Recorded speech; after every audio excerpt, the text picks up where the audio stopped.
Poor Folk by Fyodor Dostoevsky. April 8th. My dearest Barbara Alexievna, April 8th. My dearest Barbara Alexievna, how happy I was last night, how immeasurably, how impossibly happy. That was because for once in your life you had relented so far as to obey my wishes. At about 8 o'clock, I awoke from sleep, you know, my beloved one, that I always like to sleep for a short hour after my work is done. I awoke, I say, and lighting a candle, prepared my paper to write, and trimmed my pen. Then suddenly, for some reason or another, I raised my eyes, and felt my very heart leap within me. For you had understood what I wanted, you had understood what my heart was craving for. Yes, I perceived that a corner of the curtain in your window had been looped up and fastened to the cornice as I had suggested should be done. And it seemed to me that your dear face was glimmering at the window, and that you were looking at me from out of the darkness of your room, and that you were thinking of me. Yet how vexed I felt that I could not distinguish your sweet face clearly, for there was a time when you and I could see one another without any difficulty at all. Ah me, but old age is not always a blessing, my beloved one. At this very moment, everything is standing awry to my eyes, for a man needs only to work late overnight in his writing of something or other for, in the morning, his eyes to be red, and the tears to be gushing from them in a way that makes him ashamed to be seen before strangers. However, I was able to picture to myself your beaming smile, my angel, your kind, bright smile, and in my heart there lurked just such a feeling as on the occasion when I first kissed you, my little Barbara. Do you remember that, my darling? Yet somehow you seemed to be threatening me with your tiny finger. Was it so, little wanton? You must write and tell me about it in your next letter. But what think you of the plan of the curtain, Barbara? It is a charming one, is it not? No matter whether I be at work, or about to retire to rest, or just awaking from sleep, it enables me to know that you are thinking of me and remembering me, that you are both well and happy. Then, when you lower the curtain, it means that it is time that I, Makar Alexievich, should go to bed. And when again you raise the curtain, it means that you are saying to me, good morning, and asking me how I am, and whether I have slept well. As for myself, adds the curtain, I am altogether in good health and spirits, glory be to God. Yes, my heart's delight, you see how easy a plan it was to devise and how much writing it will save us. It is a clever plan, is it not? And it was my own invention, too? Am I not cunning in such matters, Barbara Alexievna? Well, next let me tell you, dearest, that last night I slept better and more soundly than I had ever hoped to do, and that I am the more delighted at the fact in that, as you know, I had just settled into a new lodging, a circumstance only too apt to keep one from sleeping. This morning, too, I arose, joyous and full of love, at cockcrow. How good seemed everything at that hour, my darling. When I opened my window, I could see the sun shining, and hear the birds singing, and smell the air laden with scents of spring. In short, all nature was awaking to life again. Everything was in consonance with my mood, everything seemed fair and spring-like. Moreover, I had a fancy that I should fare well today, but my whole thoughts were bent upon you. Surely, thought I, we mortals who dwell in pain and sorrow might with reason envy the birds of heaven which know not either. And my other thoughts were similar to these. In short, I gave myself up to fantastic comparisons. A little book which I have says the same kind of thing in a variety of ways. For instance, it says that one may have many, many fancies, my Barbara. That as soon as the spring comes on, one's thoughts become uniformly pleasant and sportive and witty. For the reason that, at that season, the mind inclines readily to tenderness, and the world takes on a more roseate hue. From that little book of mine, I have culled the following passage, and written it down for you to see. In particular does the author express a longing similar to my own, where he writes, why am I not a bird free to seek its quest? And he has written much else, God bless him. But tell me, my love, where did you go for your walk this morning? Even before I had started for the office you had taken flight from your room, and passed through the courtyard. Yes, looking as vernal-like as a bird in spring. What rapture it gave me to see you? Ah, little Barbara, you must never give way to grief, for tears are of no avail, nor sorrow. I know this well. I know it of my own experience.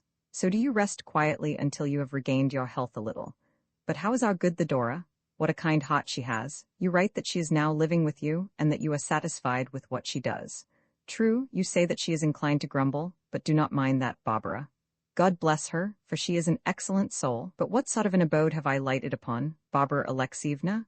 What sort of a tenement do you think is this? Formerly, as you know, I used to live in absolute stillness, so much so that if a fly took wing it could plainly be heard buzzing. Here, however, all is turmoil and shouting and clatter. The plan of the tenement you know already. Imagine a long corridor, quite dark and by no means clean. To the right a dead wall, and to the left a row of doors stretching as far as the line of rooms extends. These rooms are tenanted by different people, by one, by two, or by three lodges as the case may be, but in this arrangement there is no sort of system, and the place is a perfect Noah's Ark. Most of the lodges are respectable, educated, and even bookish people. In particular, they include a chinovnik, one of the literary staff in some government department, who is so well-read that he can expound Homer or any other author. In fact, anything, such a man of talent is he. Also, there are a couple of officers, forever playing cards, a midshipman, and an English tutor. But to amuse you, dearest, let me describe these people more categorically in my next letter, and tell you in detail about their lives. As for our landlady, she is a dirty little old woman who always walks about in a dressing gown and slippers, and never ceases to shout at Teresa. I myself live in the kitchen, or rather, in a small room which forms part of the kitchen. The latter is a very large, bright, clean, cheerful apartment with 3 windows in it, and a partition wall which, running outwards from the front wall, makes a sort of little den, a sort of extra room for myself. Everything in this den is comfortable and convenient, and I have, as I say, a window to myself. So much for a description of my dwelling place. Do not think, dearest, that in all this there is any hidden intention. The fact that I live in the kitchen merely means that I live behind the partition wall in that apartment, that I live quite alone, and spend my time in a quiet fashion compounded of trifles. For furniture I have provided myself with a bed, a table, a chest of drawers, and 2 small chairs. Also, I have suspended an icon. True, better rooms may exist in the world than this. Much better rooms, yet comfort is the chief thing. In fact, I have made all my arrangements for comfort's sake alone, so do not for a moment imagine that I had any other end in view. And since your window happens to be just opposite to mine, and since the courtyard between us is narrow, and I can see you as you pass, why, the result is that this miserable wretch will be able to live at once more happily, and with less outlay. The dearest room in this house costs, with board, 35 rubles, more than my purse could well afford, whereas my room costs only 24, though formerly I used to pay 30, and so had to deny myself many things. I could drink tea but seldom, and never could indulge in tea and sugar as I do now.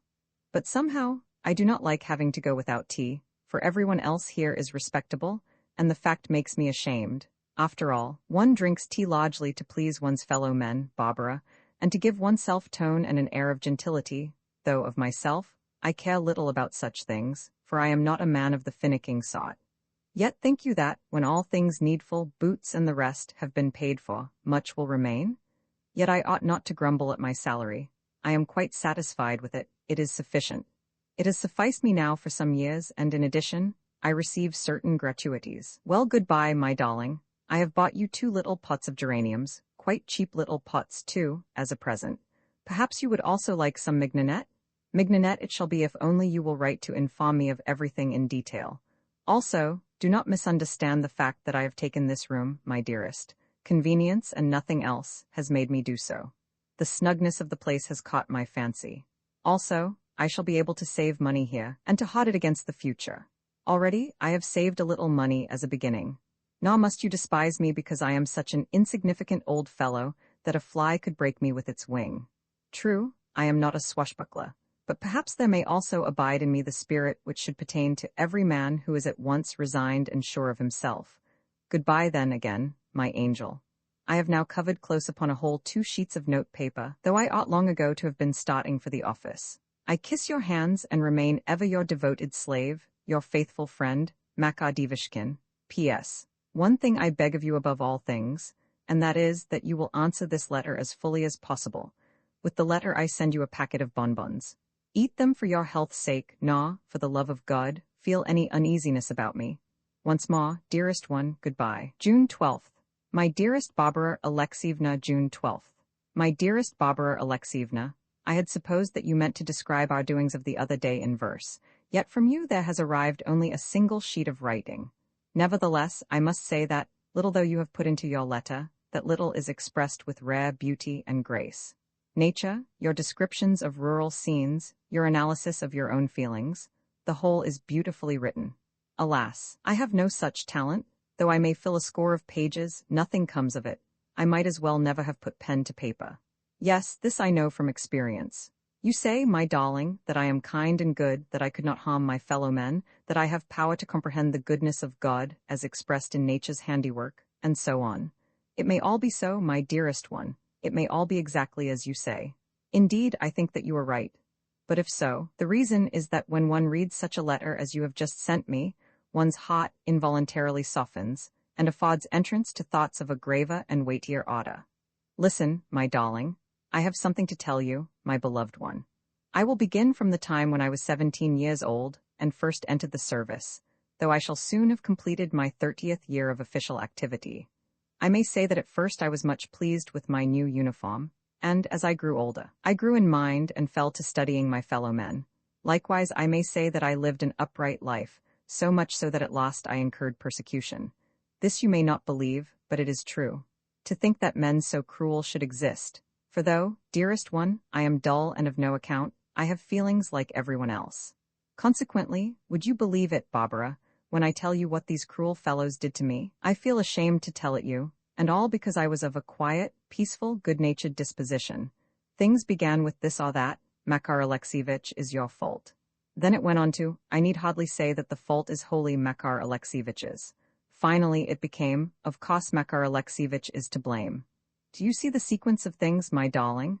Every mistake was attributed to me, until Makar Alexievich became a byword in our department. Also, while making of me a proverb, these fellows could not give me a smile or a civil word. They found fault with my boots, with my uniform, with my hair, with my figure. None of these things were to their taste. Everything had to be changed. And so it has been from that day to this. True, I have now grown used to it, for I can grow accustomed to anything being, as you know, a man of peaceable disposition, like all men of small stature. Yet why should these things be? Whom have I harmed? Whom have I ever supplanted? Whom have I ever traduced to his superiors? No, the fault is that more than once I have asked for an increase of salary, but have I ever caballed for it? No, you would be wrong in thinking so, my dearest one. How could I ever have done so? You yourself have had many opportunities of seeing how incapable I am of deceit or chicanery. Why, then, should this have fallen to my lot? However, since you think me worthy of respect, my darling, I do not care, for you are far and away the best person in the world. What do you consider to be the greatest social virtue? In private conversation, Evstafi Ivanovitch once told me that the greatest social virtue might be considered to be an ability to get money to spend.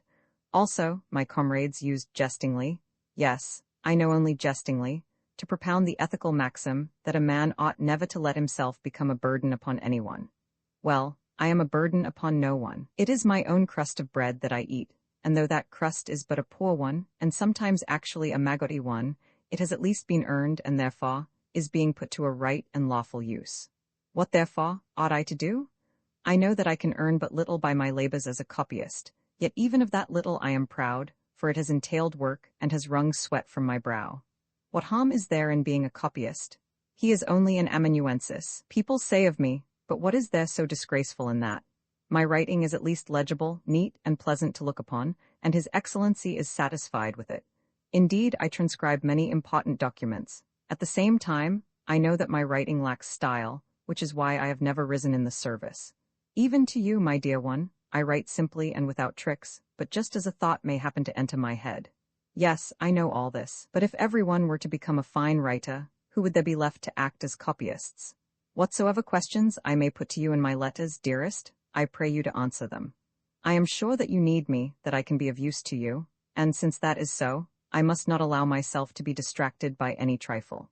Even if I be likened to a rat, I do not care, provided that that particular rat be wanted by you, and be of use in the world, and be retained in its position, and receive its reward. But what a rat it is! Enough of this, dearest one. I ought not to have spoken of it, but I lost my temper. Still, it is pleasant to speak the truth sometimes. Goodbye, my own, my darling, my sweet little comforter. I will come to you soon. Yes, I will certainly come to you. Until I do so, do not fret yourself. With me I shall be bringing a book. Once more goodbye. Your heartfelt well-wisher, Makar Divishkin, June 20th. My dearest Makar Alexievich, June 20th. My dearest Makar Alexievich, I am writing to you post-haste. I am hurrying my utmost to get my work finished in time. What do you suppose is the reason for this? It is because an opportunity has occurred for you to make a splendid purchase. The Dora tells me that a retired civil servant of her acquaintance has a uniform to sell, one cut to regulation pattern and in good repair, as well as likely to go very cheap. Now, do not tell me that you have not got the money, for I know from your own lips that you have. Use that money, I pray you, and do not hoard it. See what terrible garments you walk about in. They are shameful. They are patched all over. In fact, you have nothing new whatever. That this is so, I know for certain, and I care not what you tell me about it. So listen to me for once and buy this uniform. Do it for my sake. Do it to show that you really love me. You have sent me some linen as a gift. But listen to me, Makar Alexievich. You are simply ruining yourself. Is it a jest that you should spend so much money, such a terrible amount of money, upon me? How you love to play the spendthrift. I tell you that I do not need it, that such expenditure is unnecessary. I know, I am certain, that you love me. Therefore, it is useless to remind me of the fact with gifts. Nor do I like receiving them, since I know how much they must have cost you. No, put your money to a better use. I beg, I beseech of you to do so. Also, you ask me to send you a continuation of my memoirs, to conclude them. But I know not how I contrived even to write as much of them as I did, and now I have not the strength to write further of my past, nor the desire to give it a single thought.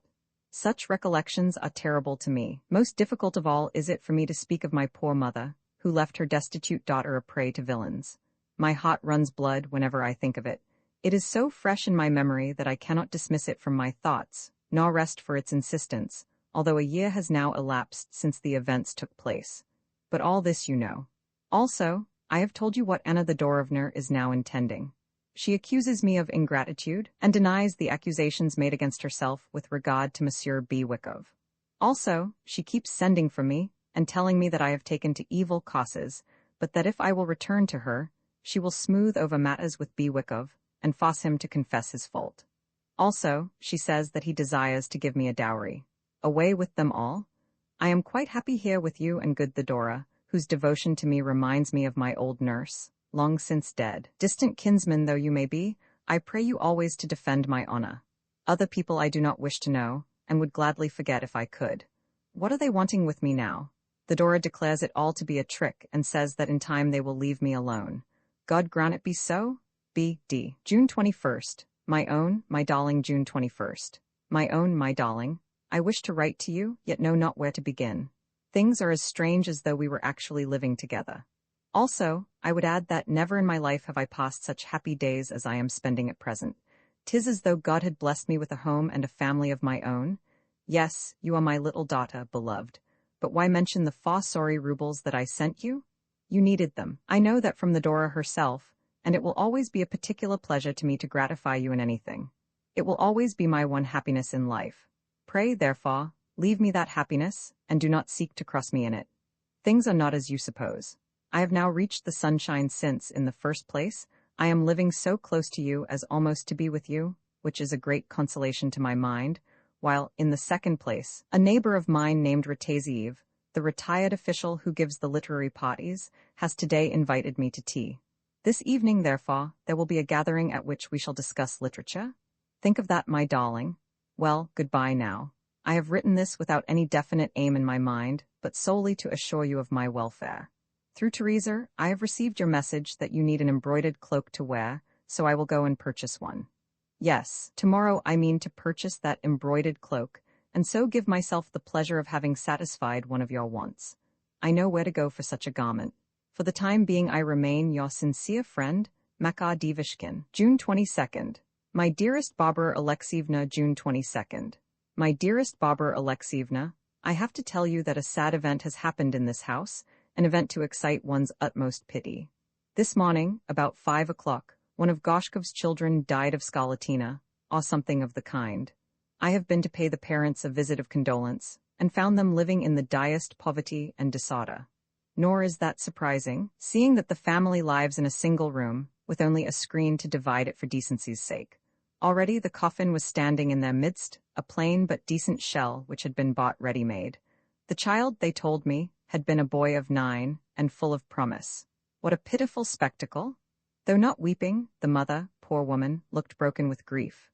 After all, to have one burden the less on their shoulders may prove a relief, though there are still 2 children left, a babe at the breast and a little girl of 6. How painful to see these suffering children, and to be unable to help them. The father, clad in an old, dirty frock coat, was seated on a dilapidated chair. Down his cheeks there were coursing tears, though less through grief than owing to a long-standing affliction of the eyes. He was so thin, too. Always he reddens in the face when he is addressed and becomes too confused to answer. A little girl, his daughter, was leaning against the coffin, her face looking so wan and thoughtful, poor mite. Do you know, I cannot bear to see a child look thoughtful. On the floor there lay a rag doll, but she was not playing with it as, motionless, she stood there with her finger to her lips. Even a bonbon which the landlady had given her she was not eating. Is it not all sad, sad, Barbara? Makar Devishkin, June 25th. My beloved Makar Alexievich, June 25th. My beloved Makar Alexievich, I return you your book. In my opinion it is a worthless one, and I would rather not have it in my possession. Why do you save up your money to buy such trash? Except in jest, do such books really please you? However, you have now promised to send me something else to read. I will share the cost of it. Now, farewell until we meet again. I have nothing more to say. B.D. June 26th. My dear little Barbara, June 26th. My dear little Barbara, to tell you the truth, I myself have not read the book of which you speak. That is to say, though I began to read it, I soon saw that it was nonsense and written only to make people laugh. However, thought I, it is at least a cheerful work and so may please Barbara. That is why I sent it you. Rataziev has now promised to give me something really literary to read, so you shall soon have your book, my darling. He is a man who reflects. He is a clever fellow, as well as himself a writer, such a writer. His pen glides along with ease and in such a style, even when he is writing the most ordinary, the most insignificant of articles, that I have often remarked upon the fact, both to Faldoni and to Teresa. Often, too, I go to spend an evening with him. He reads aloud to us until 5 o'clock in the morning, and we listen to him. It is a revelation of things rather than a reading. It is charming, it is like a bouquet of flowers. There is a bouquet of flowers in every line of each page. Besides, he is such an approachable, courteous, kind-hearted fellow. What am I compared with him? Why, nothing, simply nothing. He is a man of reputation, whereas I do not exist at all. Yet he condescends to my level. At this very moment I am copying out a document for him, but you must not think that he finds any difficulty in condescending to me, who am only a copyist. No, you must not believe the base gossip that you may hear. I do copying work for him simply in order to please myself, as well as that he may notice me, a thing that always gives me pleasure. I appreciate the delicacy of his position. He is a very good man, and an unapproachable writer. What a splendid thing is literature, Barbara. What a splendid thing. This I learnt before I had known Rataziev even for 3 days. It strengthens and instructs the heart of man. No matter what there be in the world, you will find it all written down in Rataziev's works. And so well written down, too. Literature is a sort of picture or mirror. It connotes at once passion, expression, fine criticism, good learning, and a document. Yes, I have learned this from Rataziev himself. I can assure you, Barbara, that if only you could be sitting among us, and listening to the talk, while, with the rest of us, you smoked a pipe, and were to hear those present begin to argue and dispute concerning different matters, you would feel of as little account among them as I do. For I myself figure there only as a blockhead, and feel ashamed, since it takes me a whole evening to think of a single word to interpolate. And even then, the word will not come.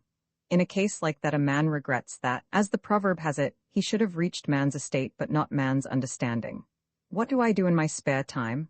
I sleep like a fool, though I would far rather be occupied with something else, say, with eating or writing, since the one is useful to oneself, and the other is beneficial to one's fellows. You should see how much money these fellows contrive to save. How much, for instance, does not Rataziev lay by? A few days' writing, I am told, can earn him as much as 300 rubles. Indeed, if a man be a writer of short stories or anything else that is interesting, he can sometimes pocket 500 rubles or 1,000 at a time. Think of it, Barbara. Rataziev has by him a small manuscript of verses, and for it he is asking, what do you think? 7,000 rubles. Why, one could buy a whole house for that sum. He has even refused 5,000 for a manuscript, and on that occasion I reasoned with him, and advised him to accept the 5,000, but it was of no use. For, said he, they will soon offer me 7,000, and kept to his point, for he is a man of some determination. Suppose now that I were to give you an extract from Passion in Italy, as another work of his is called. Read this, dearest Barbara, and judge for yourself. Vladimir started, for in his veins the lust of passion had welled until it had reached boiling point. "Countess," he cried, "do you know how terrible is this adoration of mine, how infinite this madness? No, my fancies have not deceived me. I love you ecstatically, diabolically, as a madman might. All the blood that is in your husband's body could never quench the furious, surging rapture that is in my soul. No puny obstacle could thwart the all-destroying, infernal flame which is eating into my exhausted breast. Oh, Zenaida, my Zenaida!" "Vladimir," she whispered, almost beside herself as she sank upon his bosom. "My Zenaida," cried the enraptured Smilsky once more. His breath was coming in sharp, broken pants. The lamp of love was burning brightly on the altar of passion, and searing the hearts of the two unfortunate sufferers. "Vladimir," again she whispered in her intoxication, while her bosom heaved, her cheeks glowed, and her eyes flashed fire. Thus was a new and dread union consummated. Half an hour later the aged count entered his wife's boudoir. "How now, my love?" said he. "Surely it is for some welcome guest beyond the common that you have had the samovar for thus prepared?" And he smote her lightly on the cheek. "What think you of that, Barbara? True, it is a little too outspoken, there can be no doubt of that. Yet how grand it is, how splendid. With your permission I will also quote you an extract from Rataziev's story, Ermak and Zuleika. You love me, Zuleika? Say again that you love me, you love me." "I do love you, Ermak," whispered Zuleika. "Then by heaven and earth I thank you. By heaven and earth you have made me happy. You have given me all that my tortured soul has for immemorial years been seeking. 'Tis for this that you have led me hither, my guiding star. 'Tis for this that you have conducted me to the girdle of stone. To all the world will I now show my Zuleika, and no man, demon, or monster of hell shall bid me nay. Oh, if men would but understand the mysterious passions of her tender heart, and see the poem which lurks in each of her little tears. Suffer me to dry those tears with my kisses. Suffer me to drink of those heavenly drops, O being who ought not of this earth." "Ermak," said Zuleika, "the world is cruel, and men are unjust. But let them drive us from their midst. Let them judge us, my beloved Ermak. What has a poor maiden who was reared amid the snows of Siberia to do with their cold, icy, self-sufficient world? Men cannot understand me, my darling, my sweetheart." "Is that so? Then shall the sod of the Cossacks sing and whistle over their heads," cried Ermak with a furious look in his eyes. What must Ermak have felt when he learnt that his Zuleika had been murdered, Barbara? That, taking advantages of the cover of night, the blind old Kuchum had, in Ermak's absence, broken into the latter's tent, and stabbed his own daughter in mistake for the man who had robbed him of scepter and crown. "Oh, that I had a stone whereon to whet my sword," cried Ermak in the madness of his wrath as he strove to sharpen his steel blade upon the enchanted rock. "I would have his blood, his blood. I would tear him limb from limb, the villain." Then Ermak, unable to survive the loss of his Zuleika, throws himself into the Irtish, and the tale comes to an end. Here again is another short extract, this time written in a more comical vein, to make people laugh. Do you know Ivan Prokofievich Zheltopuzh? He is the man who took a piece out of Prokofy Ivanovitch's leg. Ivan's character is one of the rugged order, and therefore one that is rather lacking in virtue. Yet he has a passionate relish for radishes and honey. Once he also possessed a friend named Pelagia Antonovna. Do you know Pelagia Antonovna? She is the woman who always puts on her petticoat wrong side outwards. What humor, Barbara, what purest humor! We rocked with laughter when he read it aloud to us. Yes, that is the kind of man he is. Possibly the passage is a trifle over-frolicsome, but at least it is harmless, and contains no freethought or liberal ideas. In passing, I may say that Rataziev is not only a supreme writer, but also a man of upright life, which is more than can be said for most writers. What do you think is an idea that sometimes enters my head? In fact, what if I myself were to write something? How if suddenly a book were to make its appearance in the world bearing the title of the poetical works of Makar Divishkin? What then, my angel? How should you receive such an event? I may say of myself that never, after my book had appeared, should I have the hardihood to show my face on the Nevsky Prospect, for would it not be too dreadful to hear everyone saying, "Here comes the literateur and poet Divishkin"? Yes, it is Divishkin himself. What, in such a case, should I do with my feet? For I may tell you that almost always my shoes are patched, or have just been resoled, and therefore look anything but becoming. To think that the great writer Divishkin should walk about in patched footgear? If a duchess or a countess should recognize me, what would she say, poor woman? Perhaps, though, she would not notice my shoes at all, since it may reasonably be supposed that countesses do not greatly occupy themselves with footgear, especially with the footgear of civil service officials. Footgear may differ from footgear, it must be remembered. Besides, I should find that the countess had heard all about me, for my friends would have betrayed me to her, Rataziev among the first of them, seeing that he often goes to visit Countess V, and practically lives at her house. She is said to be a woman of great intellect and wit. An artful dog, that Rataziev, but enough of this. I write this sort of thing both to amuse myself and to divert your thoughts. Goodbye now, my angel. This is a long epistle that I am sending you, but the reason is that today I feel in good spirits after dining at Rataziev's. There I came across a novel which I hardly know how to describe to you. Do not think the worse of me on that account, even though I bring you another book instead, for I certainly mean to bring one. The novel in question was one of Paul de Kock's, and not a novel for you to read. No, no, such a work is unfit for your eyes. In fact, it is said to have greatly offended the critics of St. Petersburg. Also, I am sending you a pound of bonbons bought specially for yourself. Each time that you eat one, beloved, remember the sender. Only, do not bite the iced ones but suck them gently, lest they make your teeth ache. Perhaps, too, you like comfits. Well, write and tell me if it is so. Goodbye, goodbye. Christ watch over you, my darling. Always your faithful friend, Makar Divishkin. June 27th. My dearest Makar Alexievich, June 27th. My dearest Makar Alexievich, the Dora tells me that, should I wish, there are some people who will be glad to help me by obtaining me an excellent post as governess in a certain house. What think you, my friend? Shall I go or not? Of course, I should then cease to be a burden to you, and the post appears to be a comfortable one. On the other hand, the idea of entering a strange house appalls me. The people in it are landed gentry, and they will begin to ask me questions, and to busy themselves about me. What answers shall I then return? You see, I am now so unused to society, so shy. I like to live in a corner to which I have long grown used. Yes, the place with which one is familiar is always the best. Even if for companion one has but sorrow, that place will still be the best. God alone knows what duties the post will entail. Perhaps I shall merely be required to act as nursemaid, and in any case, I hear that the governess there has been changed 3 times in 2 years. For God's sake, Makar Alexievich, advise me whether to go or not. Why do you never come near me now? Do let my eyes have an occasional sight of you. Mass on Sundays is almost the only time when we see one another. How retiring you have become. So also have I, even though, in a way, I am your kinswoman. You must have ceased to love me, Makar Alexievich. I spend many a weary hour because of it. Sometimes, when dusk is falling, I find myself lonely. Oh, so lonely. The Dora has gone out somewhere, and I sit here and think and think and think. I remember all the past, its joys and its sorrows.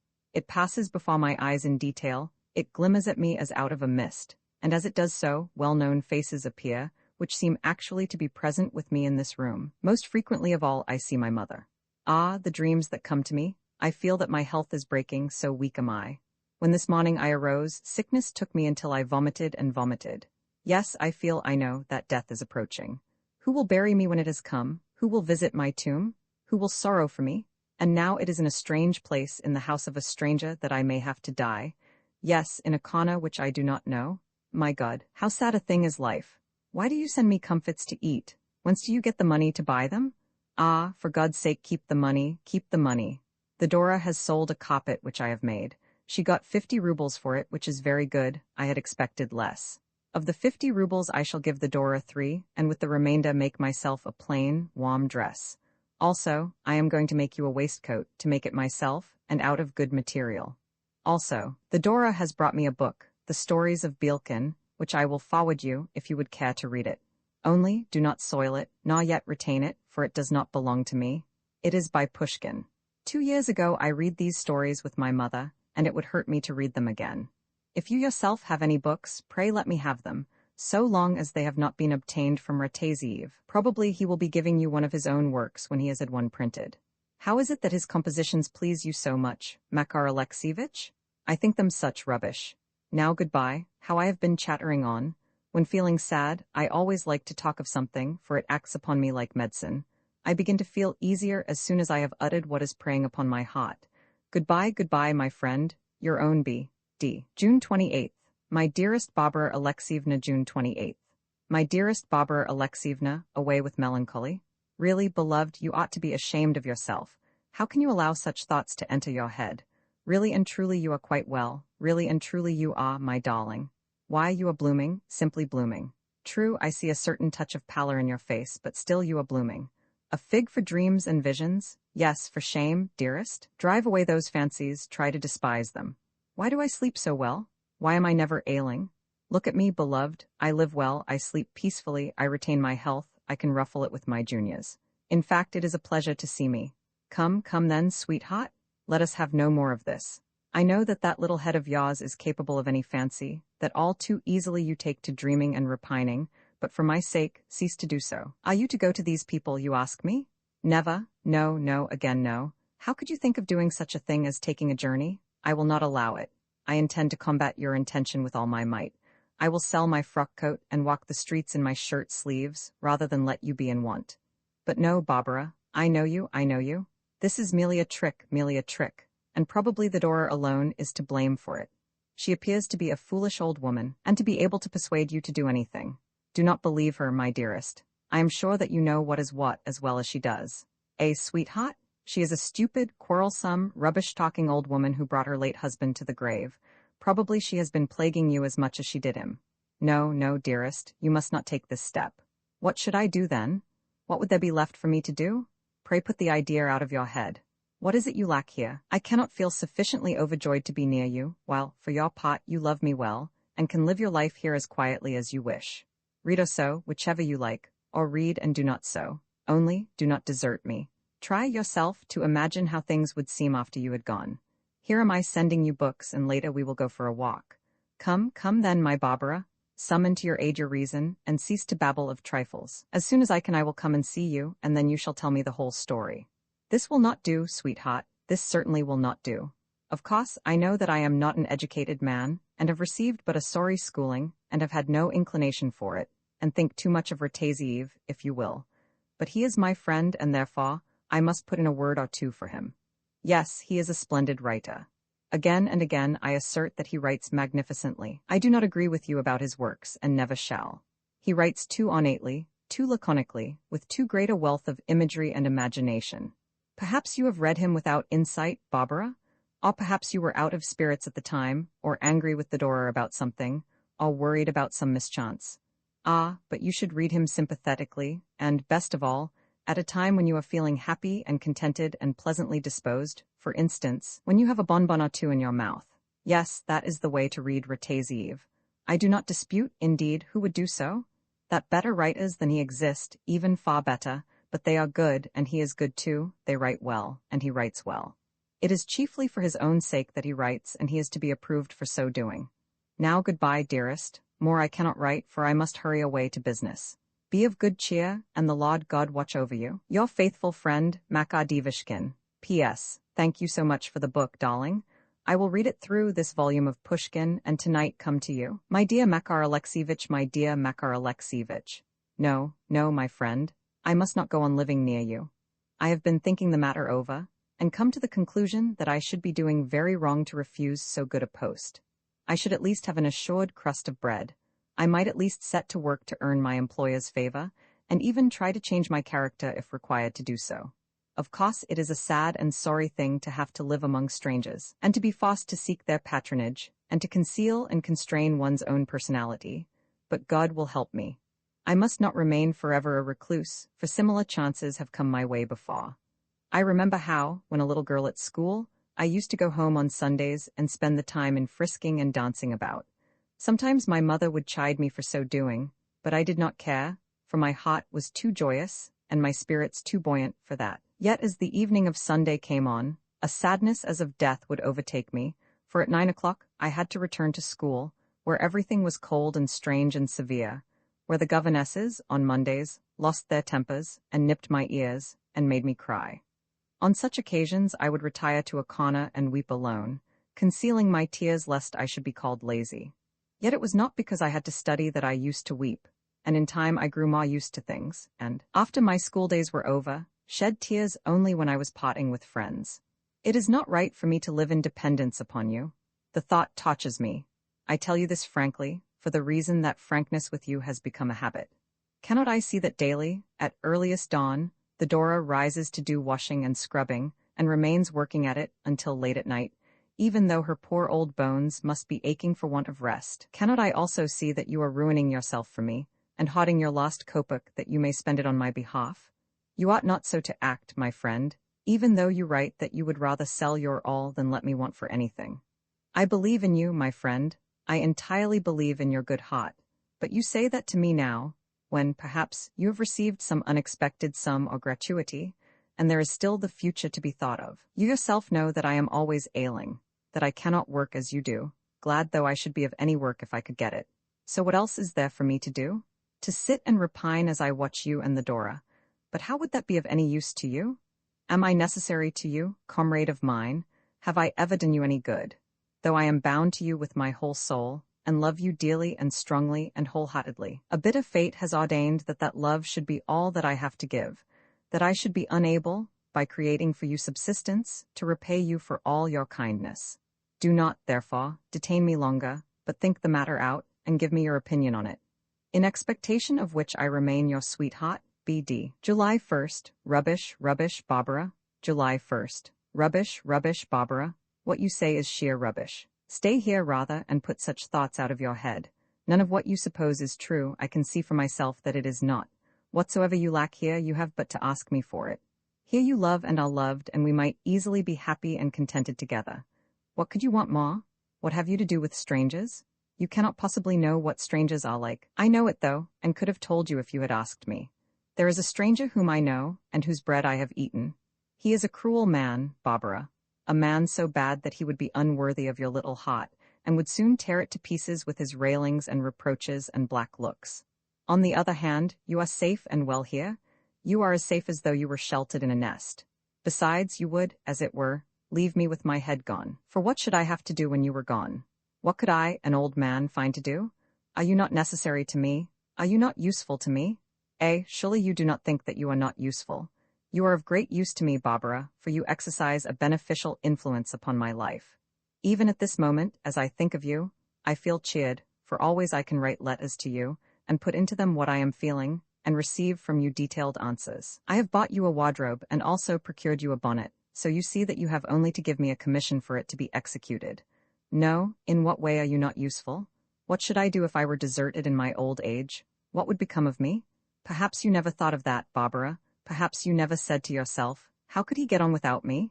You see, I have grown so accustomed to you. What else would it end in if you were to go away? Why, in my hiking to the Neva's bank and doing away with myself. Ah, Barbara, darling, I can see that you want me to be taken away to the Volkovo cemetery in a broken-down old hearse, with some poor outcast of the streets to accompany my coffin as chief mourner, and the gravediggers to heap my body with clay, and depart and leave me there. How wrong of you, my beloved. Yes, by heavens, how wrong of you. I am returning you your book, little friend, and, if you were to ask of me my opinion of it, I should say that never before in my life had I read a book so splendid. I keep wondering how I have hitherto contrived to remain such an owl, for what have I ever done? From what wilds did I spring into existence? I know nothing. I know simply nothing. My ignorance is complete.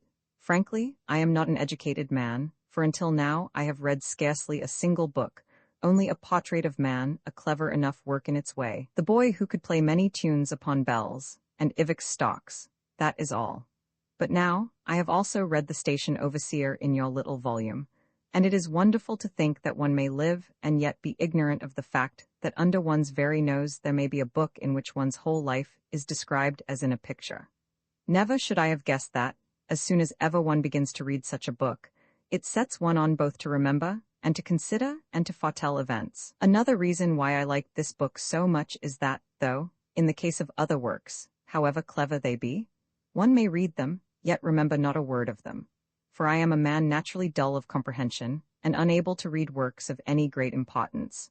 Although, as I say, one may read such works, one reads such a book as yours as easily as though it had been written by oneself, and had taken possession of one's heart, and turned it inside out for inspection, and were describing it in detail as a matter of perfect simplicity. Why, I might almost have written the book myself.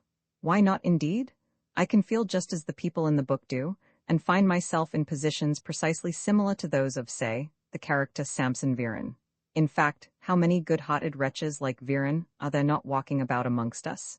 How easily, too, it is all described. I assure you, my darling, that I almost shed tears when I read that Viren so took to drink as to lose his memory, become morose, and spend whole days over his liquor. As also that he choked with grief and wept bitterly when, rubbing his eyes with his dirty hand, he bethought him of his wandering lamb, his daughter Danasha. How natural, how natural! You should read the book for yourself. The thing is actually alive. Even I can see that. Even I can realize that it is a picture cut from the very life around me. In it, I see our own Teresa, to go no further, and the poor chinovnik, who is just such a man as this Samson Viren, except for his surname of Goshkov. The book describes just what might happen to ourselves, to myself in particular.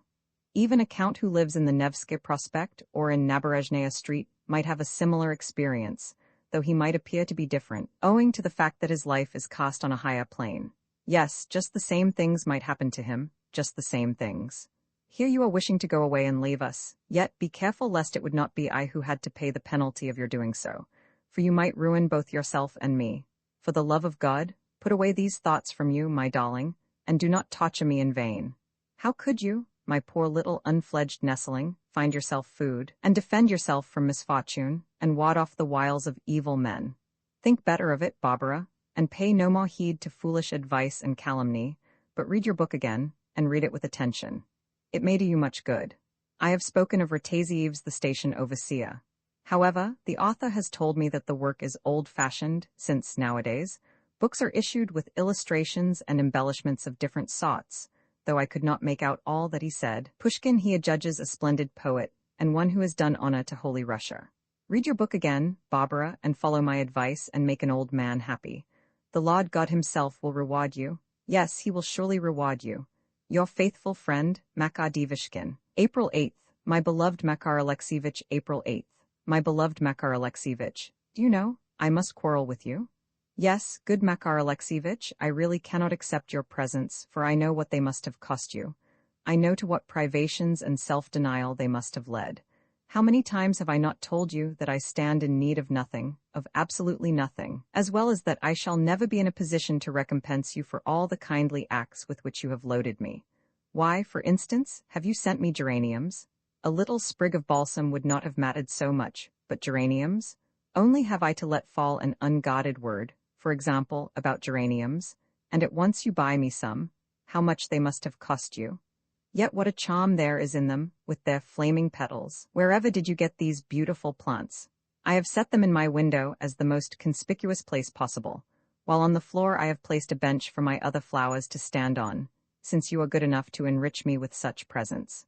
Unfortunately, the Dora, who, with her sweeping and polishing, makes a perfect sanctuary of my room, is not overpleased at the arrangement. But why have you sent me also bonbons? Your letter tells me that something special is afoot with you, for I find in it so much about paradise and spring and sweet odors and the songs of birds. Surely, thought I to myself when I received it, this is as good as poetry. Indeed, verses are the only thing that your letter lacks, Makar Alexievich, and what tender feelings I can read in it, what roseate-colored fancies. To the curtain, however, I had never given a thought. The fact is that when I moved the flower-pots, it looped itself up. There now, ah, Makar Alexievich, you neither speak of nor give any account of what you have spent upon me. You hope thereby to deceive me, to make it seem as though the cost always falls upon you alone, and that there is nothing to conceal. Yet I know that for my sake you deny yourself necessaries. For instance, what has made you go and take the room which you have done, where you will be worried and disturbed, and where you have neither elbow space nor comfort, you who love solitude, and never like to have anyone near you? To judge from your salary, I should think that you might well live in greater ease than that. Also, the Dora tells me that your circumstances used to be much more affluent than they are at present. Do you wish, then, to persuade me that your whole existence has been passed in loneliness and want and gloom, with never a cheering word to help you, nor a seat in a friend's chimney corner?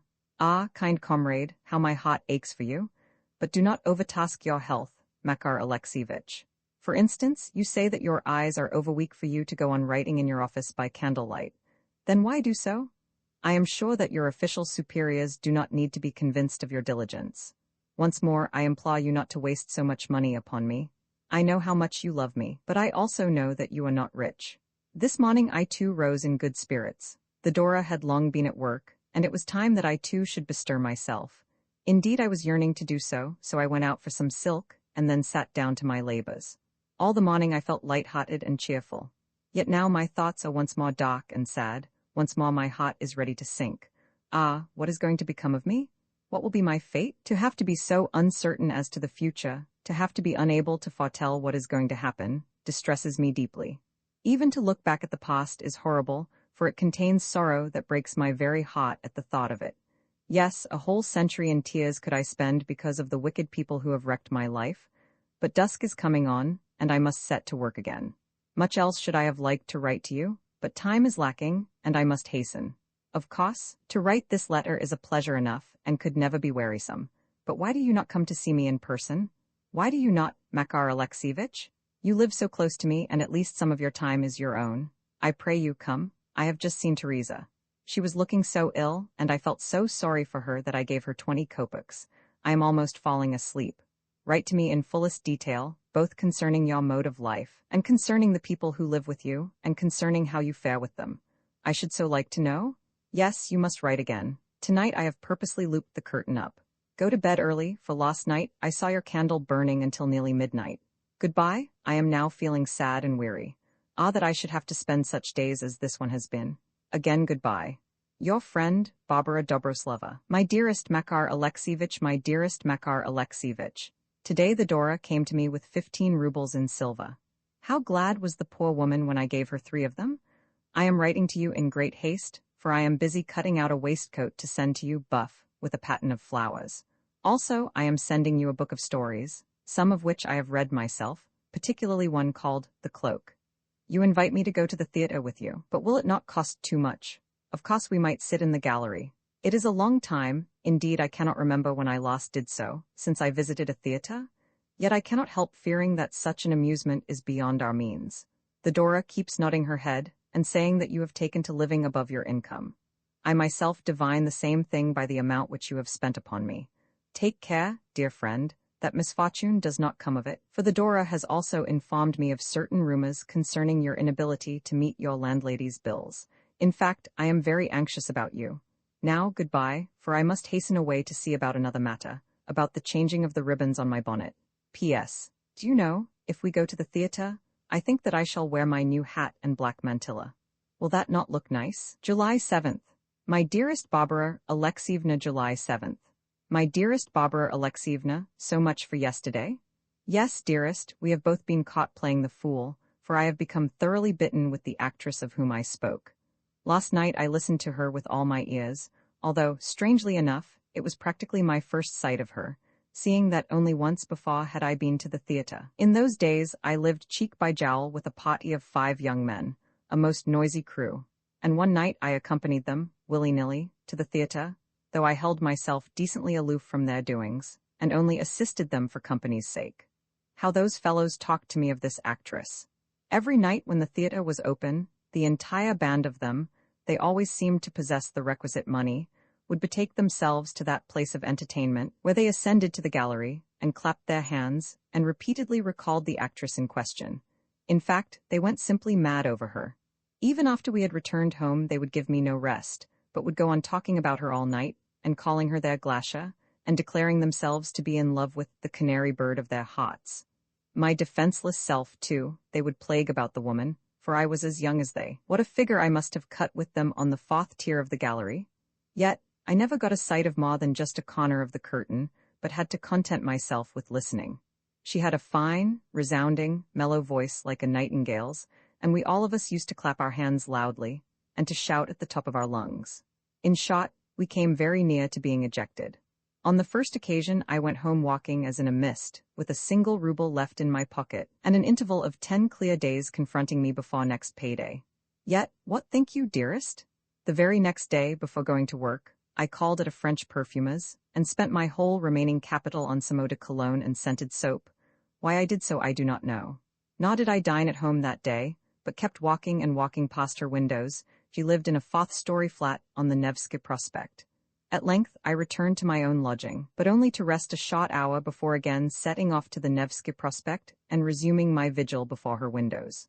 For a month and a half I kept this up, dangling in her train, Sometimes I would hire cabs and discharge them in view of her abode, until at length I had entirely ruined myself and got into debt. Then I fell out of love with her. I grew weary of the pursuit. You see, therefore, to what depths an actress can reduce a decent man. In those days I was young. Yes, in those days I was very young. M.D. July 8th. My dearest Barbara Alexievna, July 8th. My dearest Barbara Alexievna, the book which I received from you on the 6th of this month, I now hasten to return, while at the same time hastening also to explain matters to you in this accompanying letter. What a misfortune, my beloved, that you should have brought me to such a pass. Our lots in life are apportioned by the Almighty according to our human deserts. To such a one he assigns a life in a general's epaulets or as a privy councillor. To such a one, I say, he assigns a life of command, whereas to another one he allots only a life of unmurmuring toil and suffering. These things are calculated according to a man's capacity. One man may be capable of one thing, and another of another, and their several capacities are ordered by the Lord God himself. I have now been 30 years in the public service, and have fulfilled my duties irreproachably, remained abstemious, and never been detected in any unbecoming behavior. As a citizen, I may confess, I confess it freely, I have been guilty of certain shortcomings, yet those shortcomings have been combined with certain virtues. I am respected by my superiors, and even His Excellency has had no fault to find with me, and though I have never been shown any special marks of favor, I know that everyone finds me at least satisfactory. Also, my writing is sufficiently legible and clear. Neither too rounded nor too fine, it is a running hand, yet always suitable. Of our staff, only Ivan Prokofievitch writes a similar hand. Thus have I lived till the gray hairs of my old age, yet I can think of no serious fault committed. Of course, no one is free from minor faults. Everyone has some of them, and you among the rest, my beloved. But in grave or in audacious offenses never have I been detected, nor in infringements of regulations, nor in breaches of the public peace. No, never. This you surely know, even as the author of your book must have known it. Yes, he also must have known it when he sat down to write. I had not expected this of you, my Barbara. I should never have expected it. What? In future I am not to go on living peacefully in my little corner, poor though that corner be. I am not to go on living, as the proverb has it, without muddying the water, or hurting anyone, or forgetting the fear of the Lord God and of oneself. I am not to see, forsooth, that no man does me an injury, or breaks into my home. I am not to take care that all shall go well with me, or that I have clothes to wear, or that my shoes do not require mending, or that I be given work to do, or that I possess sufficient meat and drink. Is it nothing that, where the pavement is rotten, I have to walk on tiptoe to save my boots? If I write to you overmuch concerning myself, is it concerning another man, rather, that I ought to write, concerning his wants, concerning his lack of tea to drink, and all the world needs tea? Has it ever been my custom to pry into other men's mouths, to see what is being put into them? Have I ever been known to offend anyone in that respect? No, no, beloved. Why should I desire to insult other folks when they are not molesting me? Let me give you an example of what I mean. A man may go on slaving and slaving in the public service, and earn the respect of his superiors, for what it is worth, and then, for no visible reason at all, find himself made a fool of. Of course he may break out now and then. I am not now referring only to drunkenness, and, for example, buy himself a new pair of shoes, and take pleasure in seeing his feet looking well and smartly shod. Yes, I myself have known what it is to feel like that. I write this in good faith. Yet I am none the less astonished that Fyodor Theodorovitch should neglect what is being said about him, and take no steps to defend himself. True, he is only a subordinate official, and sometimes loves to rate and scold. Yet why should he not do so? Why should he not indulge in a little vituperation when he feels like it? Suppose it to be necessary, for form's sake, to scold, and to set everyone right, and to shower around abuse. For between ourselves, Barbara, our friend cannot get on without abuse, so much so that everyone humours him, and does things behind his back. Well, since officials differ in rank, and every official demands that he shall be allowed to abuse his fellow officials in proportion to his rank, it follows that the tone also of official abuse should become divided into ranks, and thus accord with the natural order of things. All the world is built upon the system that each one of us shall have to yield precedence to some other one, as well as to enjoy a certain power of abusing his fellows. Without such a provision, the world could not get on at all, and simple chaos would ensue. Yet I am surprised that our Fyodor should continue to overlook insults of the kind that he endures. Why do I do my official work at all? Why is that necessary? Will my doing of it lead anyone who reads it to give me a greatcoat? Ought to buy me a new pair of shoes? No, Barbara. Men only read the documents and then require me to write more. Sometimes a man will hide himself away and not show his face abroad, for the mere reason that, though he has done nothing to be ashamed of, he dreads the gossip and slandering which are everywhere to be encountered. If his civic and family life have to do with literature, everything will be printed and read and laughed over and discussed, until at length he hardly dare show his face in the street at all, seeing that he will have been described by report as recognizable through his gait alone. Then, when he has amended his ways and grown gentler, even though he still continues to be loaded with official work, he will come to be accounted a virtuous, decent citizen who has deserved well of his comrades, rendered obedience to his superiors, wished no one any evil, preserved the fear of God in his heart, and died lamented. Yet would it not be better, instead of letting the poor fellow die, to give him a cloak while yet he is alive, to give it to this same Fyodor Thedorovitch, that is to say, to myself? Yes, 'twere far better if, on hearing the tale of his subordinate's virtues, the chief of the department were to call the deserving man into his office, and then and there to promote him, and to grant him an increase of salary. Thus vice would be punished, virtue would prevail, and the staff of that department would live in peace together. Here we have an example from everyday, commonplace life. How, therefore, could you bring yourself to send me that book, my beloved?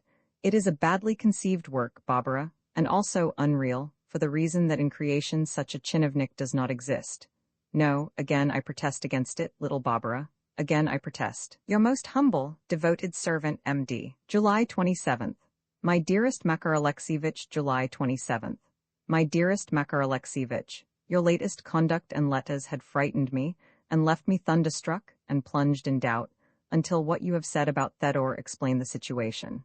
Why despair and go into such frenzies, Makar Alexievich? Your explanations only partially satisfy me. Perhaps I did wrong to insist upon accepting a good situation when it was offered me, seeing that from my last experience in that way, I derived a shock which was anything but a matter for jesting. You say also that your love for me has compelled you to hide yourself in retirement.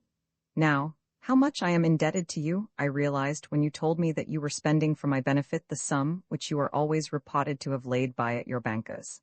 But now that I have learned that you never possessed such a fund, but that, on hearing of my destitute plight and being moved by it, you decided to spend upon me the whole of your salary, even to forestall it, and when I had fallen ill, actually to sell your clothes. When I learned all this, I found myself placed in the harassing position of not knowing how to accept it all, nor what to think of it. Ah, Makar Alexievich, you ought to have stopped at your first acts of charity, acts inspired by sympathy and the love of kinsfolk, rather than have continued to squander your means upon what was unnecessary. Yes, you have betrayed our friendship, Makar Alexievich, in that you have not been open with me. And now that I see that your lost coin has been spent upon dresses and bonbons and excursions and books and visits to the theatre for me, I weep bitter tears for my unpardonable improvidence in having accepted these things without giving so much as a thought to your welfare. Yes, all that you have done to give me pleasure has become converted into a sauce of grief, and left behind it only useless regret. Of late I have remarked that you were looking depressed, and though I felt fearful that something unfortunate was impending, what has happened would otherwise never have entered my head. To think that your better sense should so play you false, Makar Alexievich. What will people think of you and say of you? Who will want to know you?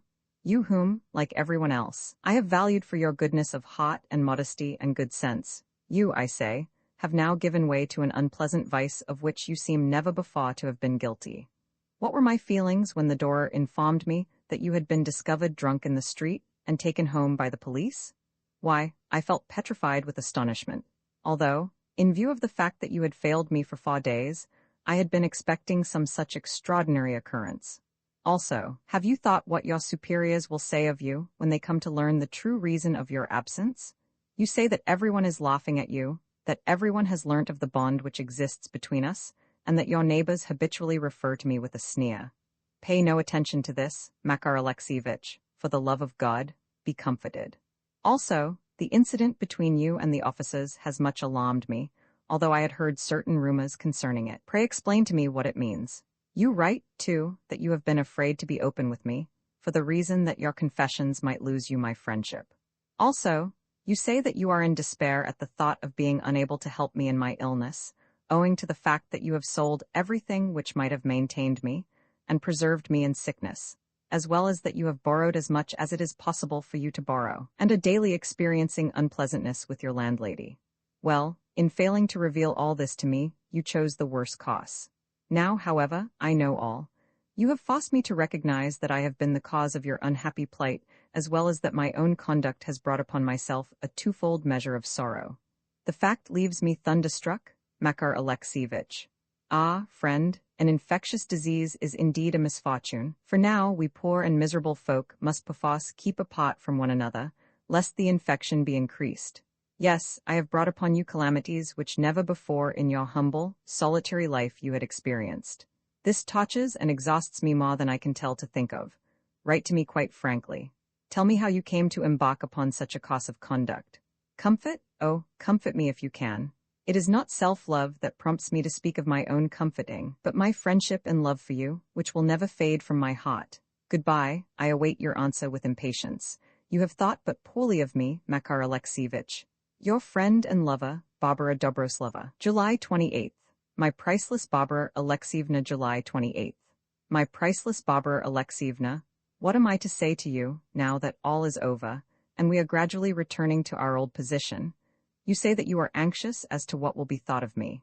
Let me tell you that the dearest thing in life to me is my self-respect. Wherefore, in informing you of my misfortunes and misconduct, I would add that none of my superiors know of my doings, nor ever will know of them, and that, therefore, I still enjoy a measure of respect in that quarter. Only one thing do I fear gossip. Garrulous though my landlady be, she said but little when, with the aid of your 10 rubles, I today paid her part of her account, and as for the rest of my companions, they do not matter at all. So long as I have not borrowed money from them, I need pay them no attention. To conclude my explanations, let me tell you that I value your respect for me above everything in the world, and have found it my greatest comfort during this temporary distress of mine. Thank God, the first shock of things has abated, now that you have agreed not to look upon me as faithless and an egotist simply because I have deceived you. I wish to hold you to myself, for the reason that I cannot bear to part with you, and love you as my guardian angel. I have now returned to work, and am applying myself diligently to my duties. Also, yesterday Evstafi Ivanovitch exchanged a word or two with me, yet I will not conceal from you the fact that my debts are crushing me down, and that my wardrobe is in a sorry state. At the same time, these things do not really matter, and I would bid you not despair about them. Send me, however, another half-ruble if you can, though that half-ruble will stab me to the heart. Stab me with the thought that it is not I who am helping you, but you who are helping me. The Dora has done well to get those 15 rubles for you.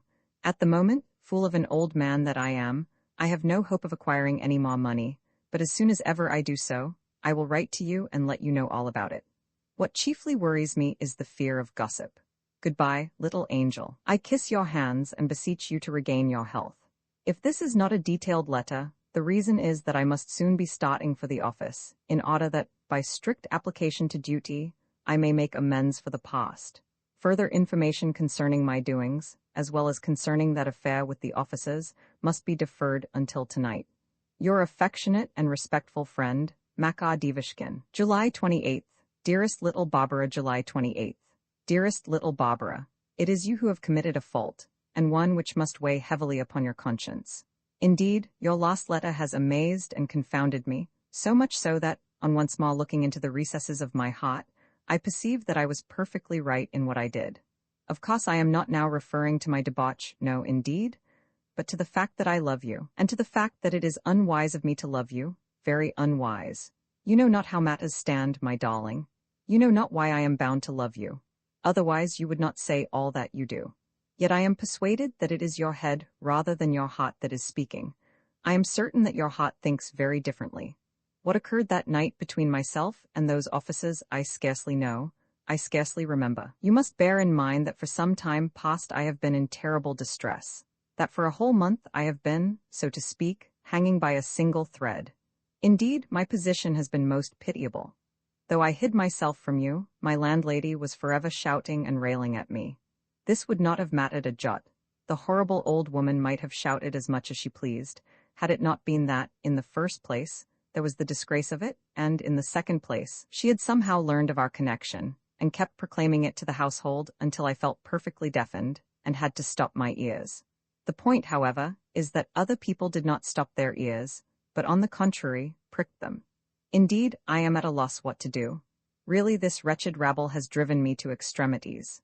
It all began with my hearing a strange rumor from the Dora, namely, that an unworthy suitor had been to visit you, and had insulted you with an improper proposal. That he had insulted you deeply I knew from my own feelings, for I felt insulted in an equal degree.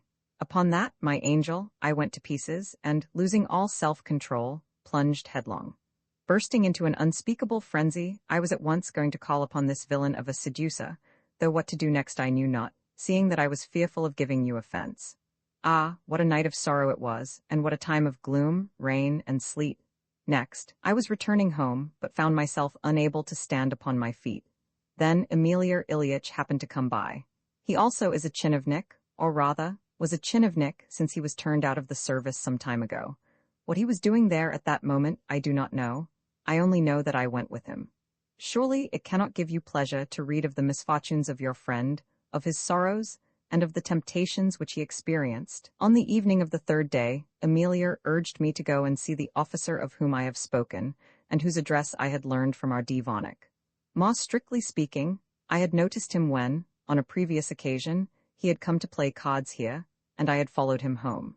Of course I now see that I did wrong, but I felt beside myself when I heard them telling him stories about me. Exactly what happened next I cannot remember. I only remember that several other officers were present as well as he, or it may be that I saw everything double, God alone knows.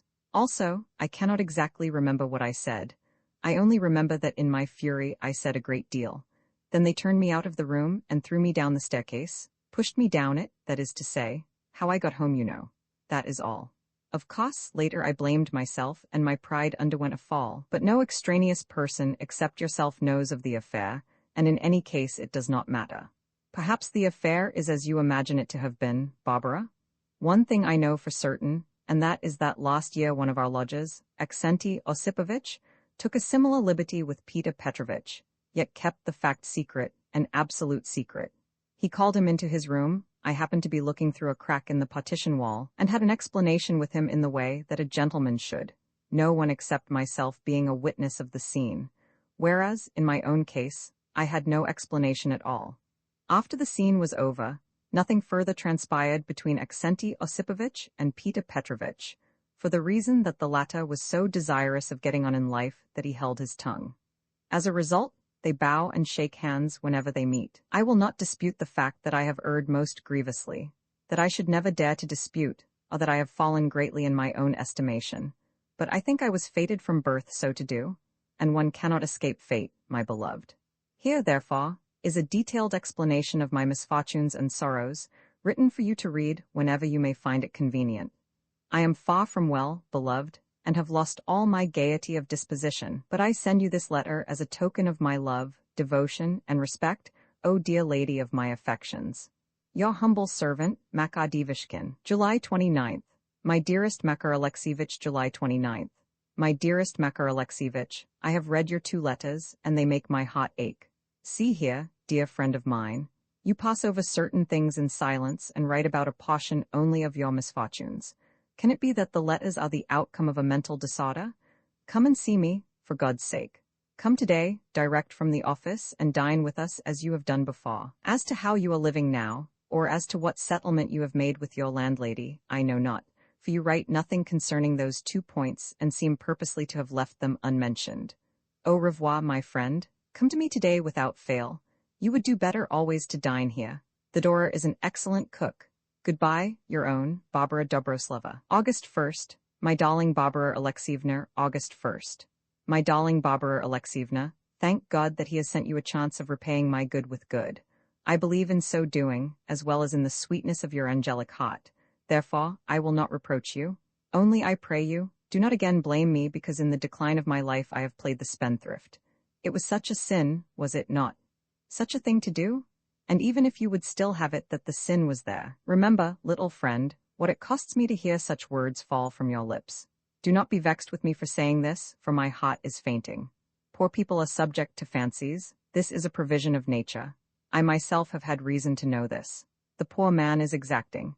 He cannot see God's world as it is, but eyes each passerby askance, and looks around him uneasily in order that he may listen to every word that is being uttered.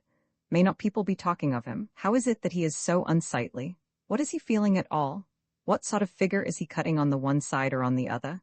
It is matter of common knowledge, my Barbara, that the poor man ranks lower than a rag, and will never earn the respect of anyone. Yes, write about him as you like.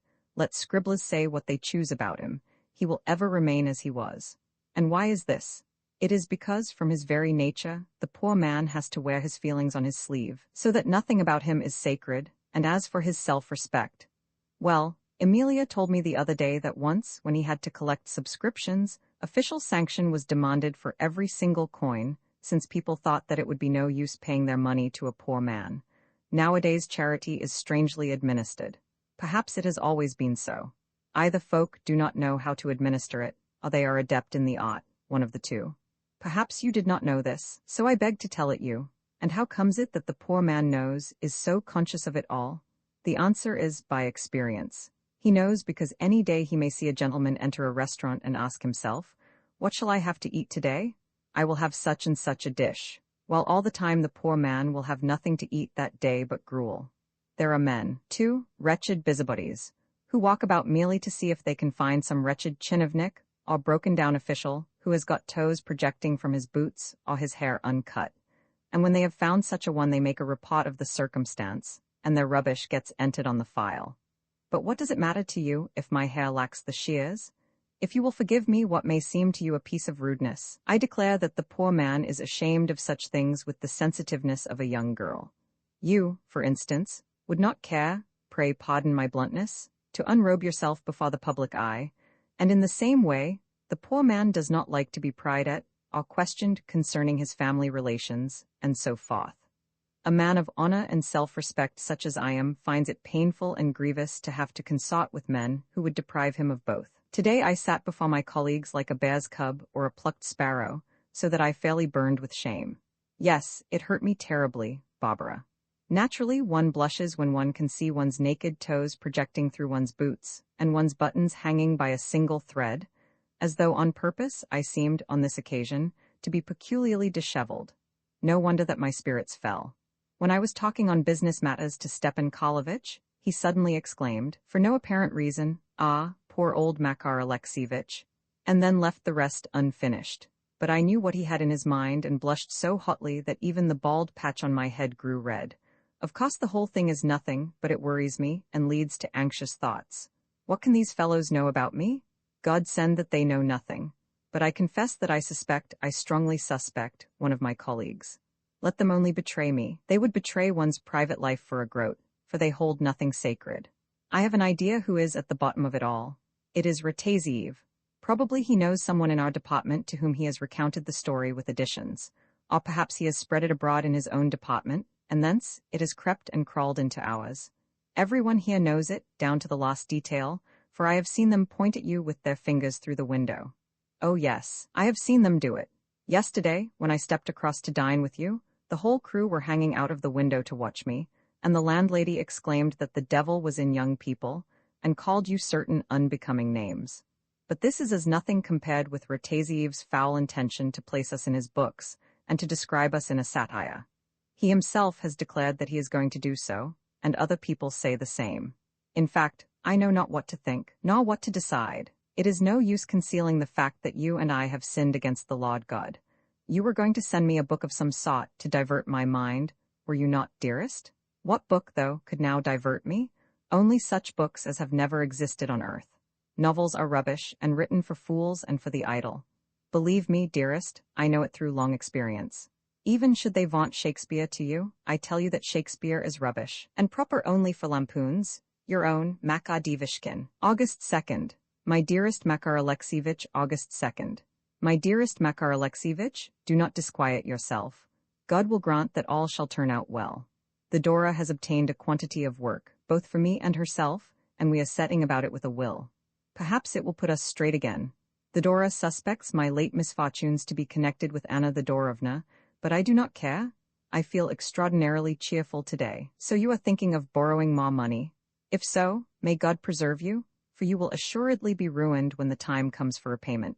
You had far better come and live with us here for a little while. Yes, come and take up your abode here, and pay no attention whatever to what your landlady says. As for the rest of your enemies and ill wishes, I am certain that it is with vain imaginings that you are vexing yourself. In passing, let me tell you that your style differs greatly from letter to letter. Goodbye until we meet again.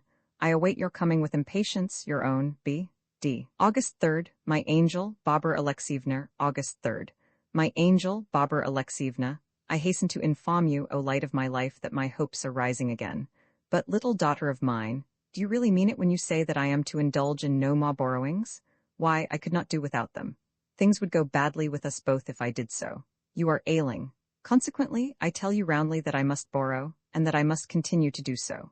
Also, I may tell you that my seat in the office is now next to that of a certain Emilia Ivanovich.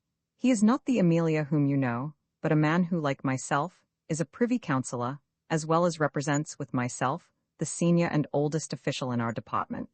Likewise, he is a good, disinterested soul, and one that is not over-talkative, though a true bear in appearance and demeanour.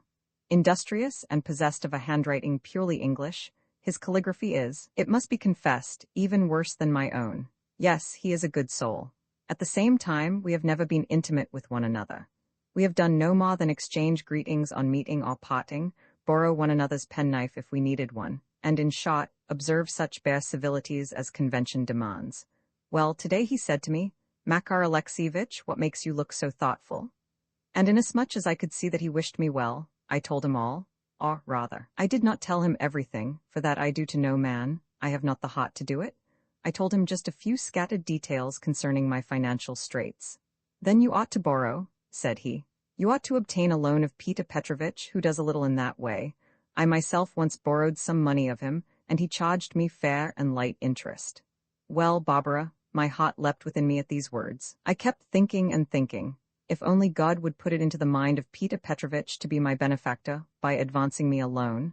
I calculated that with its aid, I might both repay my landlady and assist yourself, and get rid of my surroundings, where I can hardly sit down to table without the rascals making jokes about me. Sometimes His Excellency passes our desk in the office. He glances at me, and cannot but perceive how poorly I am dressed. Now, neatness and cleanliness are two of his strongest points. Even though he says nothing, I feel ready to die with shame when he approaches. Well, hardening my heart, and putting my diffidence into my ragged pocket, I approached Peter Petrovitch, and halted before him more dead than alive.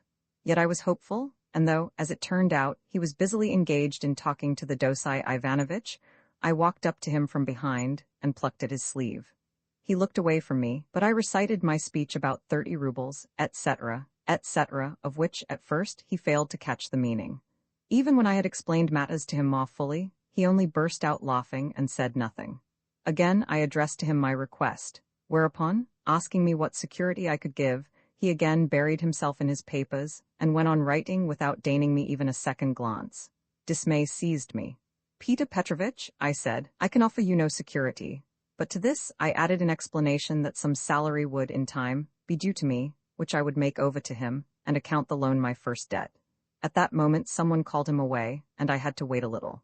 On returning, he began to mend his pen as though he had not even noticed that I was there, but I was for myself this time.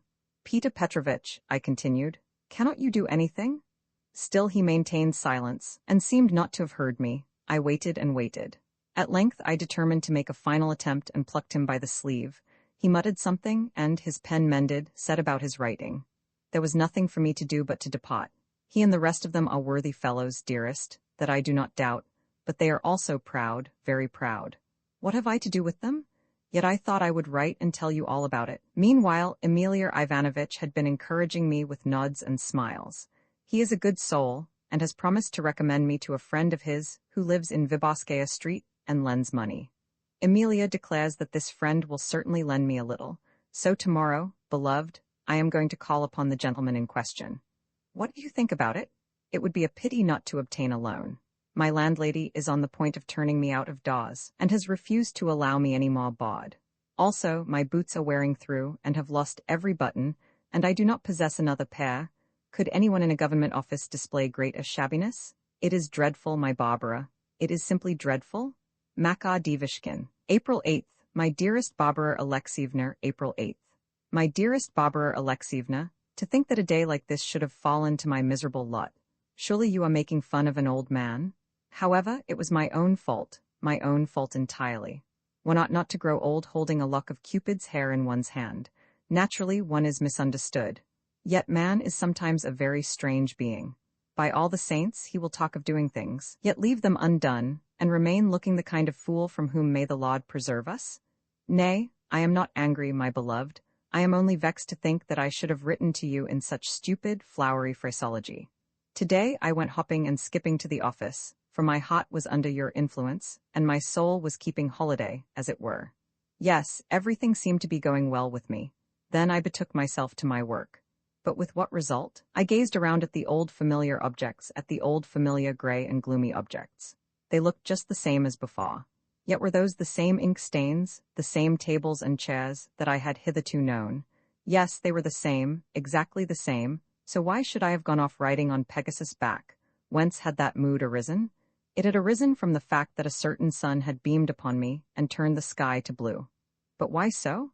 Why is it, sometimes, that sweet odors seem to be blowing through a courtyard where nothing of the sort can be? They must be born of my foolish fancy, for a man may stray so far into sentiment as to forget his immediate surroundings, and to give way to the superfluity of fond ardor with which his heart is charged. On the other hand, as I walked home from the office at nightfall, my feet seemed to lag, and my head to be aching. Also, a cold wind seemed to be blowing down my back, enraptured with the spring. I had gone out clad only in a thin overcoat. Yet you have misunderstood my sentiments, dearest. They are altogether different to what you suppose. It is a purely paternal feeling that I have for you. I stand towards you in the position of a relative who is bound to watch over your lonely orphanhood. This I say in all sincerity, and with a single purpose, as any kinsman might do. For after all, I am a distant kinsman of yours, the seventh drop of water in the pudding, as the proverb has it, yet still a kinsman, and at the present time your nearest relative and protector, seeing that where you had the right to look for help and protection, you found only treachery and insult. As for poetry, I may say that I consider it unbecoming for a man of my years to devote his faculties to the making of verses. Poetry is rubbish. Even boys at school ought to be whipped for writing it. Why do you write thus about comfort and peace and the rest? I am not a fastidious man, nor one who requires much. Never in my life have I been so comfortable as now. Why, then, should I complain in my old age? I have enough to eat, I am well dressed and booted. Also, I have my diversions. You see, I am not of noble blood. My father himself was not a gentleman. He and his family had to live even more plainly than I do.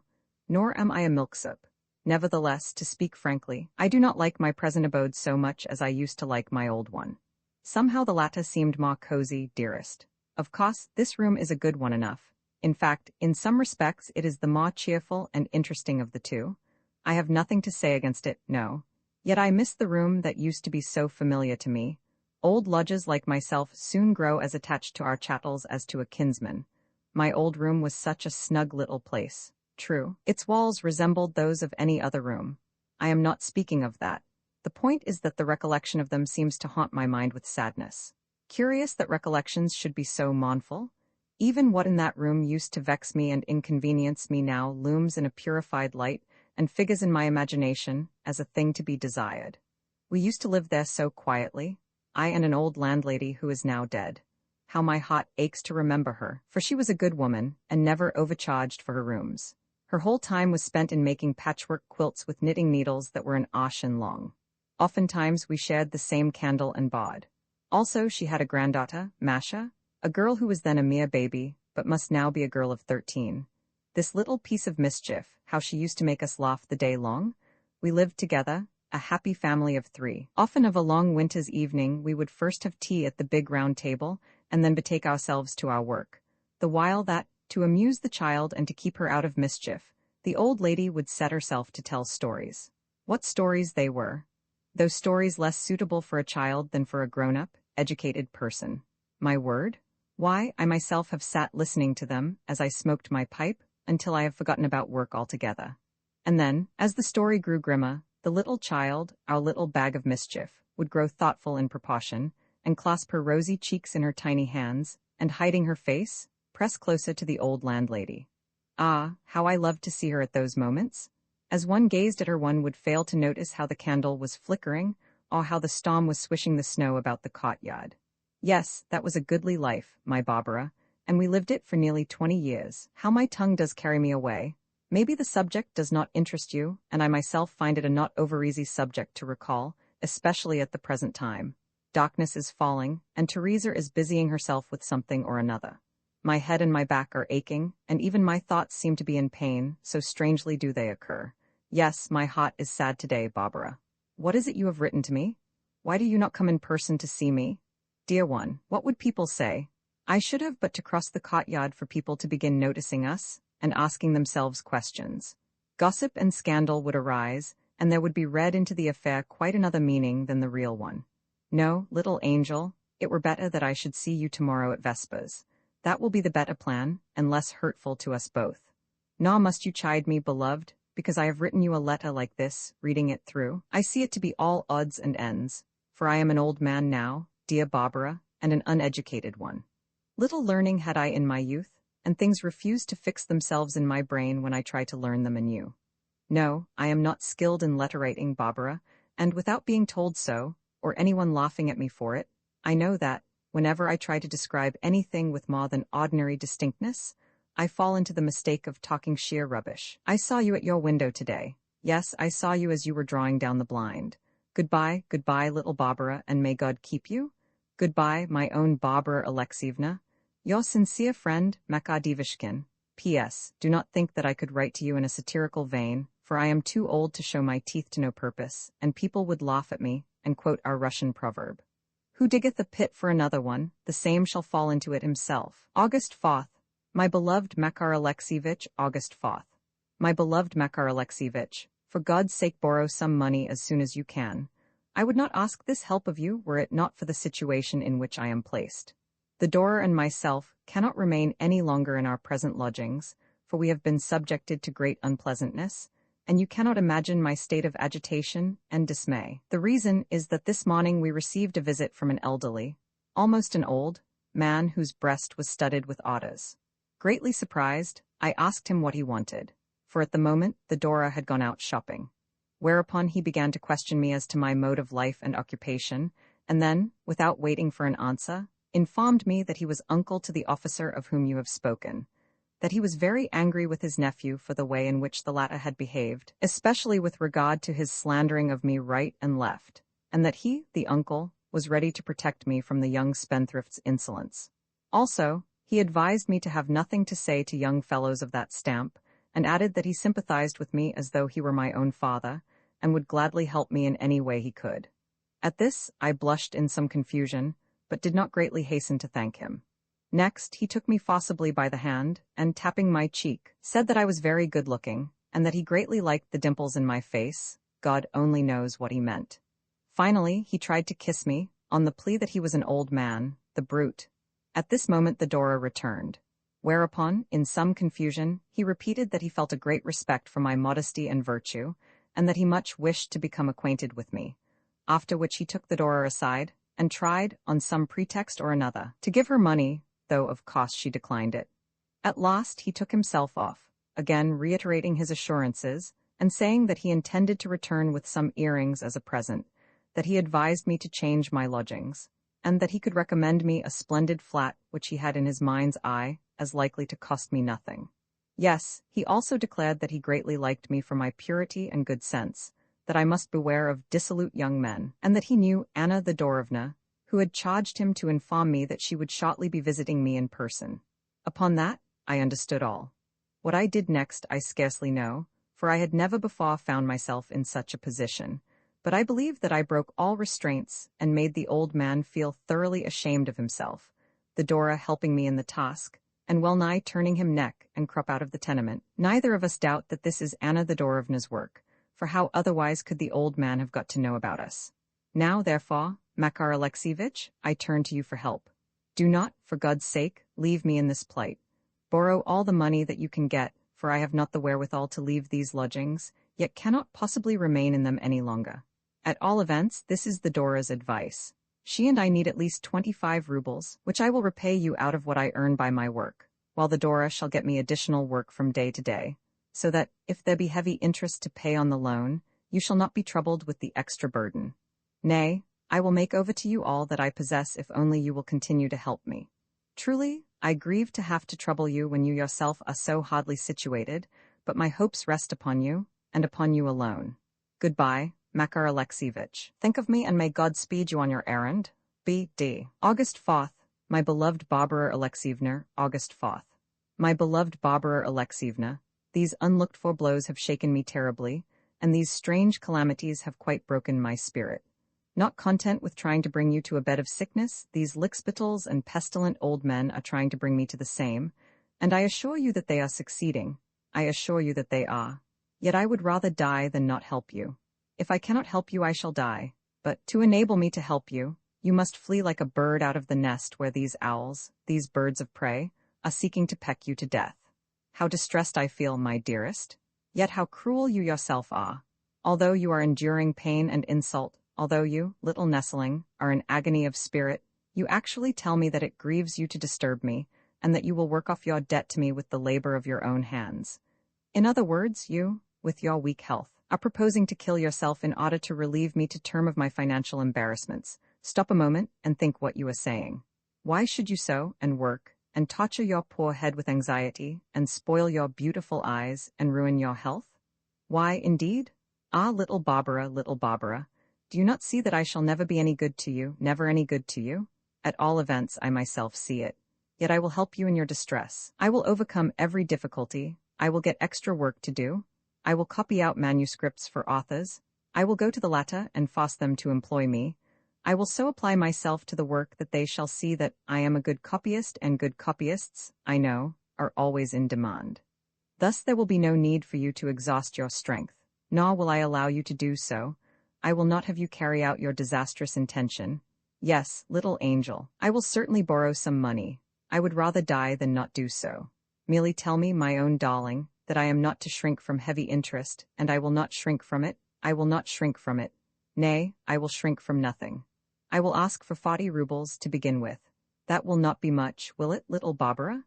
Yet will anyone trust me even with that sum at the first asking?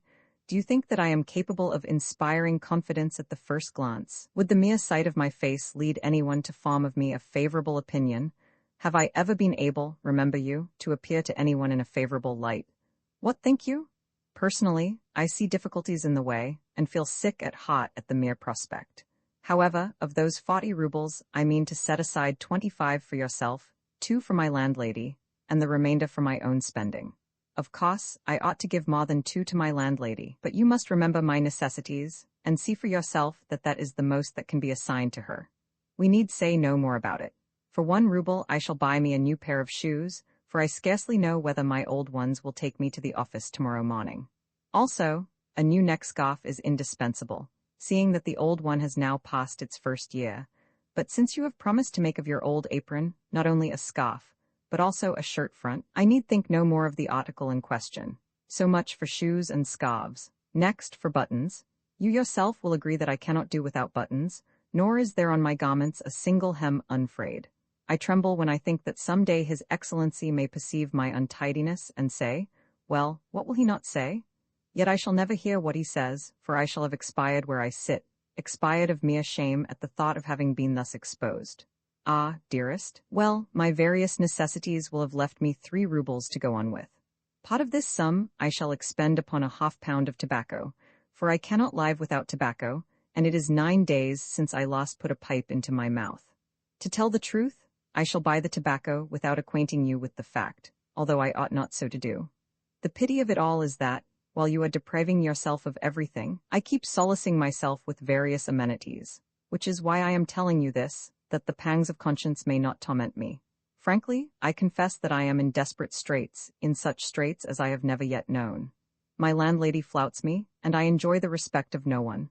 My arrears and debts are terrible, and in the office, though never have I found the place exactly a paradise, no one has a single word to say to me. Yet I carefully hide, this from everyone. I would hide my person in the same way, Were it not that daily I have to attend the office where I have to be constantly on my guard against my fellows. Nevertheless, merely to be able to confess this to you renews my spiritual strength. We must not think of these things, Barbara, lest the thought of them break our courage. I write them down merely to warn you not to think of them, not to torture yourself with bitter imaginings.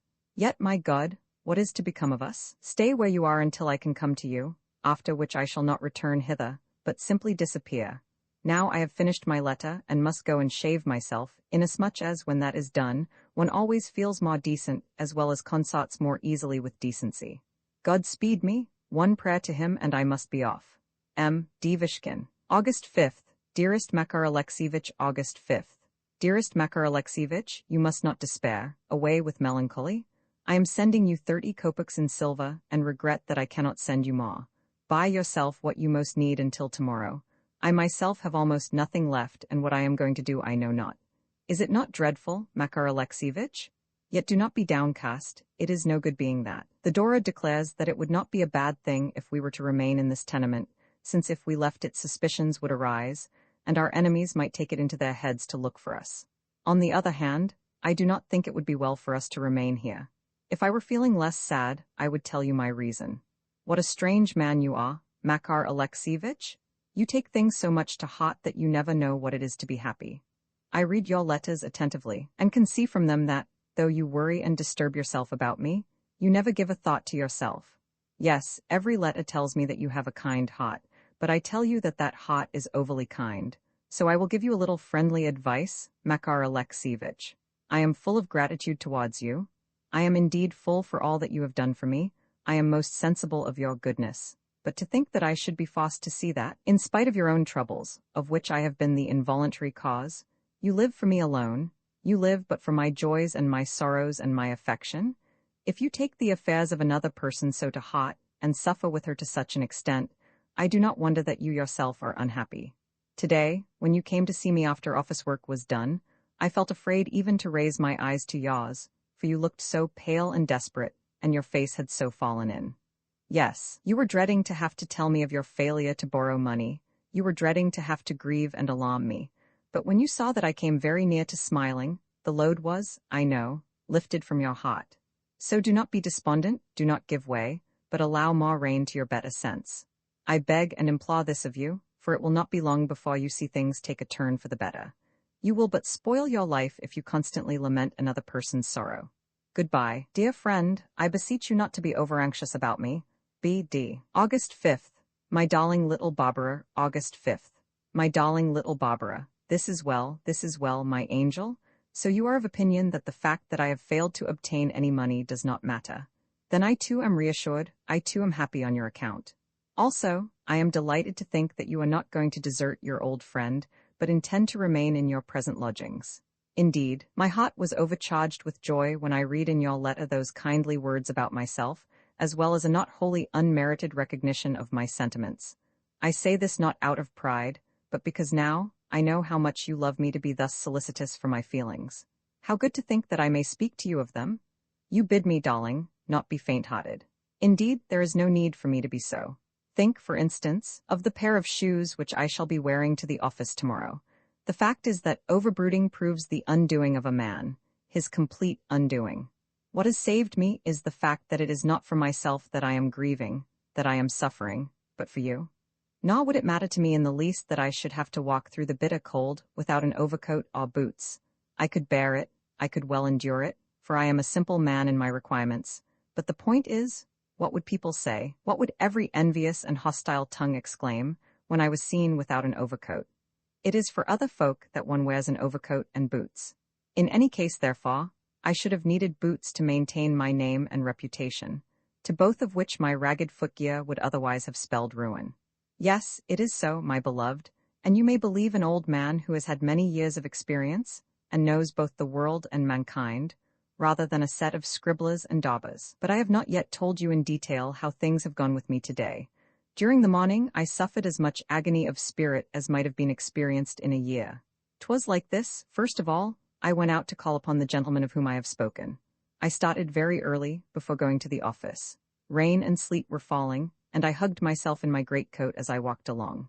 Laud, thought I, pardon my offenses, and send me fulfillment of all my desires. And as I passed a church, I crossed myself, repented of my sins, and reminded myself that I was unworthy to hold communication with the Lord God. Then I retired into myself, and tried to look at nothing. And so, walking without noticing the streets, I proceeded on my way. Everything had an empty air, and everyone whom I met looked careworn and preoccupied, and no wonder, for who would choose to walk abroad at such an early hour, and in such weather?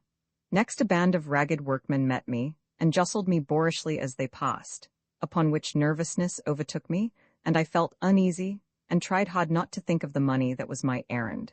Near the Voskresenske bridge my feet began to ache with weariness, until I could hardly pull myself along.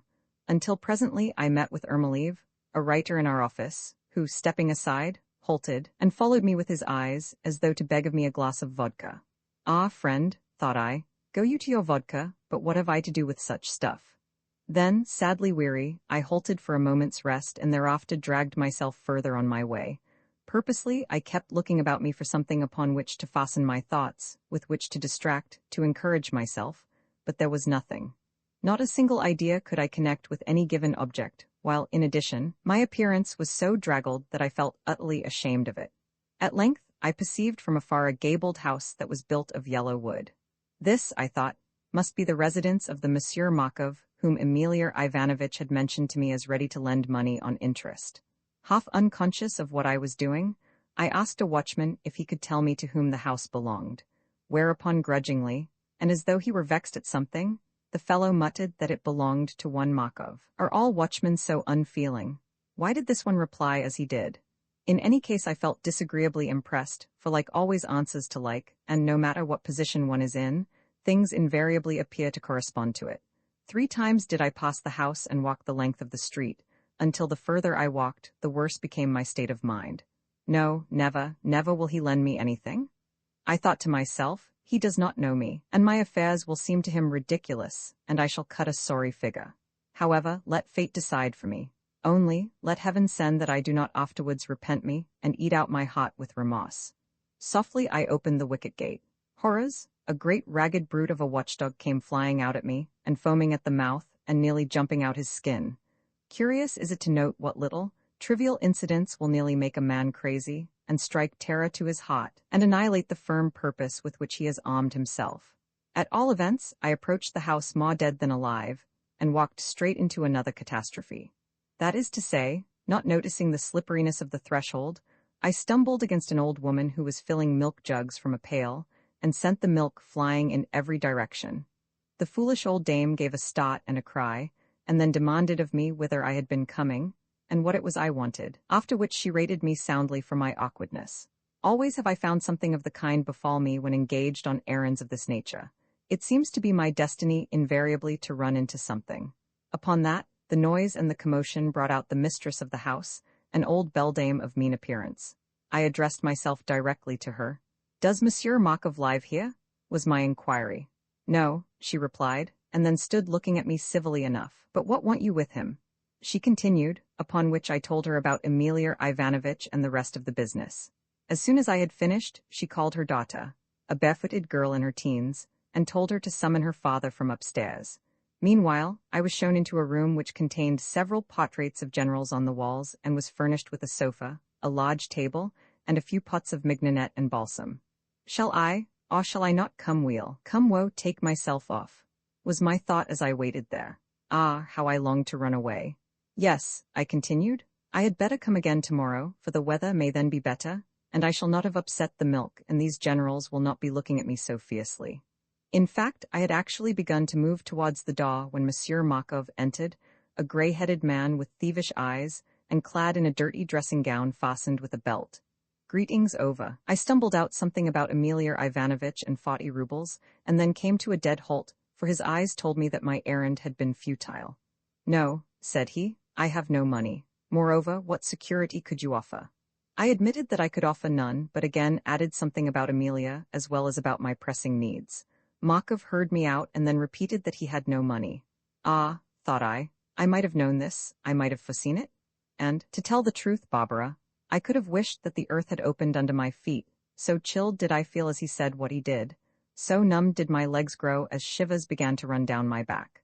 Thus I remained gazing at him while he returned my gaze with a look which said, "Well now, my friend, why do you not go since you have no further business to do here?" Somehow I felt conscience-stricken. "How is it that you are in such need of money?" was what he appeared to be asking, whereupon I opened my mouth, anything rather than stand there to no purpose at all, but found that he was not even listening. "I have no money," again he said, "or I would lend you some with pleasure." Several times I repeated that I myself possessed a little, and that I would repay any loan from him punctually, most punctually, and that he might charge me what interest he liked, since I would meet it without fail. Yes, at that moment I remembered our misfortunes, our necessities, and I remembered your half-ruble. "No," said he, "I can lend you nothing without security," and clinched his assurance with an oath. The robber? How I contrived to leave the house and, passing through Vyborskaya Street, to reach the Voskresenske Bridge, I do not know. I only remember that I felt terribly weary, cold, and starved, and that it was 10 o'clock before I reached the office. Arriving, I tried to clean myself up a little, but Snegiaev, the potter, said that it was impossible for me to do so, and that I should only spoil the brush, which belonged to the government. Thus, my darling, do such fellows rate me lower than the mat on which they wipe their boots? What is it that will most surely break me? It is not the want of money, but the little worries of life, these whisperings and nods and jeers. Any day His Excellency himself may round upon me. Ah, dearest, my golden days are gone. Today I have spent in reading your letters through, and the reading of them has made me sad. Goodbye, my own, and may the Lord watch over you. M. D. Vishkin, P.S. To conceal my sorrow, I would have written this letter half-jestingly, but the faculty of jesting has not been given me. My one desire, however, is to afford you pleasure. Soon I will come and see you, dearest. Without fail, I will come and see you. August 11th. O Barbara Alexievna, I am undone. August 11th. O Barbara Alexievna, I am undone. We are both of us undone. Both of us are lost beyond recall. Everything is ruined, my reputation, my self-respect, all that I have in the world, and you as much as I. Never shall we retrieve what we have lost. I have brought you to this pass, for I have become an outcast, my darling. Everywhere I am laughed at and despised. Even my landlady has taken to abusing me. Today she overwhelmed me with shrill reproaches, and abased me to the level of a hearth-brush. And last night, when I was in Rataziev's rooms, one of his friends began to read a scribbled note which I had written to you, and then inadvertently pulled out of my pocket. Oh, beloved, what laughter there arose at the recital! How those scoundrels mocked and derided you and myself! I walked up to them and accused Rataziev of breaking faith. I said that he had played the traitor, but he only replied that I had been the betrayer in the case, by indulging in various amours.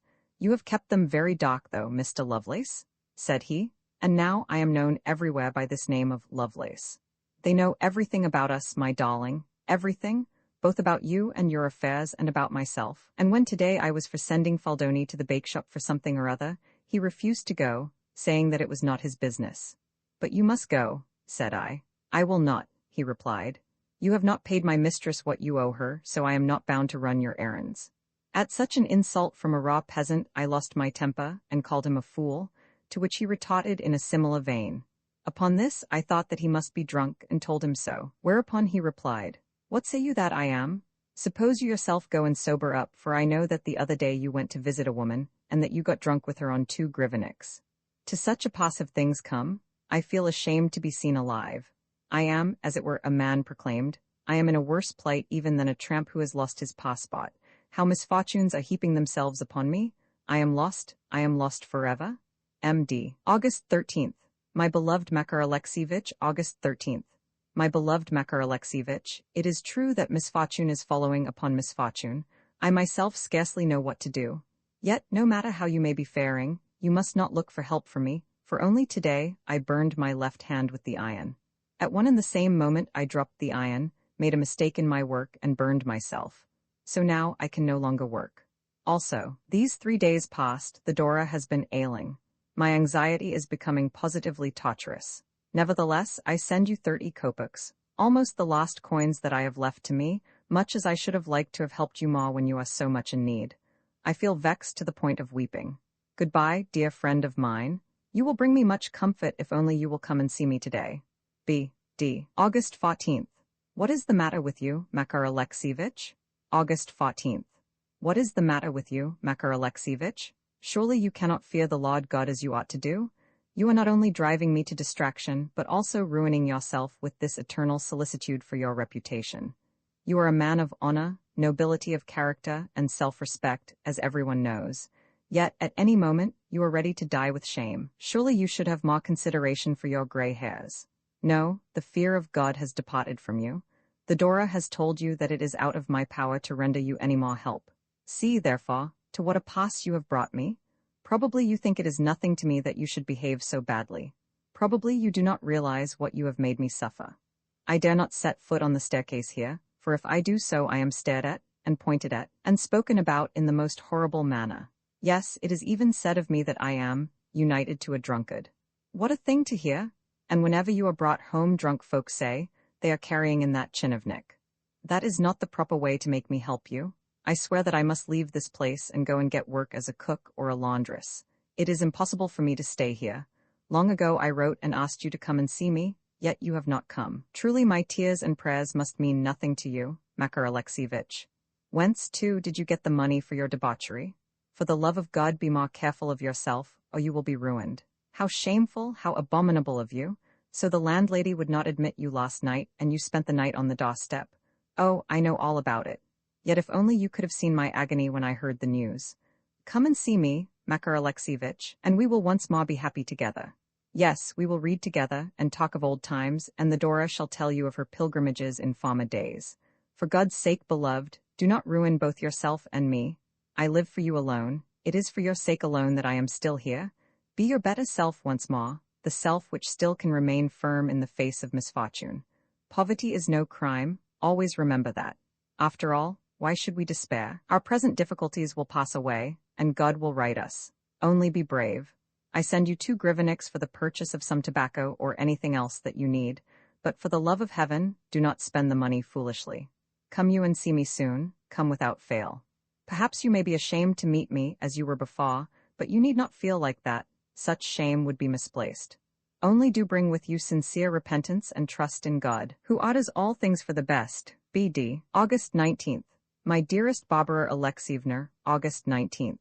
My dearest Barbara Alexievna, yes, I am ashamed to meet you, my darling. I am ashamed. At the same time, what is there in all this? Why should we not be cheerful again? Why should I mind the soles of my feet coming through my boots? The sole of one's foot is a mere bagatelle. It will never be anything but just a base, dirty sole. And shoes do not matter either. The Greek sages used to walk about without them, so why should we coddle ourselves with such things?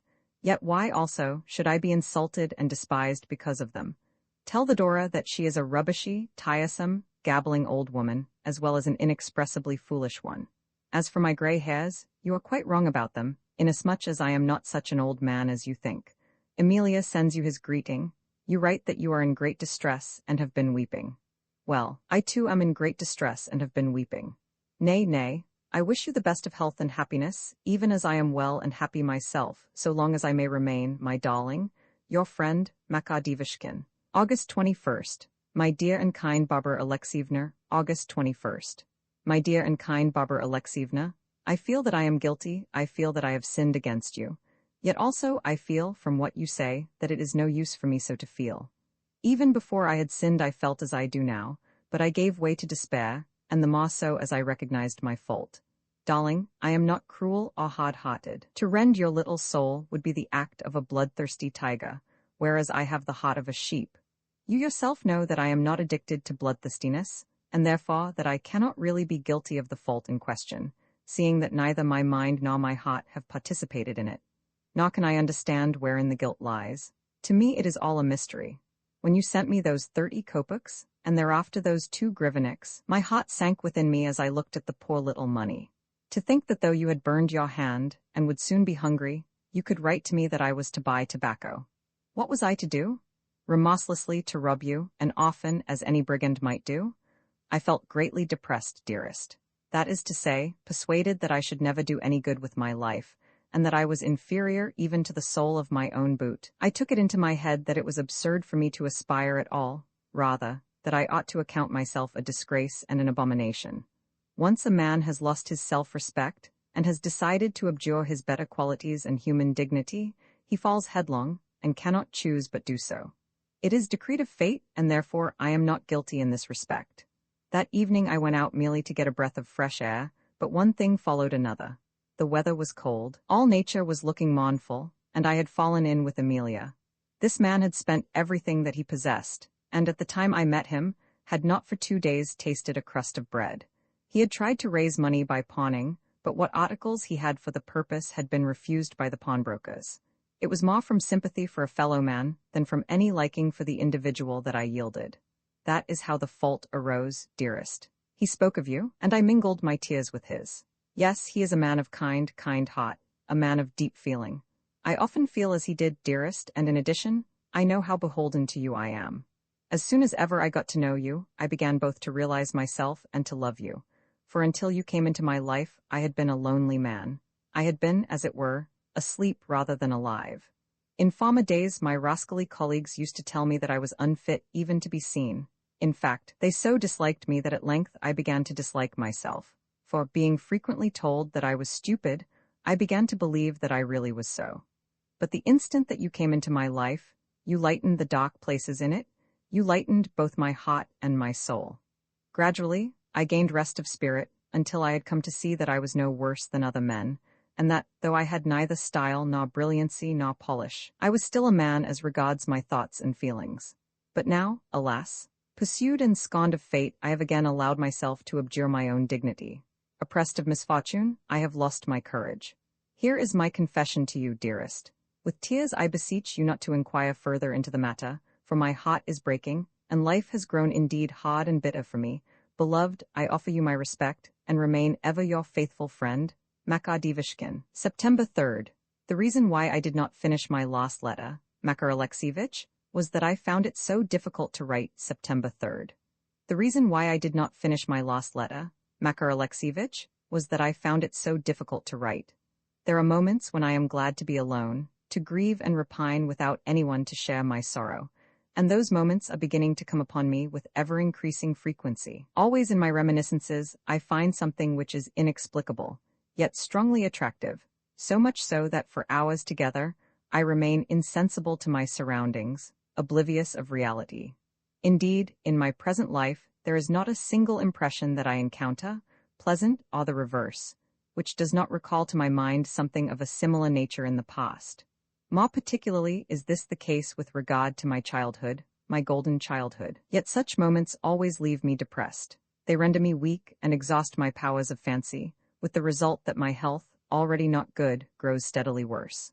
However, this morning it is a fine, fresh, cloudless day, such as we seldom get in autumn. The air has revived me and I greet it with joy. Yet to think that already the fall of the year has come. How I used to love the country in autumn. Then but a child, I was yet a sensitive being who loved autumn evenings better than autumn mornings.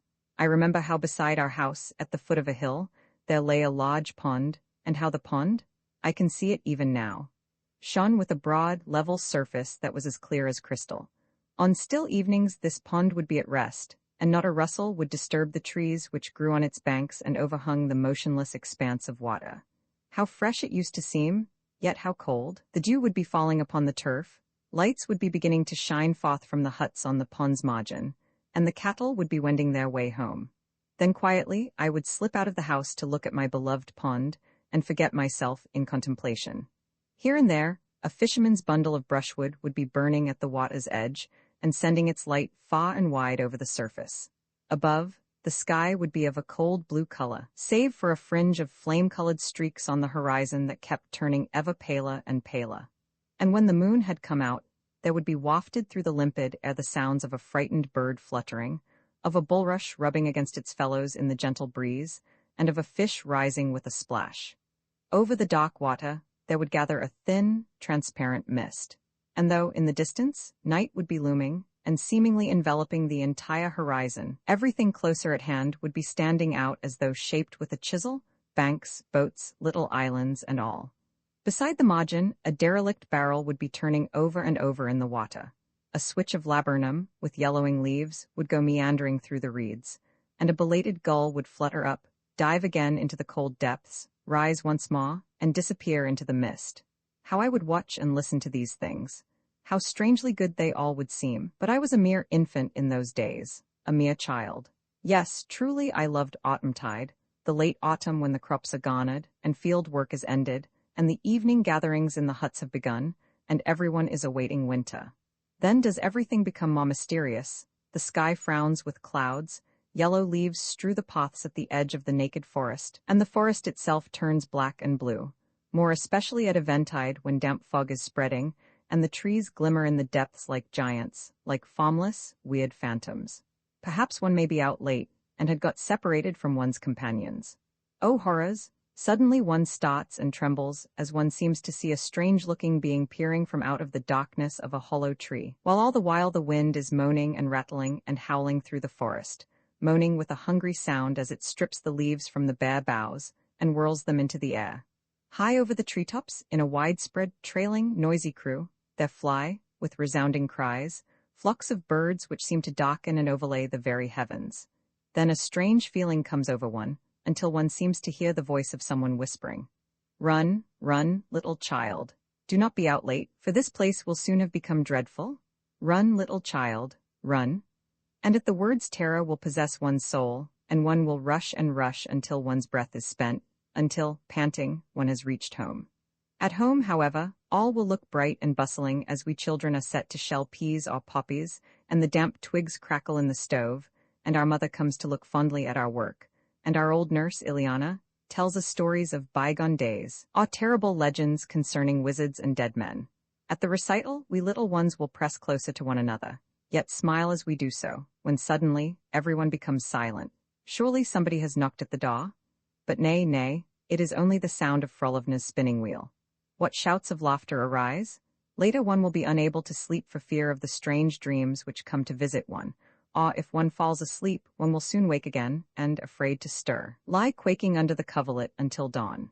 And in the morning, one will arise as fresh as a lark and look at the window, and see the fields overlaid with hoarfrost and fine icicles hanging from the naked branches, and the pond covered over with ice as thin as paper, and a white steam rising from the surface, and birds flying overhead with cheerful cries.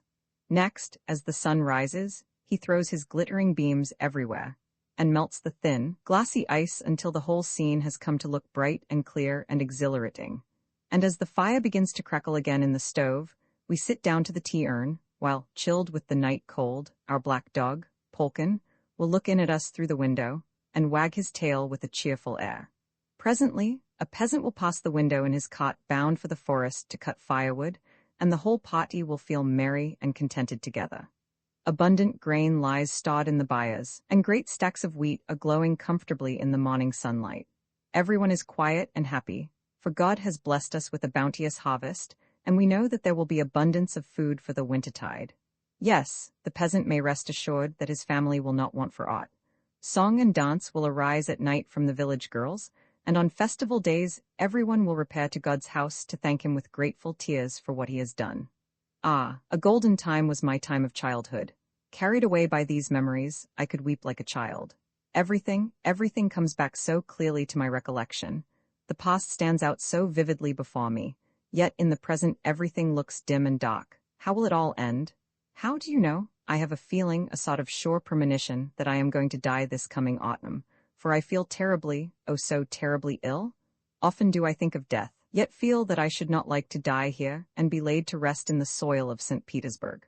Once more I have had to take to my bed, as I did last spring, for I have never really recovered. Indeed, I feel so depressed. The Dora has gone out for the day, and I am alone. For a long while past I have been afraid to be left by myself, for I keep fancying that there is someone else in the room, and that someone is speaking to me. Especially do I fancy this when I have gone off into a reverie, and then suddenly awoken from it, and am feeling bewildered. That is why I have made this letter such a long one, for when I am writing, the mood passes away. Goodbye. I have neither time nor paper left for more, and must close. Of the money which I saved to buy a new dress and hat, there remains but a single ruble, but I am glad that you have been able to pay your landlady 2 rubles, for they will keep her tongue quiet for a time, and you must repair your wardrobe. Goodbye once more. I am so tired. Nor can I think why I am growing so weak, why it is that even the smallest task now wearies me. Even if work should come my way, how am I to do it? That is what worries me above all things. B.D. April 9th. My dearest Makar Alexievich, April 9th. My dearest Makar Alexievich, are not you, my friend and benefactor, just a little ashamed to repine and give way to such despondency? And surely you are not offended with me? Ah, though often thoughtless in my speech, I never should have imagined that you would take my words as a jest at your expense. Rest assured that never should I make sport of your years or of your character. Only my own levity is at fault, still more, the fact that I am so weary of life. What will such a feeling not engender? To tell you the truth, I had supposed that you were jesting in your letter. Wherefore, my heart was feeling heavy at the thought that you could feel so displeased with me. Kind comrade and helper, you will be doing me an injustice if for a single moment you ever suspect that I am lacking in feeling or in gratitude towards you. My heart, believe me, is able to appraise at its true worth all that you have done for me by protecting me from my enemies and from hatred and persecution. Never shall I cease to pray to God for you, and should my prayers ever reach him and be received of heaven, then assuredly fortune will smile upon you. Today I am not well. By turns I shiver and flush with heat, and the door is greatly disturbed about me. Do not scruple to come and see me, Makar Alexievich. How can it concern other people what you do? You and I are well enough acquainted with each other, and one's own affairs are one's own affairs. Goodbye, Makar Alexievich, for I have come to the end of all I had to say, and am feeling too unwell to write more. Again I beg of you not to be angry with me, but to rest assured of my constant respect and attachment. Your humble, devoted servant, Barbara Dobroslava. September 5th. My beloved Barbara, September 5th. My beloved Barbara, today I have undergone a variety of experiences. In the first place, my head has been aching, and towards evening I went out to get a breath of fresh air along the Fontanka Canal. The weather was dull and damp, and even by 6 o'clock, darkness had begun to set in. True, rain was not actually falling, but only a mist like rain, while the sky was streaked with masses of trailing cloud. Crowds of people were hurrying along Naberezhnaya Street, with faces that looked strange and dejected. There were drunken peasants, snub-nosed old harridans in slippers, bareheaded artisans, cab drivers, every species of beggar, boys, a locksmith's apprentice in a striped smock, with lean, emaciated features which seemed to have been washed in rancid oil, an ex-soldier who was offering penknives and copper rings for sale, and so on, and so on. It was the hour when one would expect to meet no other folk than these. And what a quantity of boats there were on the canal. It made one wonder how they could all find room there. On every bridge were old women selling damp gingerbread or withered apples, and every woman looked as damp and dirty as her wares.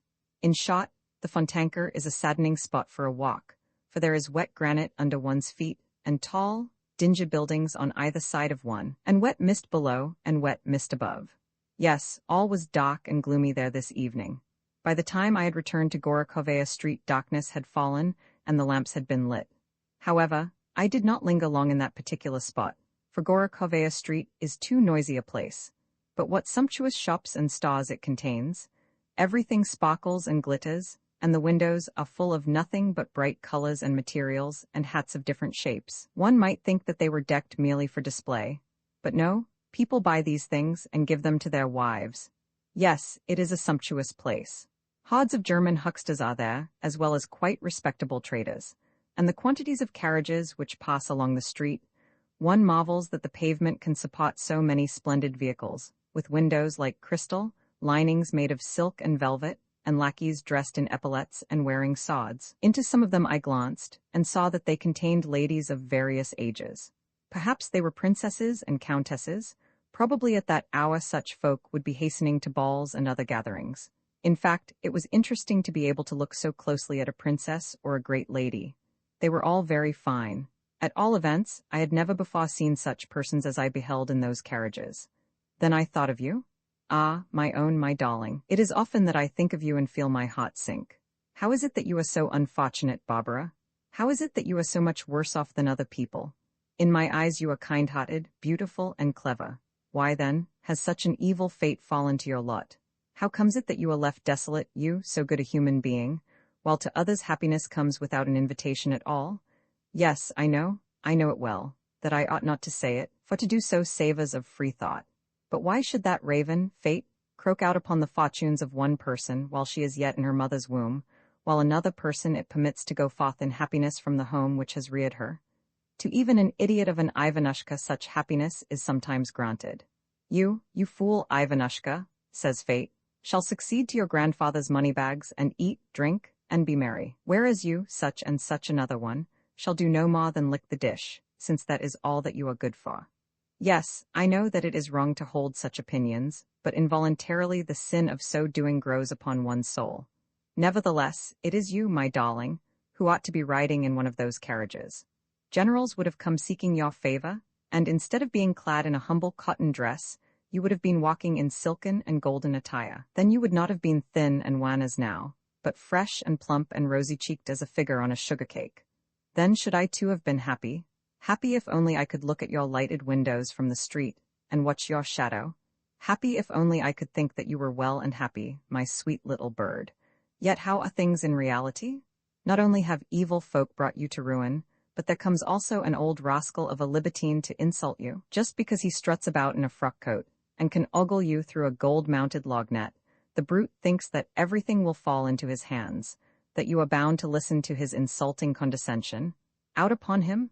But why is this? It is because you are an orphan, it is because you are unprotected, it is because you have no powerful friend to afford you the decent support which is your due. What do such facts matter to a man or to men to whom the insulting of an orphan is an offense allowed? Such fellows are not men at all, but mere vermin, no matter what they think themselves to be. Of that I am certain. Why, an organ grinder whom I met in Gorokovaya Street would inspire more respect than they do, for at least he walks about all day, and suffers hunger. At least he looks for a stray, superfluous groat to earn him subsistence, and is, therefore, a true gentleman, in that he supports himself. To beg alms he would be ashamed, and moreover he works for the benefit of mankind just as does a factory machine. So far as in me lies, says he, I will give you pleasure. True, he is a pauper and nothing but a pauper, but at least he is an honorable pauper. Though tired and hungry, he still goes on working in his own peculiar fashion, yet still doing honest labor. Yes, many a decent fellow whose labor may be disproportionate to its utility pulls the fallock to no one, and begs his bread of no one. I myself resemble that organ grinder. That is to say, though not exactly he, I resemble him in this respect, that I work according to my capabilities, and so far as in me lies. More could be asked of no one, nor ought I to be adjudged to do more. Apropos of the organ grinder, I may tell you, dearest, that today I experienced a double misfortune. As I was looking at the grinder, certain thoughts entered my head and I stood wrapped in a reverie. Some cabmen also had halted at the spot, as well as a young girl, with a yet smaller girl who was dressed in rags and tatters. These people had halted there to listen to the organ grinder, who was playing in front of someone's windows. Next, I caught sight of a little urchin of about 10, a boy who would have been good-looking, but for the fact that his face was pinched and sickly. Almost barefooted, and clad only in a shirt, he was standing agape to listen to the music, a pitiful childish figure. Nearer to the grinder, a few more urchins were dancing, but in the case of this lad his hands and feet looked numbed, and he kept biting the end of his sleeve and shivering. Also, I noticed that in his hands he had a paper of some sort. Presently a gentleman came by, and tossed the grinder a small coin, which fell straight into a box adorned with a representation of a Frenchman and some ladies.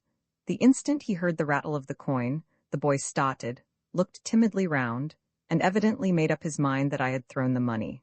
Whereupon, he ran to me with his little hands all shaking, and said in a tremulous voice as he proffered me his paper, "PL, please sign this." I turned over the paper, and saw that there was written on it what is usual under such circumstances. "Kind friends, I am a sick mother with 3 hungry children. Pray help me. Though soon I shall be dead, yet, if you will not forget my little ones in this world, neither will I forget you in the world that is to come." The thing seemed clear enough. It was a matter of life and death. Yet what was I to give the lad? Well, I gave him nothing, but my heart ached for him.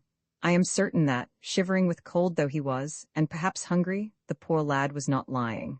No, he was not lying. The shameful point is that so many mothers take no care of their children, but send them out, half-clad, into the cold. Perhaps this lad's mother also was a feckless old woman, and devoid of character? Or perhaps she had no one to work for her, but was forced to sit with her legs crossed, a veritable invalid. Or perhaps she was just an old rogue who was in the habit of sending out pinched and hungry boys to deceive the public. What would such a boy learn from begging letters? His heart would soon be rendered callous, for, as he ran about begging, people would pass him by and give him nothing. Yes, their hearts would be as stone, and their replies rough and harsh. "Away with you," they would say. You are seeking but to trick us. He would hear that from everyone, and his heart would grow hard, and he would shiver in vain with the cold, like some poor little fledgling that has fallen out of the nest. His hands and feet would be freezing, and his breath coming with difficulty.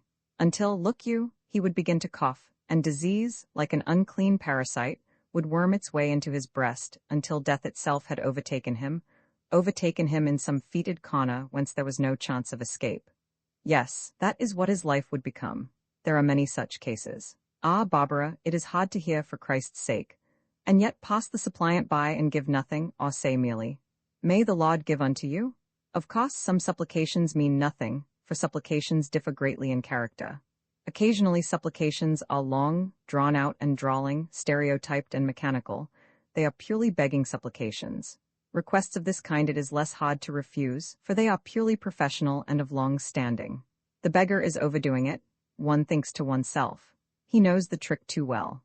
But there are other supplications which voice a strange, hoarse, unaccustomed note, like that today when I took the poor boy's paper. He had been standing by the curbstone without speaking to anybody, save that at last to myself he said, "For the love of Christ give me a groat," in a voice so hoarse and broken that I started, and felt a queer sensation in my heart, although I did not give him a groat. Indeed, I had not a groat on me. Rich folk dislike hearing poor people complain of their poverty. They disturb us, they say, and are impertinent as well. Why should poverty be so impertinent? Why should its hungry moans prevent us from sleeping? To tell you the truth, my darling, I have written the foregoing not merely to relieve my feelings, but also, still more, to give you an example of the excellent style in which I can write. You yourself will recognize that my style was formed long ago, but of late such fits of despondency have seized upon me that my style has begun to correspond to my feelings, and though I know that such correspondence gains one little, it at least renders one a certain justice. For not unfrequently it happens that, for some reason or another, one feels abased, and inclined to value oneself at nothing, and to account oneself lower than a dishclout. But this merely arises from the fact that at the time one is feeling harassed and depressed, like the poor boy who today asked of me alms. Let me tell you an allegory, dearest, and do you hearken to it. Often, as I hasten to the office in the morning, I look around me at the city, I watch it awaking, getting out of bed, lighting its fires, cooking its breakfast, and becoming vocal. And at the sight, I begin to feel smaller, as though someone had dealt me a rap on my inquisitive nose. Yes, at such times I slink along with a sense of utter humiliation in my heart. For one would have but to see what is passing within those great, black, grimy houses of the capital, and to penetrate within their walls, for one at once to realize what good reason there is for self-depredation and heart-searching. Of course, you will note that I am speaking figuratively rather than literally. Let us look at what is passing within those houses. In some dingy corner, perhaps, in some damp kennel which is supposed to be a room, an artisan has just awakened from sleep. All night he has dreamt, if such an insignificant fellow is capable of dreaming, about the shoes which last night he mechanically cut out. He is a master shoemaker, you see, and therefore able to think of nothing but his one subject of interest. Nearby are some squalling children and a hungry wife. Nor is he the only man that has to greet the day in this fashion. Indeed, the incident would be nothing. It would not be worth writing about, save for another circumstance. In that same house another person, a person of great wealth, may also have been dreaming of shoes, but of shoes of a very different pattern and fashion. In a manner of speaking, if you understand my metaphor, we are all of us shoemakers. This, again, would be nothing, were it not that the rich person has no one to whisper in his ear. Why dost thou think of such things? Why dost thou think of thyself alone, and live only for thyself, thou who art not a shoemaker? Thy children are not ailing, thy wife is not hungry. Look around thee. Canst thou not find a subject more fitting for thy thoughts than thy shoes? That is what I want to say to you in allegorical language, Barbara. Maybe it savours a little of free thought, dearest, but such ideas will keep arising in my mind and finding utterance in impetuous speech. Why, therefore, should one not value oneself at a groat as one listens in fear and trembling to the raw and turmoil of the city? Maybe you think that I am exaggerating things, that this is a mere whim of mine, or that I am quoting from a book. No, no, Barbara. You may rest assured that it is not so. Exaggeration I abhor, with whims I have nothing to do, and of quotation I am guiltless. I arrived home today in a melancholy mood. Sitting down to the table, I had warmed myself some tea, and was about to drink a second glass of it, when there entered Gorshkov. the poor lodger. Already, this morning, I had noticed that he was hovering around the other lodgers, and also seeming to want to speak to myself. In passing, I may say that his circumstances are infinitely worse than my own, for only think of it, he has a wife and children. Indeed, if I were he, I do not know what I should do. Well, he entered my room, and bowed to me with the pus standing, as usual, in drops on his eyelashes, his feet shuffling about, and his tongue unable, at first, to articulate a word. I motioned him to a chair, it was a dilapidated enough one, but I had no other, and asked him to have a glass of tea. To this he demurred, for quite a long time he demurred, but at length he accepted the offer. Next, he was for drinking the tea without sugar, and renewed his excuses, but upon the sugar I insisted. After long resistance and many refusals, he did consent to take some, but only the smallest possible lump, after which he assured me that his tea was perfectly sweet. To what depths of humility can poverty reduce a man? Well, what is it, my good sir? I inquired of him, whereupon he replied, "It is this, Makar Alexievich, you have once before been my benefactor. Pray again show me the charity of God, and assist my unfortunate family. My wife and children have nothing to eat. To think that a father should have to say this." I was about to speak again when he interrupted me. "You see," he continued, "I am afraid of the other lodgers here. That is to say, I am not so much afraid of, as ashamed to address them, for they are a proud, conceited lot of men. Nor would I have troubled even you, my friend and former benefactor, were it not that I know that you yourself have experienced misfortune and are in debt. Wherefore, I have ventured to come and make this request of you, in that I know you not only to be kind-hearted, but also to be in need, and for that reason the more likely to sympathize with me in my distress." To this, he added an apology for his awkwardness and presumption. I replied that, glad though I should have been to serve him, I had nothing, absolutely nothing, at my disposal. "Ah, Makar Alexievich," he went on, "surely it is not much that I am asking of you? My wife and children are starving. See, could you not afford me just a grivennik?" At that my heart contracted. How these people put me to shame, thought I. But I had only 20 kopecks left, and upon them I had been counting for meeting my most pressing requirements. "No, good sir, I cannot," said I. "Well, what you will," he persisted. "Perhaps 10 kopecks?" Well, I got out my cash-box and gave him the 20. It was a good deed. To think that such poverty should exist, then I had some further talk with him. "How is it," I asked him, "that though you are in such straits you have hired a room at 5 rubles? He replied that though, when he engaged the room 6 months ago, he paid 3 months' rent in advance, his affairs had subsequently turned out badly, and never righted themselves since. You see, Barbara, he was sued at law by a merchant who had defrauded the treasury in the matter of a contract. When the fraud was discovered, the merchant was prosecuted, but the transactions in which he had engaged involved Gorshkov, although the latter had been guilty only of negligence, want of prudence, and culpable indifference to the treasury's interests. True, the affair had taken place some years ago, but various obstacles had since combined to thwart Gorshkov. "Of the disgrace put upon me," said he to me, "I am innocent. True, I to a certain extent disobeyed orders, but never did I commit theft or embezzlement." Nevertheless, the affair lost him his character. He was dismissed the service, and though not adjudged capitally guilty, has been unable since to recover from the merchant a large sum of money which is his by right, as spared to him, Gorshkov, by the legal tribunal. True, the tribunal in question did not altogether believe in Gorshkov, but I do so. The matter is of a nature so complex and crooked that probably 100 years would be insufficient to unravel it, and though it has now to a certain extent been cleared up, the merchant still holds the key to the situation. Personally, I side with Gorshkov, and am very sorry for him. Though lacking a post of any kind, he still refuses to despair, though his resources are completely exhausted. Yes, it is a tangled affair, and meanwhile he must live, for, unfortunately, another child which has been born to him has entailed upon the family fresh expenses.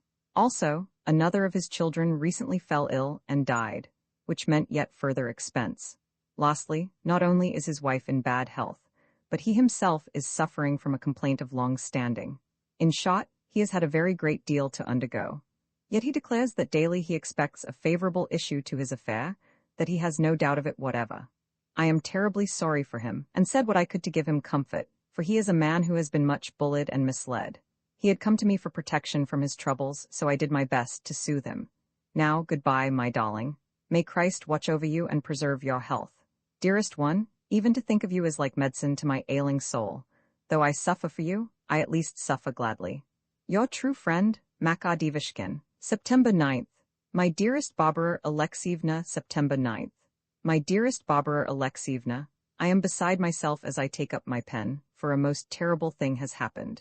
My head is whirling round. Ah, beloved, how am I to tell you about it all? I had never foreseen what has happened. But no, I cannot say that I had never foreseen it, for my mind did get an inkling of what was coming, through my seeing something very similar to it in a dream. I will tell you the whole story, simply, and as God may put it into my heart. Today I went to the office as usual, and upon arrival, sat down to write. You must know that I had been engaged on the same sort of work yesterday, and that, while executing it, I had been approached by Timothy Ivanovitch with an urgent request for a particular document. Makar Alexievitch, he had said, pray copy this out for me. Copy it as quickly and as carefully as you can, for it will require to be signed today. Also let me tell you, dearest, that yesterday I had not been feeling myself, nor able to look at anything. I had been troubled with grave depression. My breast had felt chilled, and my head clouded. All the while I had been thinking of you, my darling. Well, I set to work upon the copying, and executed it cleanly and well, except for the fact that, whether the devil confused my mind, or a mysterious fate so ordained, or the occurrence was simply bound to happen, I left out a whole line of the document, and thus made nonsense of it. The work had been given me too late for signature last night, so it went before His Excellency this morning. I reached the office at my usual hour, and sat down beside Emilia Ivanovitch. Here I may remark that for a long time past I have been feeling twice as shy and diffident as I used to do. I have been finding it impossible to look people in the face. Let only a chair creak, and I become more dead than alive. Today, therefore, I crept humbly to my seat and sat down in such a crouching posture that Efim Akimovitch, the most touchy man in the world, said to me sotto voce, "What on earth makes you sit like that, Makar Alexievitch?" Then he pulled such a grimace that everyone near us rocked with laughter at my expense. I stopped my ears, frowned, and sat without moving, for I found this the best method of putting a stop to such merriment. All at once I heard a bustle and a commotion and the sound of someone running towards us. Did my ears deceive me? It was I who was being summoned in peremptory tones. My heart started to tremble within me, though I could not say why. I only know that never in my life before had it trembled as it did then. Still I clung to my chair, and at that moment was hardly myself at all. The voices were coming nearer and nearer, until they were shouting in my ear, "Devishkin, Devishkin, where is Devishkin?" Then at length I raised my eyes and saw before me Evstafi Ivanovitch. He said to me, "Makar Alexievitch, go at once to His Excellency. You have made a mistake in a document." That was all, but it was enough, was it not? I felt dead and cold as ice. I felt absolutely deprived of the power of sensation. But I rose from my seat and went whither I had been bidden. Through one room, through 2 rooms, through 3 rooms I passed, until I was conducted into His Excellency's cabinet itself. Of my thoughts at that moment, I can give no exact account. I merely saw His Excellency standing before me, with a knot of people around him. I have an idea that I did not salute him, that I forgot to do so. Indeed, so panic-stricken was I, that my teeth were chattering and my knees knocking together. In the first place, I was greatly ashamed of my appearance. A glance into a mirror on the right had frightened me with the reflection of myself that it presented. And, in the second place, I had always been accustomed to comport myself as though no such person as I existed. Probably His Excellency had never before known that I was even alive. Of course, he might have heard, in passing, that there was a man named Devishkin in his department, but never for a moment had he had any intercourse with me. He began angrily, "What is this you have done, sir? Why are you not more careful? The document was wanted in a hurry, and you have gone and spoiled it. What do you think of it?" The last being addressed to Evstafi Ivanovitch. More I did not hear, except for some flying exclamations of "What negligence and carelessness! How awkward this is!" and so on. I opened my mouth to say something or other. I tried to beg pardon, but could not. To attempt to leave the room, I had not the hardihood.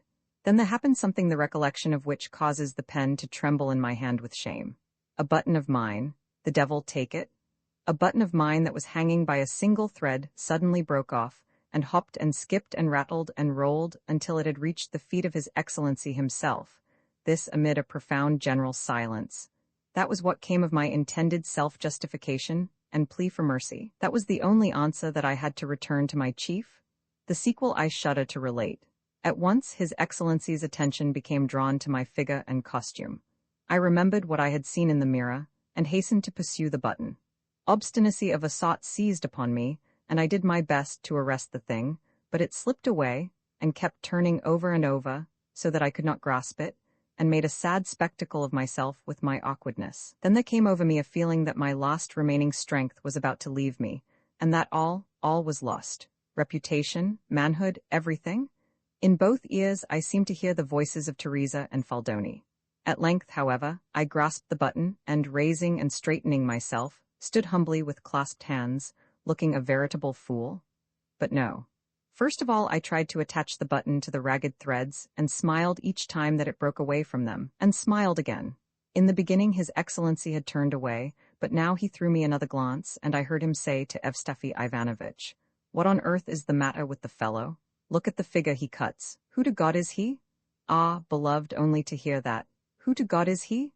Truly I had made myself a mocked man. In reply to His Excellency, Evstafi murmured, "He is no one of any note, though his character is good. Besides, his salary is sufficient as the scale goes." "Very well then, but help him out of his difficulties somehow," said His Excellency. "Give him a trifle of salary in advance." "It is all forestalled," was the reply. "He drew it some time ago, but his record is good. There is nothing against him." At this I felt as though I were in hell-fire. I could actually have died. Well, said His Excellency, "let him copy out the document a second time. Devishkin, come here. You ought to make another copy of this paper, and to make it as quickly as possible." With that, he turned to some other officials present, issued to them a few orders, and the company dispersed. No sooner had they done so than His Excellency hurriedly pulled out a pocketbook, took thence a note for 100 rubles, and with the words, "Take this. It is as much as I can afford. Treat it as you like," placed the money in my hand. At this, dearest, I started and trembled, for I was moved to my very soul. What next I did I hardly know, except that I know that I seized His Excellency by the hand. But he only grew very red, and then, no, I am not departing by a hair's breadth from the truth. It is true that he took this unworthy hand in his and shook it. Yes, he took this hand of mine in his and shook it as though I had been his equal, as though I had been a general like himself. "Go now," he said. "This is all that I can do for you. Make no further mistakes, and I will overlook your fault. What I think about it is this. I beg of you and of the Dora, and had I any children I should beg of them also, to pray ever to God for His Excellency.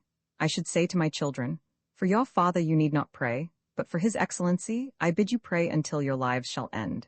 Yes, dear one, I tell you this in all solemnity, so hearken well unto my words, that though, during these cruel days of our adversity, I have nearly died of distress of soul at the sight of you and your poverty, as well as at the sight of myself and my abasement and helplessness, I yet care less for the 100 rubles which His Excellency has given me than for the fact that he was good enough to take the hand of a wretched drunkard in his own and press it. By that act he restored me to myself. By that act he revived my courage, he made life forever sweet to me. Yes, sure am I that, sinner though I be before the Almighty, my prayers for the happiness and prosperity of His Excellency will yet ascend to the heavenly throne. But, my darling, for the moment I am terribly agitated and distraught.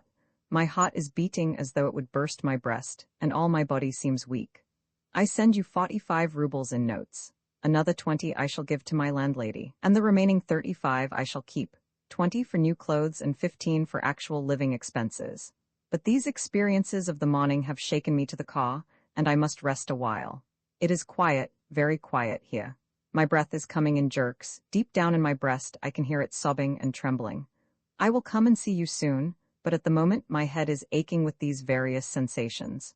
God sees all things, my darling, my priceless treasure. Your steadfast friend, Makar Devishkin, September 10th. My beloved Makar Alexievich, September 10th. My beloved Makar Alexievich, I am unspeakably rejoiced at your good fortune, and fully appreciate the kindness of your superior. Now, take a rest from your cares. Only do not again spend money to no advantage. Live as quietly and as frugally as possible, and from today begin always to set aside something, lest misfortune again overtake you.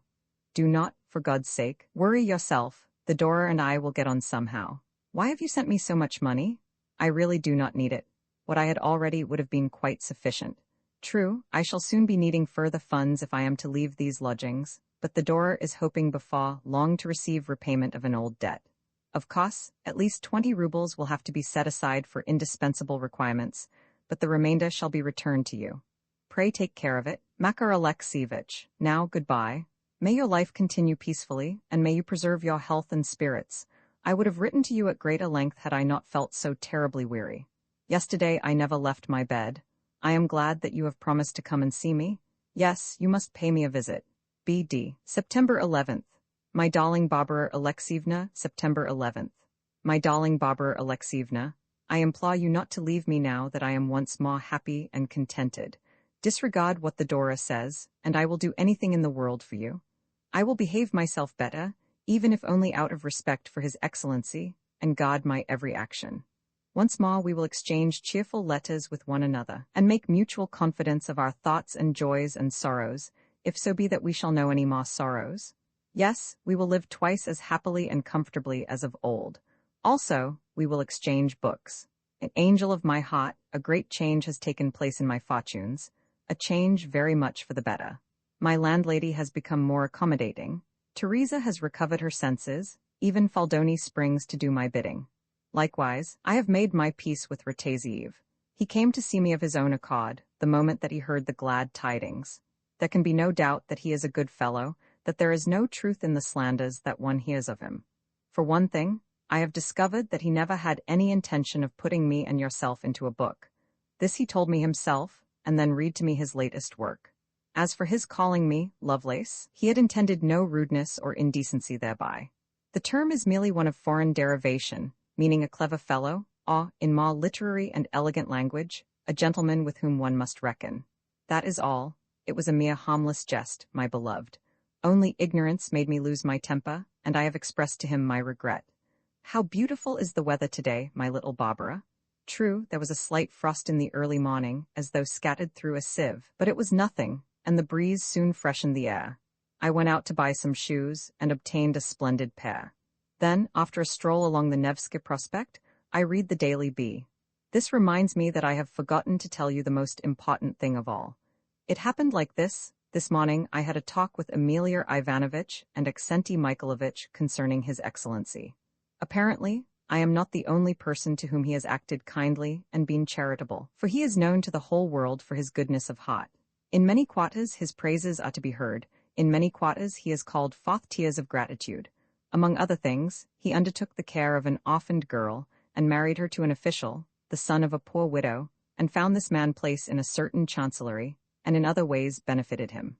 Well, dearest, I considered it to be my duty to add my mite by publishing abroad the story of His Excellency's gracious treatment of myself. Accordingly, I related the whole occurrence to my interlocutors, and concealed not a single detail. In fact, I put my pride into my pocket, though why should I feel ashamed of having been elated by such an occurrence?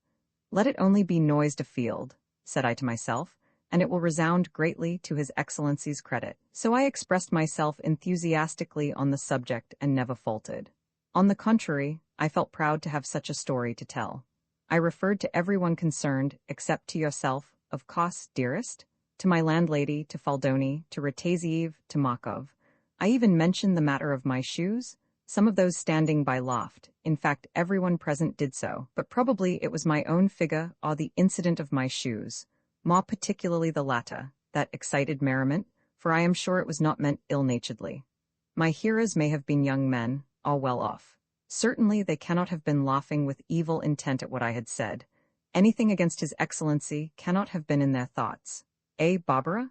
Even now I cannot wholly collect my faculties, so upset am I by recent events. Have you any fuel to go on with, Barbara? You must not expose yourself to cold. Also, you have depressed my spirits with your fears for the future. Daily I pray to God on your behalf. Ah, how I pray to Him.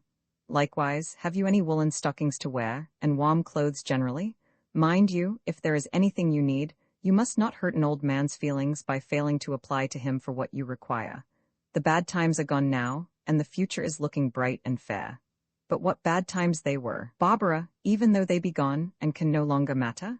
As the years pass on we shall gradually recover ourselves. How clearly I remember my youth!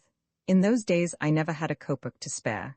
Yet, cold and hungry though I was always light-hearted. In the morning I would walk the Nevsky Prospect and meet nice-looking people, and be happy all day. Yes, it was a glorious time. It was good to be alive, especially in St. Petersburg. Yet it is but yesterday that I was beseeching God with tears to pardon me my sins during the late sorrowful period, to pardon me my murmurings and evil thoughts and gambling and drunkenness. And you I remembered in my prayers, for you alone have encouraged and comforted me, you alone have given me advice and instruction. I shall never forget that, dearest. Today I gave each one of your letters a kiss.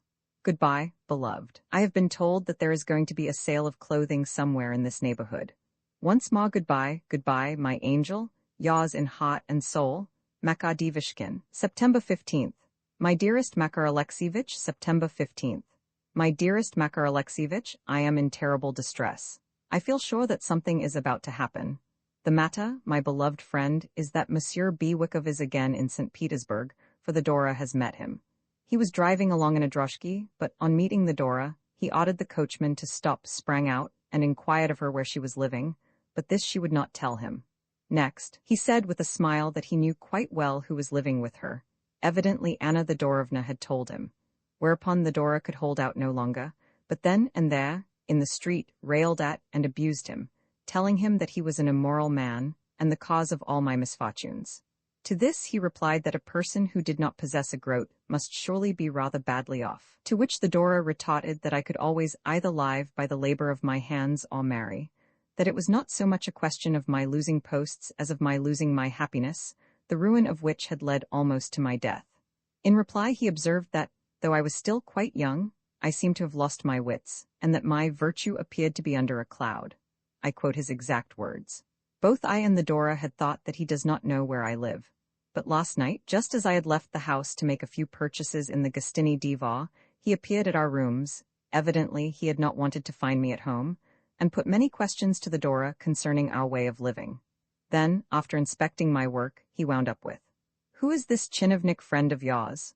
At the moment you happened to be passing through the courtyard, so the Dora pointed you out, and the man peered at you, and laughed." The Dora next asked him to depart, telling him that I was still ill from grief, and that it would give me great pain to see him there. To which, after a pause, he replied that he had come because he had had nothing better to do. Also, he was for giving the Dora 25 rubles, but of course she declined them. What does it all mean? Why has he paid this visit? I cannot understand his getting to know about me. I am lost in conjecture. The Dora, however, says that Axinia, her sister-in-law, who sometimes comes to see her, is acquainted with a laundress named Nastasia, and that this woman has a cousin in the position of watchman to a department of which a certain friend of Anna Thedorovna's nephew forms one of the staff. Can it be, therefore, that an intrigue has been hatched through this channel? But the Dora may be entirely mistaken. We hardly know what to think. What if he should come again? The very thought terrifies me. When the Dora told me of this last night, such terror seized upon me that I almost swooned away. What can the man be wanting? At all events, I refuse to know such people. What have they to do with my wretched self? Ah, how I am haunted with anxiety, for every moment I keep thinking that Bewikov is at hand. What will become of me? What more has fate in store for me? For Christ's sake, come and see me, Makar Alexievich. For Christ's sake, come and see me soon. September 18th. My beloved Barbara Alexievna, September 18th. My beloved Barbara Alexievna, today there took place in this house a most lamentable, a most mysterious, a most unlooked-for occurrence. First of all, let me tell you that poor Goshkov has been entirely absolved of guilt. The decision has been long in coming, but this morning he went to hear the final resolution read. It was entirely in his favor. Any culpability which had been imputed to him for negligence and irregularity was removed by the resolution. Likewise, he was authorized to recover of the merchant a large sum of money. Thus, he stands entirely justified, and has had his character cleansed from all stain. In short, he could not have wished for a more complete vindication. When he arrived home at 3 o'clock, he was looking as white as a sheet, and his lips were quivering. Yet there was a smile on his face as he embraced his wife and children. In a body, the rest of us ran to congratulate him, and he was greatly moved by the act. Bowing to us, he pressed our hands in turn. As he did so, I thought, somehow, that he seemed to have grown taller and straighter, and that the pus drops seemed to have disappeared from his eyelashes. Yet how agitated he was, poor fellow! He could not rest quietly for 2 minutes together, but kept picking up and then dropping whatsoever came to his hand, and bowing and smiling without intermission, and sitting down and getting up, and again sitting down, and chattering God only knows what about his honor and his good name and his little ones. How he did talk, yes, and weep too? Indeed, few of ourselves could refrain from tears, although Rataziev remarked, probably to encourage Goshkov, that honor mattered nothing when one had nothing to eat, and that money was the chief thing in the world, and that for it alone ought God to be thanked. Then he slapped Goshkov on the shoulder, but I thought that Goshkov somehow seemed hurt at this. He did not express any open displeasure, but threw Rataziev a curious look, and removed his hand from his shoulder. Once upon a time he would not have acted thus, but characters differ. For example, I myself should have hesitated, at such a season of rejoicing, to seem proud, even though excessive deference and civility at such a moment might have been construed as a lapse both of moral courage and of mental vigor. However, this is none of my business. All that Goshkov said was, "Yes, money is a good thing, glory be to God." In fact, the whole time that we remained in his room he kept repeating to himself, "Glory be to God, glory be to God." His wife ordered a richer and more delicate meal than usual, and the landlady herself cooked it, for at heart she is not a bad woman. But until the meal was served, Goshkov could not remain still. He kept entering everyone's room in turn, whether invited thither or not, and, seating himself smilingly upon a chair, would sometimes say something, and sometimes not utter a word, but get up and go out again. In the naval officer's room, he even took a pack of playing cards into his hand, and was thereupon invited to make a fourth in a game, but after losing a few times, as well as making several blunders in his play, he abandoned the pursuit. "No," said he, "that is the sort of man that I am, that is all that I am good for," and departed. Next, encountering myself in the corridor, he took my hands in his and gazed into my face with a rather curious air. Then he pressed my hands again and moved away, still smiling, but in an odd, weary sort of manner, much as a corpse might smile. Meanwhile his wife was weeping for joy, and everything in their room was decked in holiday guise. Presently dinner was served, and after they had dined Goshkov said to his wife, "See now, dearest, I am going to rest a little while," and with that went to bed. Presently he called his little daughter to his side, and laying his hand upon the child's head, lay a long while looking at her. Then he turned to his wife again and asked her, "What of Petinka? Where is our Petinka?" Whereupon his wife crossed herself, and replied, "Why, our Petinka is dead." "Yes, yes, I know, of course," said her husband. "Petinka is now in the kingdom of heaven." This showed his wife that her husband was not quite in his right senses, that the recent occurrence had upset him, so she said, "My dearest, you must sleep a while." "I will do so," he replied. "At once, I am rather," and he turned over and lay silent for a time. Then again he turned round and tried to say something, but his wife could not hear what it was. "What do you say?" she inquired, but he made no reply. Then again she waited a few moments until she thought to herself, "He has gone to sleep," and departed to spend an hour with the landlady. At the end of that hour she returned, only to find that her husband had not yet awoken, but was still lying motionless. "He is sleeping very soundly," she reflected as she sat down and began to work at something or other. Since then she has told us that when half an hour or so had elapsed, she fell into a reverie. What she was thinking of she cannot remember, save that she had forgotten altogether about her husband. Then she awoke with a curious sort of sensation at her heart. The first thing that struck her was the death-like stillness of the room. Glancing at the bed, she perceived her husband to be lying in the same position as before. Thereupon she approached him, turned the coverlet back, and saw that he was stiff and cold, that he had died suddenly, as though smitten with a stroke. But of what precisely he died God only knows. The affair has so terribly impressed me that even now I cannot fully collect my thoughts. It would scarcely be believed that a human being could die so simply. And he's such a poor, needy wretch, this Goshkov. What a fate, to be sure. His wife is plunged in tears and panic-stricken, while his little daughter has run away somewhere to hide herself. In their room, however, all is bustle and confusion, for the doctors are about to make an autopsy on the corpse. But I cannot tell you things for certain. I only know that I am most grieved, most grieved. How sad to think that one never knows what even a day, what even an hour, may bring forth. One seems to die to so little purpose. Your own Makar Divishkin, September 19th. My beloved Barbara Alexievna, September 19th.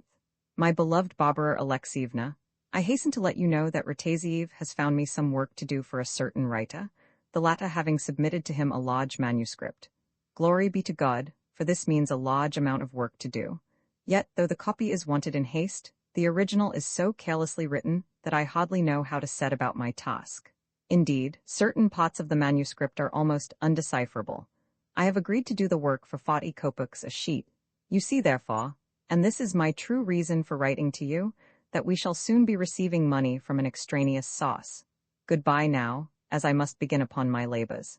Your sincere friend, Makar Devishkin, September 23rd. My dearest Makar Alexievich, September 23rd. My dearest Makar Alexievich, I have not written to you these 3 days past for the reason that I have been so worried and alarmed. 3 days ago, Bewikov came again to see me. At the time I was alone, for the Dora had gone out somewhere. As soon as I opened the door, the sight of him so terrified me that I stood rooted to the spot, and could feel myself turning pale. Entering with his usual loud laugh, he took a chair and sat down. For a long while I could not collect my thoughts. I just sat where I was, and went on with my work. Soon his smile faded, for my appearance seemed somehow to have struck him. You see, of late I have grown thin, and my eyes and cheeks have fallen in, and my face has become as white as a sheet, so that anyone who knew me a year ago would scarcely recognize me now. After a prolonged inspection, Bewikov seemed to recover his spirits, for he said something to which I duly replied. Then again he laughed. Thus he sat for a whole hour, talking to me the while, and asking me questions about one thing and another. At length, just before he rose to depart, he took me by the hand and said, to quote his exact words, "Between ourselves, Barbara Alexievna, that kinswoman of yours and my good friend and acquaintance, I refer to Anna Thedorovna, is a very bad woman." He also added a grosser term of opprobrium. "First of all she led your cousin astray, and then she ruined yourself. I also have behaved like a villain, but such is the way of the world." Again he laughed. Next, having remarked that, though not a master of eloquence, he had always considered that obligations of gentility obliged him to have with me a clear and outspoken explanation, he went on to say that he sought my hand in marriage, that he looked upon it as a duty to restore to me my honor, that he could offer me riches, that after marriage he would take me to his country seat in the steppes where we would hunt hares, that he intended never to visit St. Petersburg again, since everything there was horrible, and he had to entertain a worthless nephew whom he had sworn to disinherit in favor of a legal heir, and finally, that it was to obtain such a legal heir that he was seeking my hand in marriage. Lastly, he remarked that I seemed to be living in very poor circumstances, which was not surprising, said he, in view of the kennel that I inhabited, that I should die if I remained a month longer in that den, that all lodgings in St. Petersburg were detestable, and that he would be glad to know if I was in want of anything. So thunderstruck was I with the proposal that I could only burst into tears. These tears he interpreted as a sign of gratitude, for he told me that he had always felt assured of my good sense, cleverness, and sensibility, but that hitherto he had hesitated to take this step, until he should have learned precisely how I was getting on.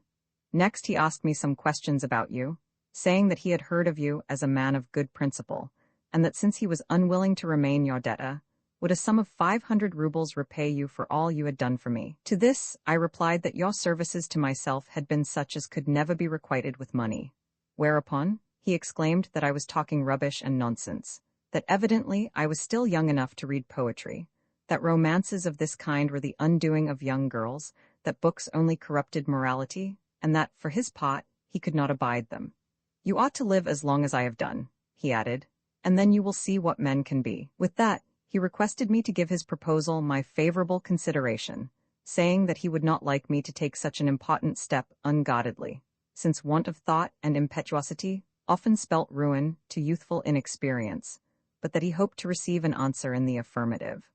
"Otherwise," said he, "I shall have no choice but to marry a certain merchant's daughter in Moscow, in order that I may keep my vow to deprive my nephew of the inheritance." Then he pressed 500 rubles into my hand, to buy myself some bonbons, as he phrased it, and wound up by saying that in the country I should grow as fat as a donut or a cheese rolled in butter, that at the present moment he was extremely busy, and that, deeply engaged in business though he had been all day, he had snatched the present opportunity of paying me a visit. At length he departed. For a long time I sat plunged in reflection. Great though my distress of mind was, I soon arrived at a decision. "My friend, I am going to marry this man. I have no choice but to accept his proposal. If anyone could save me from this squalor, and restore to me my good name, and avert from me future poverty and want and misfortune, he is the man to do it. What else have I to look for from the future? What more am I to ask of fate? The Dora declares that one need never lose one's happiness, But what, I ask her, can be called happiness under such circumstances as mine? At all events, I see no other road open, dear friend. I see nothing else to be done. I have worked until I have ruined my health. I cannot go on working forever. Shall I go out into the world? Nay, I am wan to a shadow with grief and become good for nothing. Sickly by nature, I should merely be a burden upon other folks. Of course this marriage will not bring me paradise, but what else does there remain? My friend, what else does there remain? What other choice is left? I had not asked your advice earlier for the reason that I wanted to think the matter over alone. However, the decision which you have just read is unalterable, and I am about to announce it to be Wyckoff himself, who in any case has pressed me for a speedy reply, owing to the fact, so he says, that his business will not wait nor allow him to remain here longer, and that therefore no trifle must be allowed to stand in its way. God alone knows whether I shall be happy, but my fate is in his holy, his inscrutable hand, and I have so decided. Wyckoff is said to be kind-hearted. He will at least respect me, and perhaps I shall be able to return that respect. What more could be looked for from such a marriage? I have now told you all, Makar Alexievich, and feel sure that you will understand my despondency. Do not, however, try to divert me from my intention, for all your efforts will be in vain. Think for a moment, weigh in your heart for a moment all that has led me to take this step. At first my anguish was extreme, but now I am quieter. What awaits me I know not. What must be, and as God may send. Wyckoff has just arrived, so I am leaving this letter unfinished. Otherwise I had much else to say to you. Wyckoff is even now at the door. September 23rd. My beloved Barbara Alexievna, September 23rd. My beloved Barbara Alexievna, I hasten to reply to you. I hasten to express to you my extreme astonishment. In passing, I may mention that yesterday we buried poor Goshkov. Yes, Wyckoff has acted nobly, and you have no choice but to accept him. All things are in God's hands.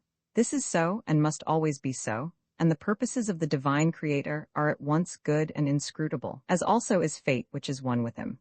The Dora will share your happiness, for of course you will be happy and free from want, darling, dearest, sweetest of angels. But why should the matter be so hurried? Oh, of course, Monsieur Wyckoff's business affairs.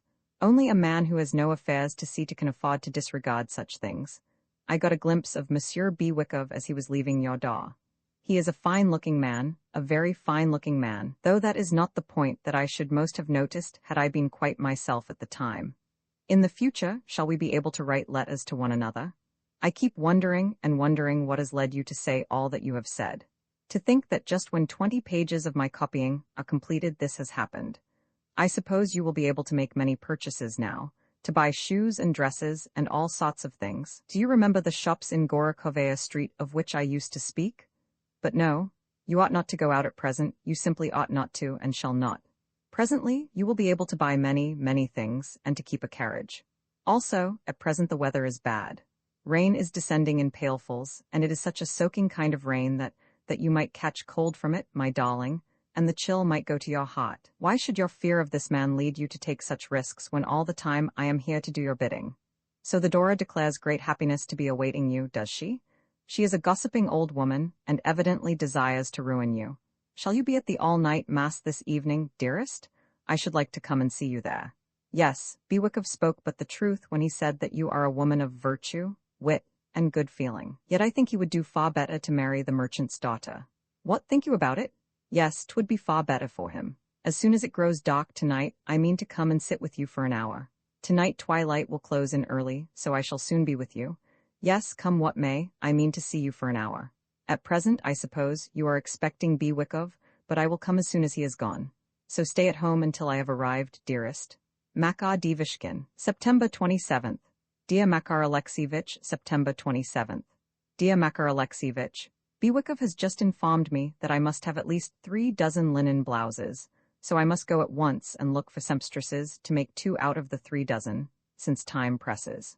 Indeed, Monsieur Wyckoff is quite angry about the fuss which these fripperies are entailing, seeing that there remain but 5 days before the wedding, and we ought to depart on the following day. He keeps rushing about and declaring that no time ought to be wasted on trifles. I am terribly worried and scarcely able to stand on my feet. There is so much to do, and perhaps so much that were better left undone.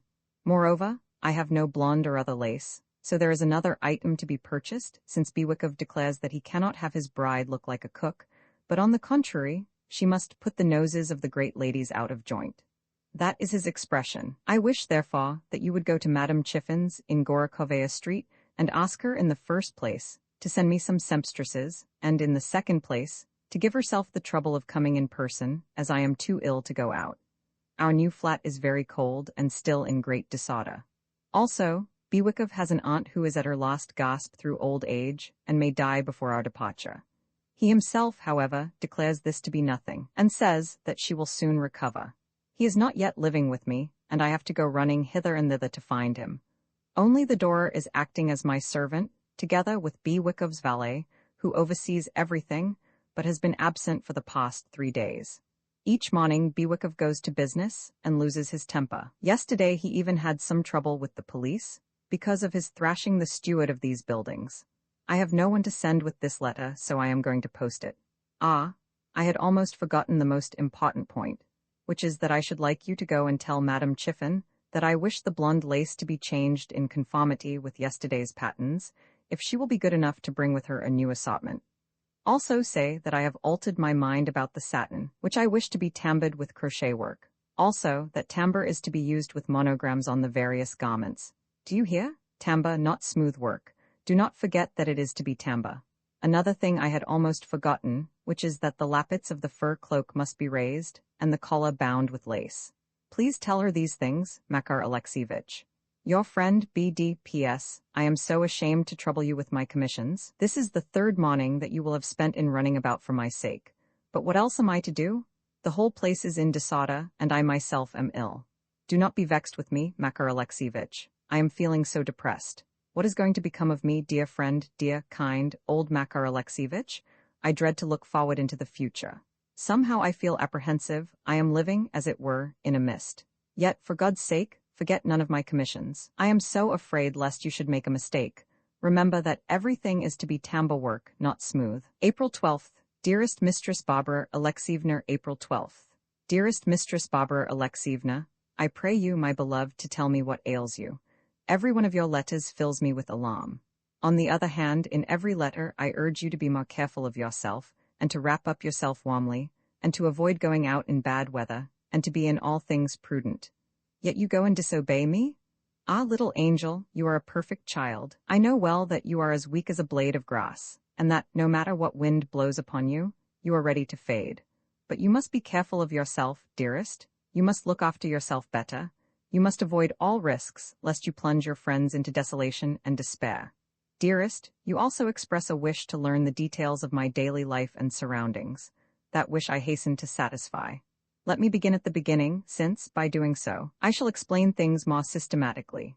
In the first place, on entering this house, one passes into a very bare hall, and thence along a passage to a mean staircase. The reception room, however, is bright, clean, and spacious, and is lined with redwood and metalwork.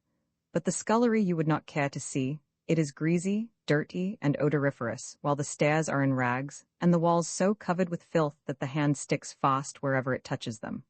Also, on each landing there is a medley of boxes, chairs, and dilapidated wardrobes, while the windows have had most of their panes shattered, and everywhere stand washtubs filled with dirt, litter, eggshells, and fish bladders. The smell is abominable. In short, the house is not a nice one. As to the disposition of the rooms, I have described it to you already. True, they are convenient enough, yet every one of them has an atmosphere. I do not mean that they smell badly so much as that each of them seems to contain something which gives forth a rank, sickly sweet odor. At first the impression is an unpleasant one, but a couple of minutes will suffice to dissipate it, for the reason that everything here smells, people's clothes, hands, and everything else, and one grows accustomed to the rankness. Canaries, however, soon die in this house. A naval officer here has just bought his 5th. Birds cannot live long in such an air. Every morning, when fish or beef is being cooked, and washing and scrubbing are in progress, the house is filled with steam. Always, too, the kitchen is full of linen hanging out to dry, and since my room adjoins that apartment, the smell from the clothes causes me not a little annoyance. However, one can grow used to anything. From earliest dawn the house is astir as its inmates rise, walk about, and stamp their feet. That is to say, everyone who has to go to work then gets out of bed. First of all, tea is partaken of. Most of the tea urns belong to the landlady, and since there are not very many of them, we have to wait our turn. Anyone who fails to do so will find his teapot emptied and put away. On the first occasion, that was what happened to myself. Well, is there anything else to tell you? Already I have made the acquaintance of the company here. The naval officer took the initiative in calling upon me, and his frankness was such that he told me all about his father, his mother, his sister, who is married to a lawyer of Chilla, and the town of Kronstadt. Also, he promised me his patronage and asked me to come and take tea with him. I kept the appointment in a room where card playing is continually in progress, and after tea had been drunk, efforts were made to induce me to gamble. Whether or not my refusal seemed to the company ridiculous, I cannot say, but at all events, my companions played the whole evening, and were playing when I left. The dust and smoke in the room made my eyes ache. I declined, as I say, to play cards, and was therefore requested to discourse on philosophy, after which no one spoke to me at all, a result which I did not regret.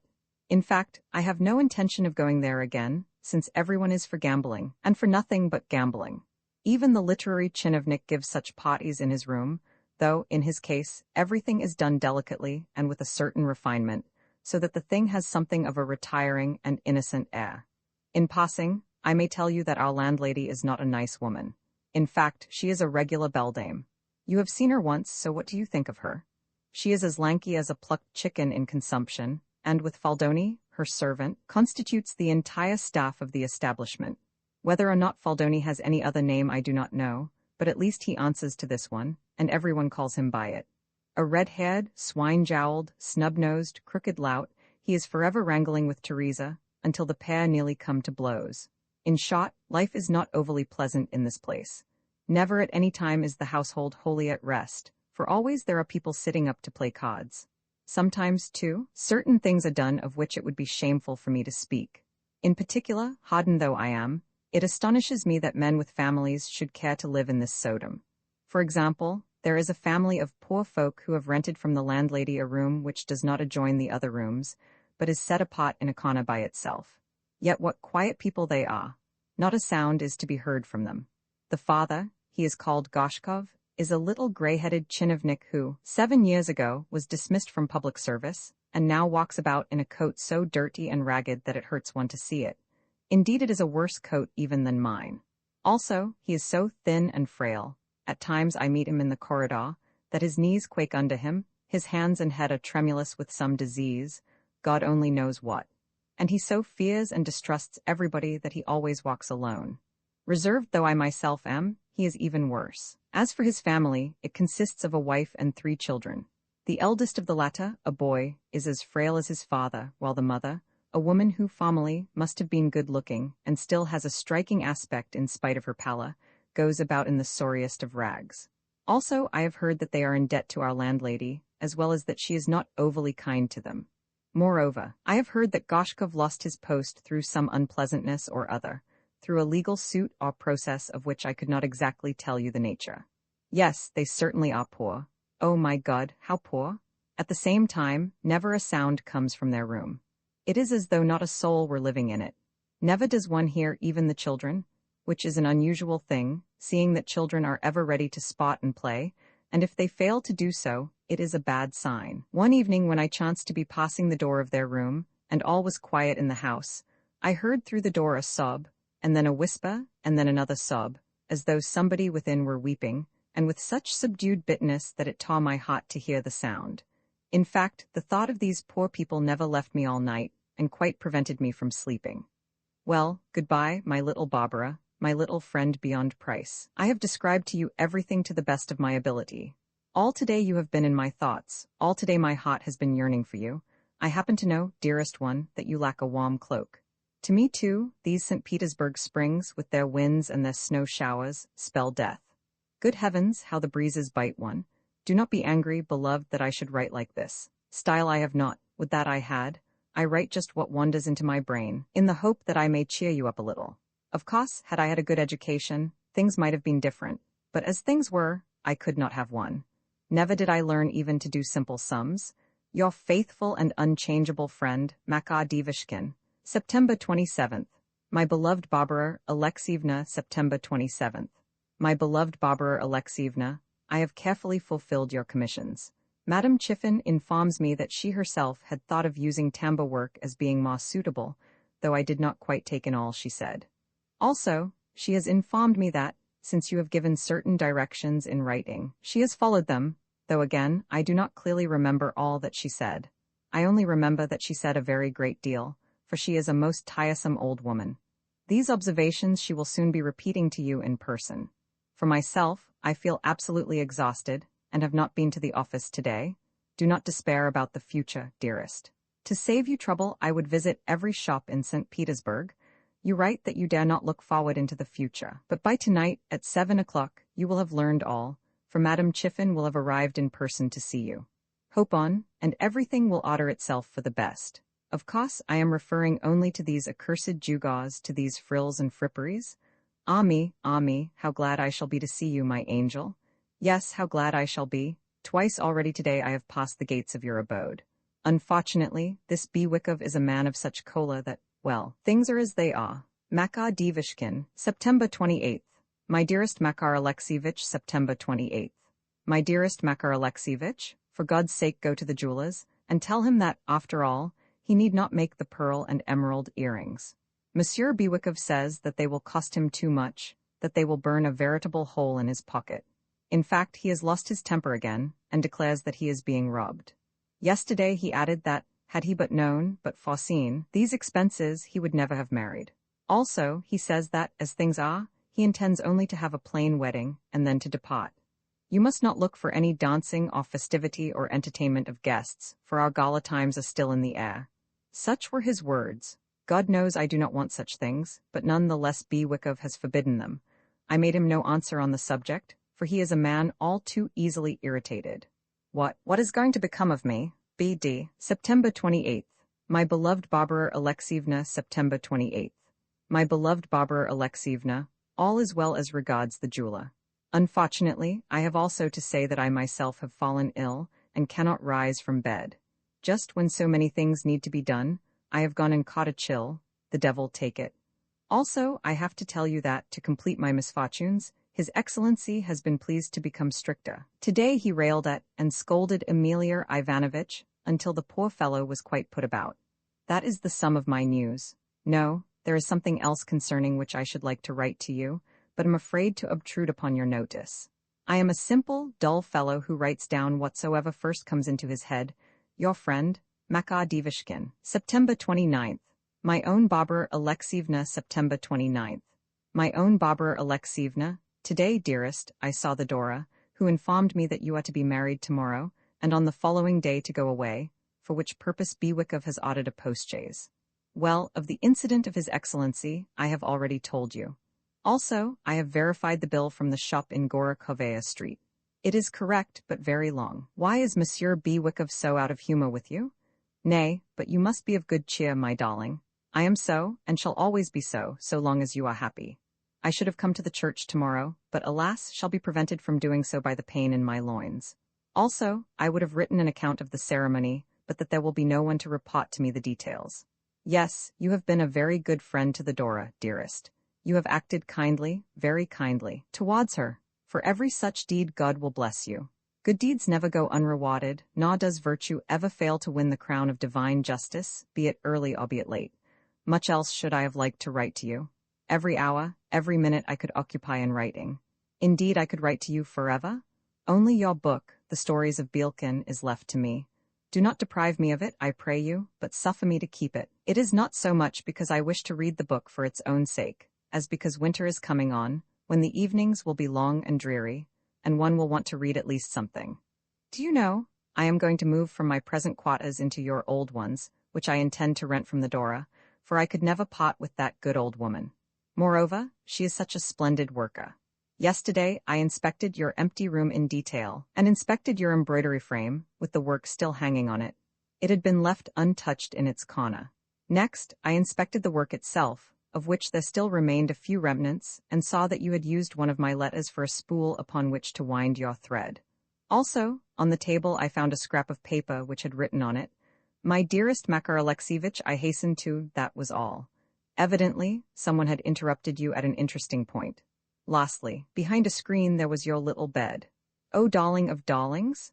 Well, goodbye now, but for God's sake send me something in answer to this letter. Makar Divishkin, September 30th. My beloved Makar Alexievich, September 30th. My beloved Makar Alexievich, all is over, the die is cast. What my lot may have in store I know not, but I am submissive to the will of God. Tomorrow, then, we depart. For the last time I take my leave of you, my friend beyond price, my benefactor, my dear one.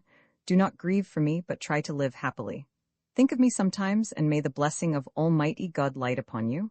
For myself, I shall often have you in remembrance and recall you in my prayers. Thus our time together has come to an end. Little comfort in my new life shall I derive from memories of the past. The more, therefore, shall I cherish the recollection of you, and the dearer will you ever be to my heart. Here, you have been my only friend. Here, you alone have loved me. Yes, I have seen all, I have known all. I have throughout known how well you love me. A single smile of mine, a single stroke from my pen, has been able to make you happy. But now you must forget me. How lonely you will be. Why should you stay here at all, kind, inestimable, but solitary friend of mine?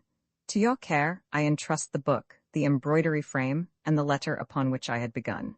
When you look upon the few words which the letter contains, you will be able mentally to read in thought all that you would have liked further to hear or receive from me, all that I would so gladly have written, but can never now write. Think sometimes of your poor little Barbara who loved you so well. All your letters I have left behind me in the top drawer of the Dora's chest of drawers. You write that you are ill, but Monsieur Bewickow will not let me leave the house today, so that I can only write to you. Also, I will write again before long. That is a promise. Yet God only knows when I shall be able to do so. Now we must bid one another forever farewell, my friend, my beloved, my own. Yes, it must be forever. Ah, how at this moment I could embrace you. Goodbye, dear friend, goodbye, goodbye, may you ever rest well and happy. To the end I shall keep you in my prayers. How my heart is aching under its load of sorrow. Monsieur Bewickow is just calling for me. Your ever-loving B.P.S. My heart is full, it is full to bursting of tears. Sorrow has me in its grip and is tearing me to pieces. Goodbye, my God, what grief? Do not forget your poor Barbara. Beloved Barbara, my jewel, my priceless one, beloved Barbara, my jewel, my priceless one. You are now almost en route, you are now just about to depart. Would that they had torn my heart out of my breast rather than have taken you away from me. How could you allow it? You weep, yet you go? And only this moment I have received from you a letter stained with your tears. It must be that you are departing unwillingly. It must be that you are being abducted against your will. It must be that you are sorry for me. It must be that you love me. Yet how will it fare with you now? Your heart will soon have become chilled and sick and depressed. Grief will soon have sucked away its life. Grief will soon have rent it in twain. Yes, you will die where you be, and be laid to rest in the cold, moist earth where there is no one to bewail you. Monsieur Bewickow will only be hunting hares. Ah, my darling, why did you come to this decision? How could you bring yourself to take such a step? What have you done, have you done? Soon they will be carrying you away to the tomb. Soon your beauty will have become defiled, my angel. Ah, dearest one, you are as weak as a feather. And where have I been all this time? What have I been thinking of? I have treated you merely as a forward child whose head was aching. Fool that I was, I neither saw nor understood. I have behaved as though, right or wrong, the matter was in no way my concern. Yes, I have been running about off to fripperies. Ah, but I will leave my bed. Tomorrow I will rise sound and well, and be once more myself. Dearest, I could throw myself under the wheels of a passing vehicle rather than that you should go like this. By what right is it being done? I will go with you. I will run behind your carriage if you will not take me. Yes, I will run, and run so long as the power is in me, and until my breath shall have failed. Do you know whither you are going? Perhaps you will not know and will have to ask me. Before you there lie the steps, my darling, only the steps, the naked steps, the steps that are as bare as the palm of my hand. There live only heartless old women and rude peasants and drunkards. There the trees have already shed their leaves. There abide but rain and cold. Why should you go thither? True, Monsieur Bewickow will have his diversions in that country. He will be able to hunt the hare. But what of yourself? Do you wish to become a mere estate lady? Nay, look at yourself, my seraph of heaven. Are you in any way fitted for such a role? How could you play it? To whom should I write letters? To whom should I send these missives? Whom should I call my darling? To whom should I apply that name of endearment? Where, too, could I find you? When you are gone, Barbara, I shall die, for certain I shall die, for my heart cannot bear this misery. I love you as I love the light of God, I love you as my own daughter. To you I have devoted my love in its entirety. Only for you have I lived at all. Only because you were near me have I worked and copied manuscripts and committed my views to paper under the guise of friendly letters. Perhaps you did not know all this, but it has been so. How then, my beloved, could you bring yourself to leave me? Nay, you must not go. It is impossible, it is utterly impossible. The rain will fall upon you, and you are weak and will catch cold. The floods will stop your carriage. No sooner will it have passed the city barriers than it will break down, purposely break down. Here in St. Petersburg, they are bad builders of carriages. Yes, I know well these carriage builders. They are jerry builders who can fashion a toy, but nothing that is durable. Yes, I swear they can make nothing that is durable. All that I can do is to go upon my knees before Monsieur Bewikov, and to tell him all, to tell him all. Do you also tell him all, dearest, and reason with him. Tell him that you must remain here, and must not go. Ah, why did he not marry that merchant's daughter in Moscow? Let him go and marry her now. She would suit him far better, and for reasons which I well know. Then I could keep you. For what is he to you, this Monsieur Bewikov? Why has he suddenly become so dear to your heart? Is it because he can buy you gewgaws? What are they? What use are they? They are so much rubbish. One should consider human life rather than mere finery. Nevertheless, as soon as I have received my next installment of salary, I mean to buy you a new cloak. I mean to buy it at a shop with which I am acquainted. Only, you must wait until my next installment is due, my angel of a Barbara. Ah, God, my God, to think that you are going away into the steppes with Monsieur Bewikov, that you are going away never to return. Nay, nay, but you shall write to me. You shall write me a letter as soon as you have started, even if it be your last letter of all, my dearest. Yet will it be your last letter? How has it come about so suddenly, so irrevocably, that this letter should be your last? Nay, nay, I will write, and you shall write. Yes, now, when at length I am beginning to improve my style. Style, I do not know what I am writing. I never do know what I am writing. I could not possibly know, for I never read over what I have written, nor correct its orthography. At the present moment, I am writing merely for the sake of writing, and to put as much as possible into this last letter of mine. Bah, dearest, my pet, my own darling. April 25th. My dearest Makar Alexievich, April 25th. My dearest Makar Alexievich, today I met my cousin Sasha. To see her going to rack and ruin shocked me terribly. Moreover, it has reached me, through a side wind, that she has been making inquiry for me, and dogging my footsteps under the pretext that she wishes to pardon me, to forget the past, and to renew our acquaintance. Well, among other things she told me that, whereas you are not a kinsman of mine, that she is my nearest relative, that you have no right whatever to enter into family relations with us, and that it is wrong and shameful for me to be living upon your earnings and charity. Also, she said that I must have forgotten all that she did for me, though thereby she saved both myself and my mother from starvation, and gave us food and drink, that for 2.5 years we caused her great loss, and above all things, that she excused us what we owed her. Even my poor mother she did not spare. Would that she, my dead parent, could know how I am being treated, but God knows all about it. Also, Anna declared that it was solely through my own fault that my fortunes declined after she had betted them, that she is in no way responsible for what then happened, and that I have but myself to blame for having been either unable or unwilling to defend my honor. Great God? Who, then, has been at fault? According to Anna, Hospodin 1 Bewikov was only right when he declined to marry a woman who, but need I say it? It is cruel to hear such lies as hers. What is to become of me I do not know. I tremble and sob and weep. Indeed, even to write this letter has cost me 2 hours. At least it might have been thought that Anna would have confessed her share in the past. Yet see what she says. For the love of God, do not be anxious about me, my friend, my only benefactor. The door is over apt to exaggerate matters. I am not really ill. I have merely caught a little cold. I caught it last night while I was walking to Bulkovo to hear Mass sung for my mother. Ah, mother, my poor mother, could you but rise from the grave and learn what is being done to your daughter? B.D. May 20th. My dearest little Barbara, May 20th. My dearest little Barbara, I am sending you a few grapes which are good for a convalescent person and strongly recommended by doctors for the allayment of fever.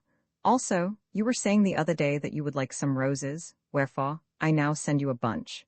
Are you at all able to eat, my darling? For that is the chief point which ought to be seen to. Let us thank God that the past and all its unhappiness are gone.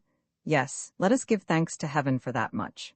As for books, I cannot get hold of any, except for a book which, written in excellent style, is, I believe, to be had here. At all events, people keep praising it very much, and I have begged the loan of it for myself. Should you too like to read it? In this respect, indeed, I feel nervous, for the reason that it is so difficult to divine what your taste in books may be, despite my knowledge of your character. Probably you would like poetry, the poetry of sentiment and of love-making.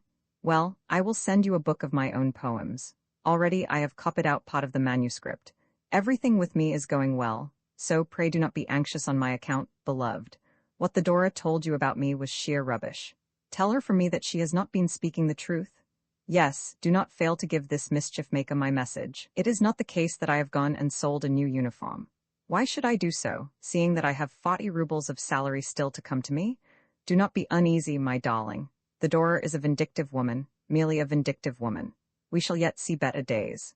Only do you get well, my angel, only do you get well, for the love of God, lest you grieve an old man. Also, who told you that I was looking thin? Slanders again, nothing but slanders. I am as healthy as could be, and have grown so fat that I am ashamed to be so sleek of paunch. Would that you were equally healthy. Now goodbye, my angel. I kiss every one of your tiny fingers, and remain ever your constant friend, Makadivishkin. P.S. But what is this, dearest one, that you have written to me? Why do you place me upon such a pedestal? Moreover, how could I come and visit you frequently? How, I repeat, of course, I might avail myself of the cover of night. But alas, the season of the year is what it is, and includes no night time to speak of. In fact, although, throughout your illness and delirium, I scarcely left your side for a moment, I cannot think how I contrived to do the many things that I did. Later, I ceased to visit you at all, for the reason that people were beginning to notice things and to ask me questions. Yet even so, a scandal has arisen. Teresa I trust thoroughly, for she is not a talkative woman, but consider how it will be when the truth comes out in its entirety. What then will folk not say and think? Nevertheless, be of good cheer, my beloved, and regain your health. When you have done so, we will contrive to arrange a rendezvous out of doors. June 1st. My beloved Makar Alexievich, June 1st. My beloved Makar Alexievich, so eager am I to do something that will please and divert you in return for your care, for your ceaseless efforts on my behalf, in short, for your love for me, that I have decided to beguile a leisure hour for you by delving into my locker, and extracting thence the manuscript which I send you herewith. I began it during the happier period of my life, and have continued it at intervals since. So often have you asked me about my former existence, about my mother, about Pokrovsky, about my sojourn with Anna Thedorovna, about my more recent misfortunes. So often have you expressed an earnest desire to read the manuscript in which, God knows why, I have recorded certain incidents of my life, that I feel no doubt but that the sending of it will give you sincere pleasure. Yet somehow I feel depressed when I read it, for I seem now to have grown twice as old as I was when I penned its concluding lines. Ah, Makar Alexievich, how weary I am, how this insomnia touches me. Convalescence is indeed a hard thing to bear. B.D. I up to the age of 14, when my father died, my childhood was the happiest period of my life. It began very far away from here in the depths of the province of Chula, where my father filled the position of steward on the vast estates of the Prince P. Our house was situated in one of the prince's villages, and we lived a quiet, obscure, but happy life. A gay little child was I, my one idea being ceaselessly to run about the fields and the woods and the garden. No one ever gave me a thought, for my father was always occupied with business affairs, and my mother with her housekeeping. Nor did anyone ever give me any lessons, a circumstance for which I was not sorry. At earliest dawn, I would hie me to a pond or a copse, or to a hay or a harvest field, where the sun could warm me, and I could roam wherever I liked, and scratch my hands with bushes, and tear my clothes in pieces. For this I used to get blamed afterwards, but I did not care. Had it befallen me never to quit that village, had it befallen me to remain forever in that spot, I should always have been happy, but fate ordained that I should leave my birthplace, even before my girlhood had come to an end. In short, I was only 12 years old when we removed to St. Petersburg. Ah, how it hurts me to recall the mournful gatherings before our departure, and to recall how bitterly I wept when the time came for us to say farewell to all that I had held so dear. I remember throwing myself upon my father's neck, and beseeching him with tears to stay in the country a little longer. But he bid me be silent, and my mother, adding her tears to mine, explained that business matters compelled us to go. As a matter of fact, old Prince P. had just died, and his heirs had dismissed my father from his post. Whereupon, since he had a little money privately invested in St. Petersburg, He bethought him that his personal presence in the capital was necessary for the due management of his affairs. It was my mother who told me this. Consequently, we settled here in St. Petersburg, and did not again move until my father died. How difficult I found it to grow accustomed to my new life. At the time of our removal to St. Petersburg, it was autumn, a season when, in the country, the weather is clear and keen and bright, all agricultural labor has come to an end, the great sheaves of corn are safely garnered in the byre, and the birds are flying hither and thither in clamorous flocks. Yes, at that season the country is joyous and fair, but here in St. Petersburg, at the time when we reached the city, we encountered nothing but rain, bitter autumn frosts, dull skies, ugliness, and crowds of strangers who looked hostile, discontented, and disposed to take offense. However, we managed to settle down, though I remember that in our new home there was much noise and confusion as we set the establishment in order. After this, my father was seldom at home, and my mother had few spare moments, wherefore I found myself forgotten. The first morning after our arrival, when I awoke from sleep, how sad I felt. I could see that our windows looked out upon a drab space of wall, and that the street below was littered with filth. Passers-by were few, and as they walked they kept muffling themselves up against the cold. Then there ensued days when dullness and depression reigned supreme. Scarcely a relative or an acquaintance did we possess in St. Petersburg, and even Anna Thedorovna and my father had come to loggerheads with one another, owing to the fact that he owed her money. In fact, our only visitors were business callers, and as a rule these came but to wrangle, to argue, and to raise a disturbance. Such visits would make my father look very discontented and seem out of temper. For hours and hours he would pace the room with a frown on his face and a brooding silence on his lips. Even my mother did not dare address him at these times, while, for my own part, I used to sit reading quietly and humbly in a corner, not venturing to make a movement of any sort. 3 months after our arrival in St. Petersburg, I was sent to a boarding school. Here I found myself thrown among strange people. Here everything was grim and uninviting, with teachers continually shouting at me, and my fellow pupils forever holding me up to derision, and myself constantly feeling awkward and uncouth. How strict, how exacting was the system, appointed hours for everything, a common table, ever-insistent teachers. These things simply worried and tortured me. Never from the first could I sleep, but used to weep many a chill, weary night away. In the evenings everyone would have to repeat or to learn her lessons. As I crouched over a dialogue or a vocabulary, without daring even to stir, how my thoughts would turn to the chimney corner at home, to my father, to my mother, to my old nurse, to the tales which the latter had been used to tell. How sad it all was! The memory of the merest trifle at home would please me, and I would think and think how nice things used to be at home. Once more I would be sitting in our little parlor at tea with my parents, in the familiar little parlor where everything was snug and warm. How ardently, how convulsively I would seem to be embracing my mother. Thus I would ponder, until at length tears of sorrow would softly gush forth and choke my bosom, and drive the lessons out of my head. For I never could master the tasks of the morrow. No matter how much my mistress and fellow pupils might gird at me, no matter how much I might repeat my lessons over and over to myself, knowledge never came with the morning. Consequently, I used to be ordered the kneeling punishment, and given only one meal in the day. How dull and dispirited I used to feel. From the first my fellow pupils used to tease and deride and mock me whenever I was saying my lessons. Also, they used to pinch me as we were on our way to dinner or tea, and to make groundless complaints of me to the headmistress. On the other hand, how heavenly it seemed when, on Saturday evening, my old nurse arrived to fetch me, how I would embrace the old woman in transports of joy.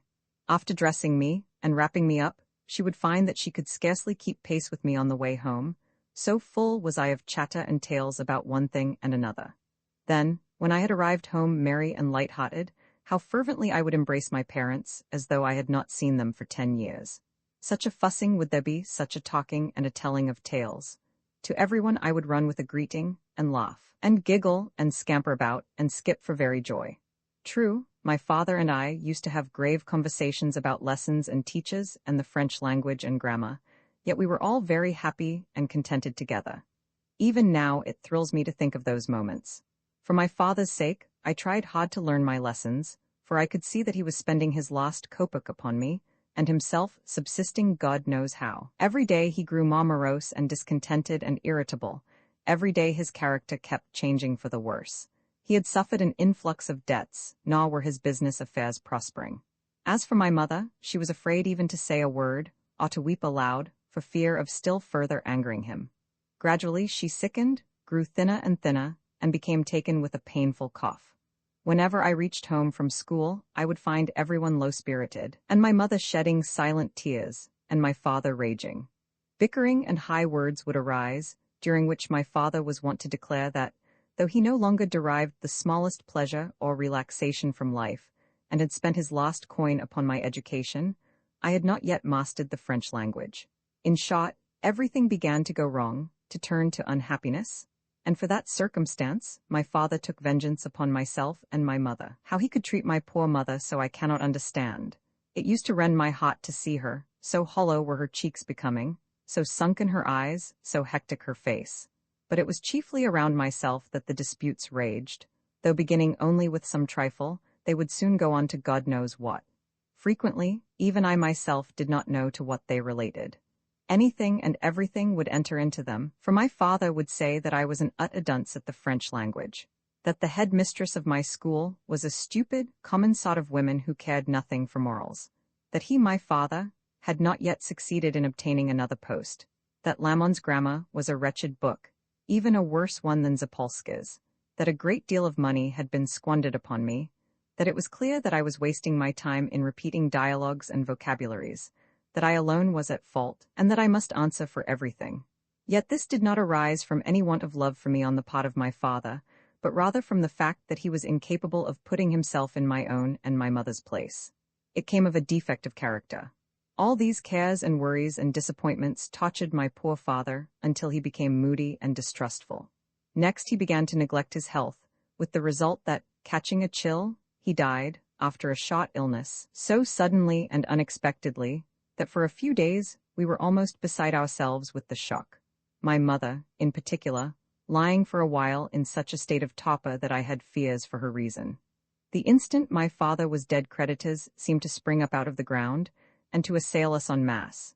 Everything that we possessed had to be surrendered to them, including a little house which my father had bought 6 months after our arrival in St. Petersburg. How matters were finally settled I do not know, but we found ourselves roofless, shelterless, and without a copper.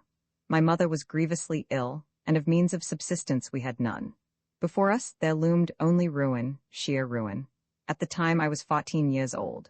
Soon afterwards Anna Thedorovna came to see us, saying that she was a lady of property and our relative, and this my mother confirmed, though, true, she added that Anna was only a very distant relative. Anna had never taken the least notice of us during my father's lifetime, yet now she entered our presence with tears in her eyes, and an assurance that she meant to better our fortunes. Having condoled with us on our loss and destitute position, she added that my father had been to blame for everything, in that he had lived beyond his means, and taken upon himself more than he was able to perform. Also, she expressed a wish to draw closer to us, and to forget old scars, and when my mother explained that, for her own part, she harbored no resentment against Anna, the latter burst into tears, and hurrying my mother away to church, then and there ordered mass to be said for the dear departed, as she called my father.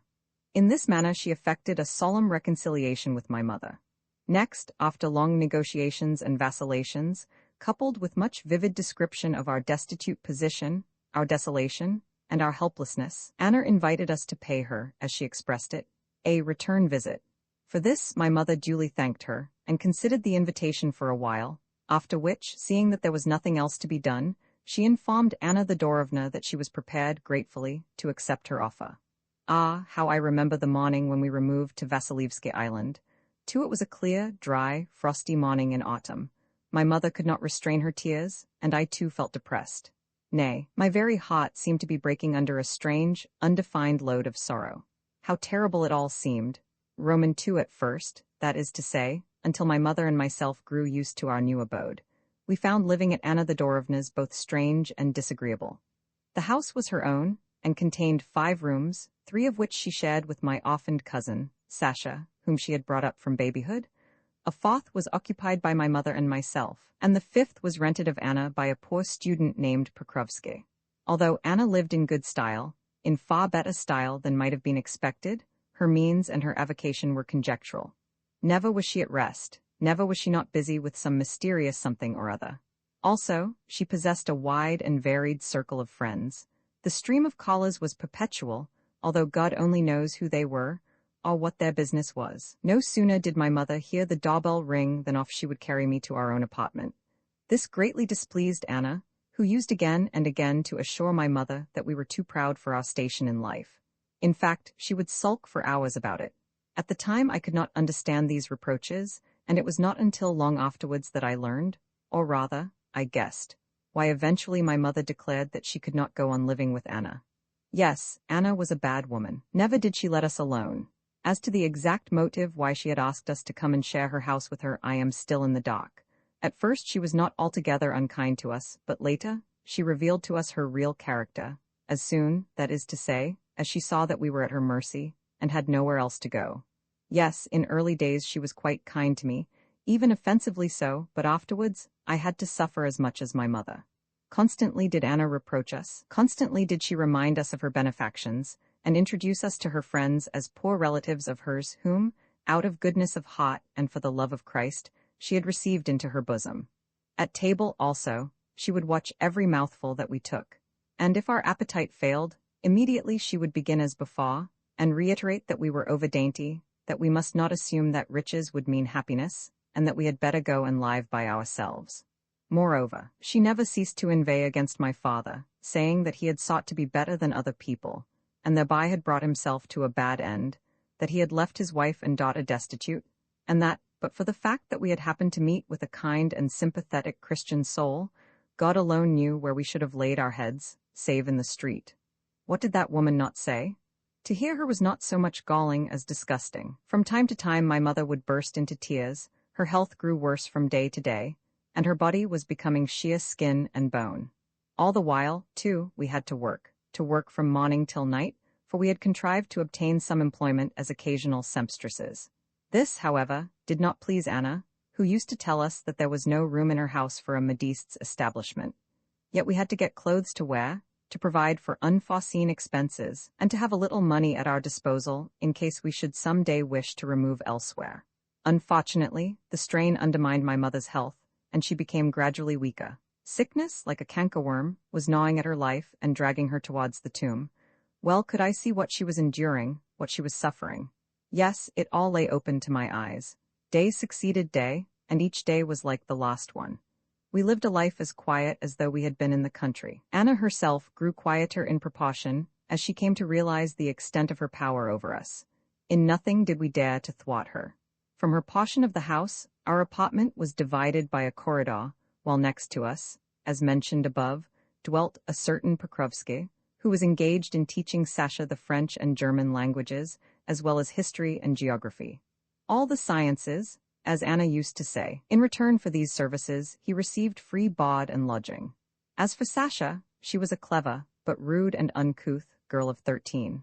On one occasion, Anna remarked to my mother that it might be as well if I also were to take some lessons, seeing that my education had been neglected at school, and, my mother joyfully assenting, I joined Sasha for a year in studying under this Pokrovsky. The latter was a very poor, young man whose health would not permit of his undertaking the regular university course.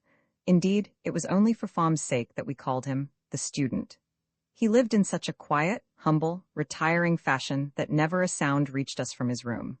Also, his exterior was peculiar. He moved and walked awkwardly, and uttered his words in such a strange manner that at first I could never look at him without laughing. Sasha was forever playing tricks upon him, more especially when he was giving us our lessons. But unfortunately, he was of a temperament as excitable as herself. Indeed, he was so irritable that the least trifle would send him into a frenzy, and set him shouting at us, and complaining of our conduct. Sometimes he would even rush away to his room before school hours were over, and sit there for days over his books, of which he had a store that was both rare and valuable. In addition, he acted as teacher at another establishment, and received payment for his services there. And whenever he had received his fees for this extra work, he would hasten off and purchase more books. In time, I got to know and like him better, for in reality he was a good, worthy fellow, more so than any of the people with whom we otherwise came in contact.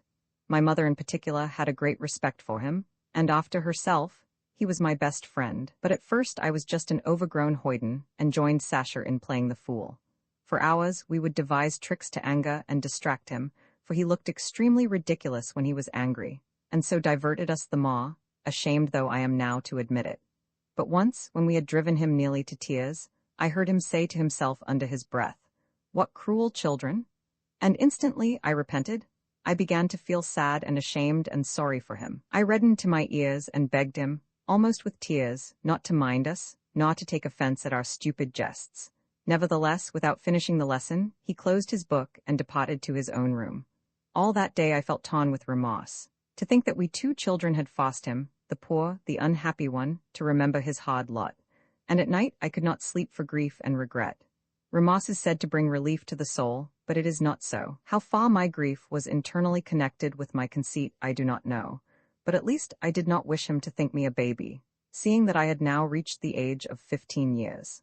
Therefore, from that day onwards, I began to torture my imagination with devising 1,000 schemes which should compel Pokrovsky to alter his opinion of me. At the same time, being yet shy and reserved by nature, I ended by finding that, in my present position, I could make up my mind to nothing but vague dreams, and such dreams I had. However, I ceased to join Sasha in playing the fool, while Pokrovsky, for his part, ceased to lose his temper with us so much. Unfortunately, this was not enough to satisfy my self-esteem.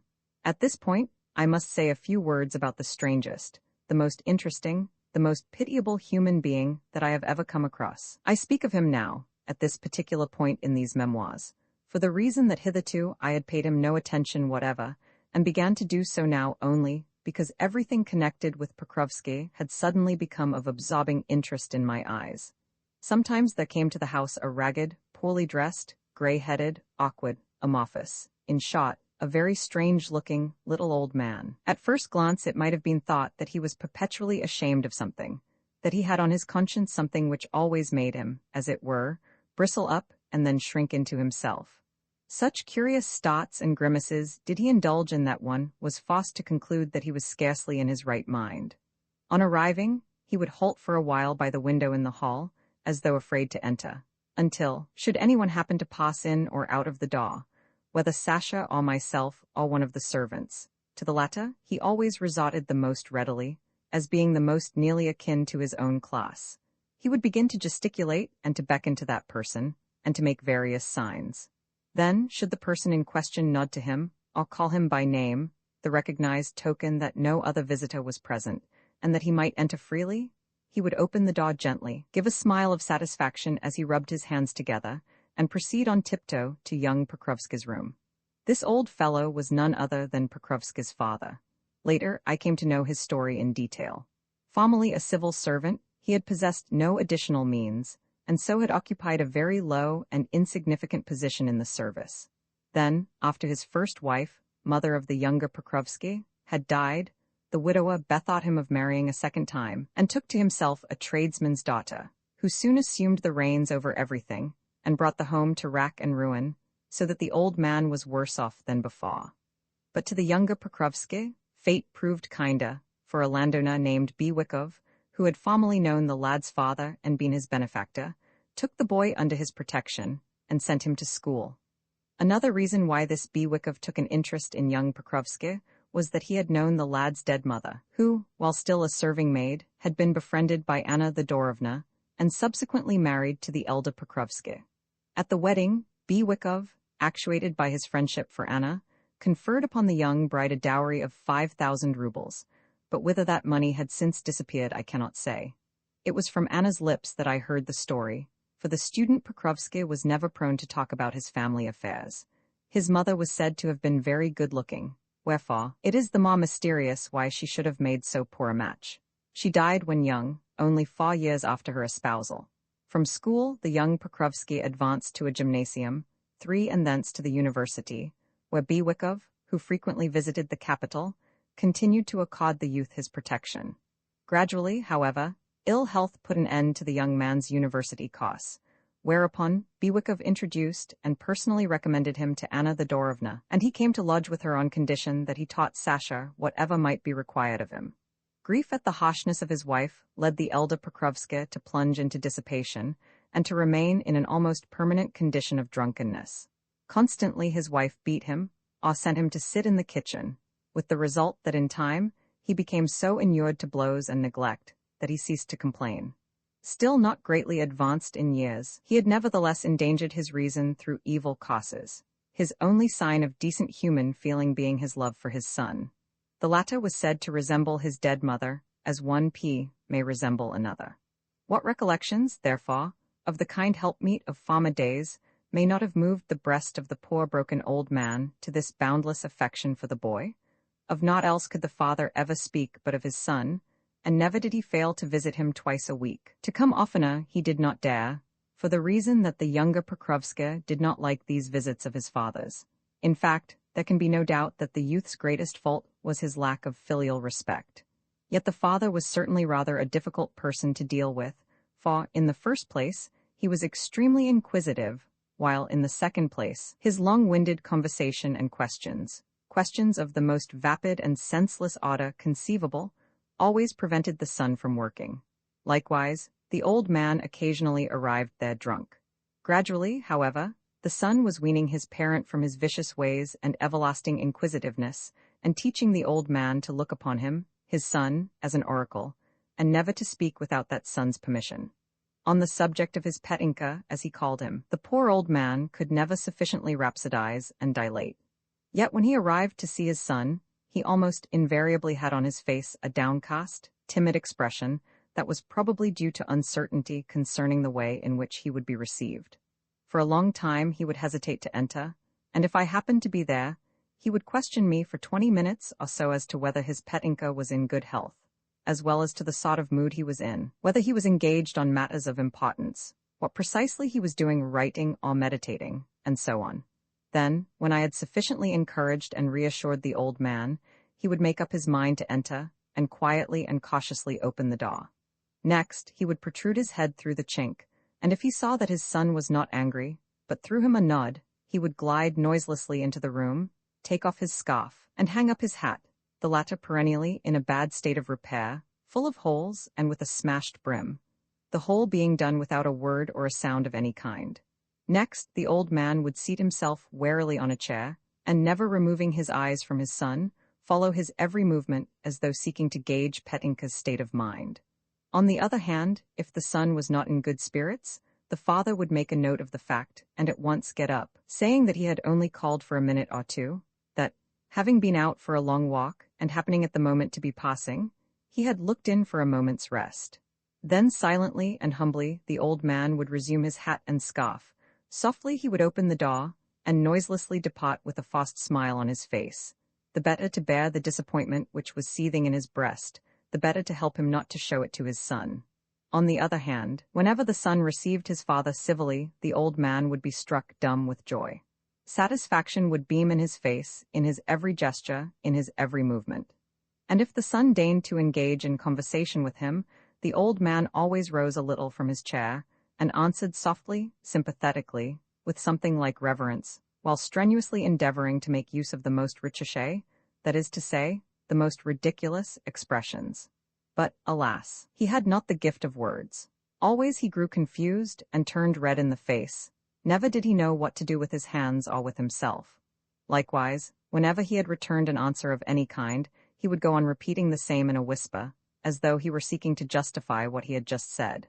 And if he happened to have returned a good answer, he would begin to preen himself, and to straighten his waistcoat, frock-coat, and tie, and to assume an air of conscious dignity. Indeed, on these occasions he would feel so encouraged, he would carry his daring to such a pitch, that, rising softly from his chair, he would approach the bookshelves, take thence a book, and read over to himself some passage or another.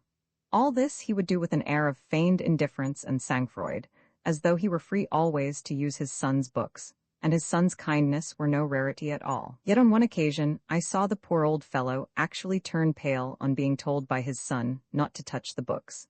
Abashed and confused, he, in his awkward hurry, replaced the volume wrong side uppermost, whereupon, with a supreme effort to recover himself, he turned it round with a smile and a blush, as though he were at a loss how to view his own misdemeanor. Gradually, as already said, the younger Pokrovsky weaned his father from his dissipated ways by giving him a small coin whenever, on 3 successive occasions, he, the father, arrived sober. Sometimes also, the younger man would buy the older one shoes or a tie or a waistcoat, whereafter the old man would be as proud of his acquisition as a peacock. Not infrequently, also, the old man would step in to visit ourselves, and bring Sasha and myself gingerbread birds or apples, while talking unceasingly of Petinka. Always he would beg of us to pay attention to our lessons, on the plea that Petinka was a good son, an exemplary son, a son who was in twofold measure a man of learning. After which he would wink at us so quizzingly with his left eye, and twist himself about in such amusing fashion, that we were forced to burst out laughing. My mother had a great liking for him, but he detested Anna Thedorovna, although in her presence he would be quieter than water and lowlier than the earth. Soon after this, I ceased to take lessons of Pokrovsky. Even now he thought me a child, a raw schoolgirl, as much as he did Sasha, and this hurt me extremely, seeing that I had done so much to expiate my former behavior. Of my efforts in this direction no notice had been taken, and the fact continued to anger me more and more. Scarcely ever did I address a word to my tutor between school hours, for I simply could not bring myself to do it. If I made the attempt, I only grew red and confused, and rushed away to weep in a corner. How it would all have ended I do not know, had not a curious incident helped to bring about a rapprochement. One evening, when my mother was sitting in Anna Thedorovna's room, I crept on tiptoe to Pokrovsky's apartment, in the belief that he was not at home. Some strange impulse moved me to do so. True, we had lived cheek by jowl with one another, yet never once had I caught a glimpse of his abode. Consequently, my heart beat loudly, so loudly, indeed, that it seemed almost to be bursting from my breast. On entering the room, I glanced around me with tense interest. The apartment was very poorly furnished, and bore few traces of orderliness. On table and chairs there lay heaps of books. Everywhere were books and papers. Then a strange thought entered my head, as well as with the thought, an unpleasant feeling of irritation. It seemed to me that my friendship, my heart's affection, meant little to him, for he was well educated, whereas I was stupid, and had learned nothing, and had read not a single book. So I stood looking wistfully at the long bookshelves where they groaned under their weight of volumes. I felt filled with grief, disappointment, and a sort of frenzy. I felt that I must read those books, and decided to do so, to read them one by one, and with all possible speed.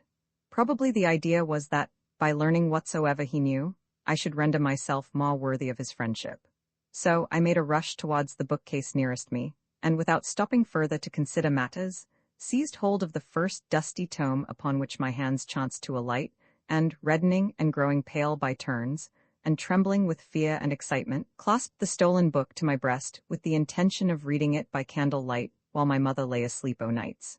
But how vexed I felt when, on returning to our own room, and hastily turning the pages, only an old, battered, worm-eaten Latin work greeted my eyes. Without loss of time, I retraced my steps.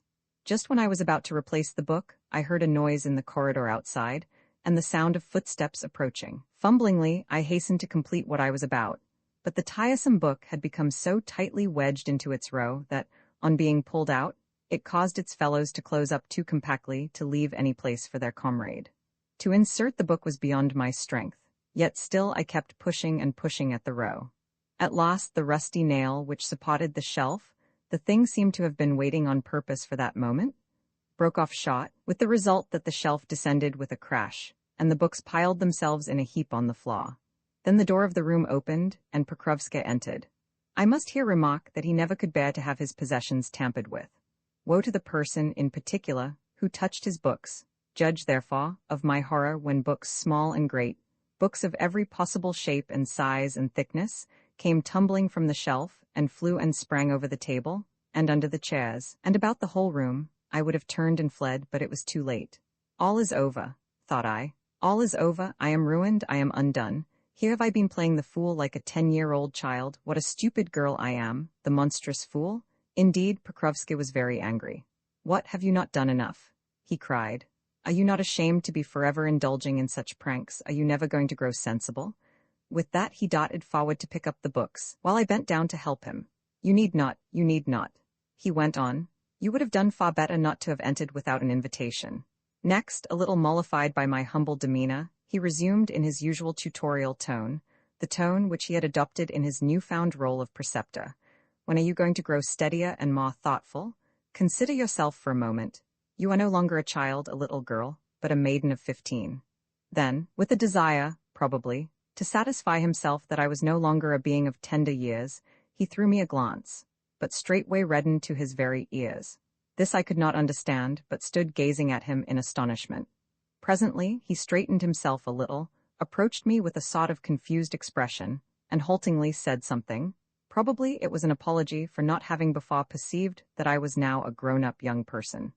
But the next moment I understood. What I did I hardly know, save that, in my dismay and confusion, I blushed even more hotly than he had done, and, covering my face with my hands, rushed from the room.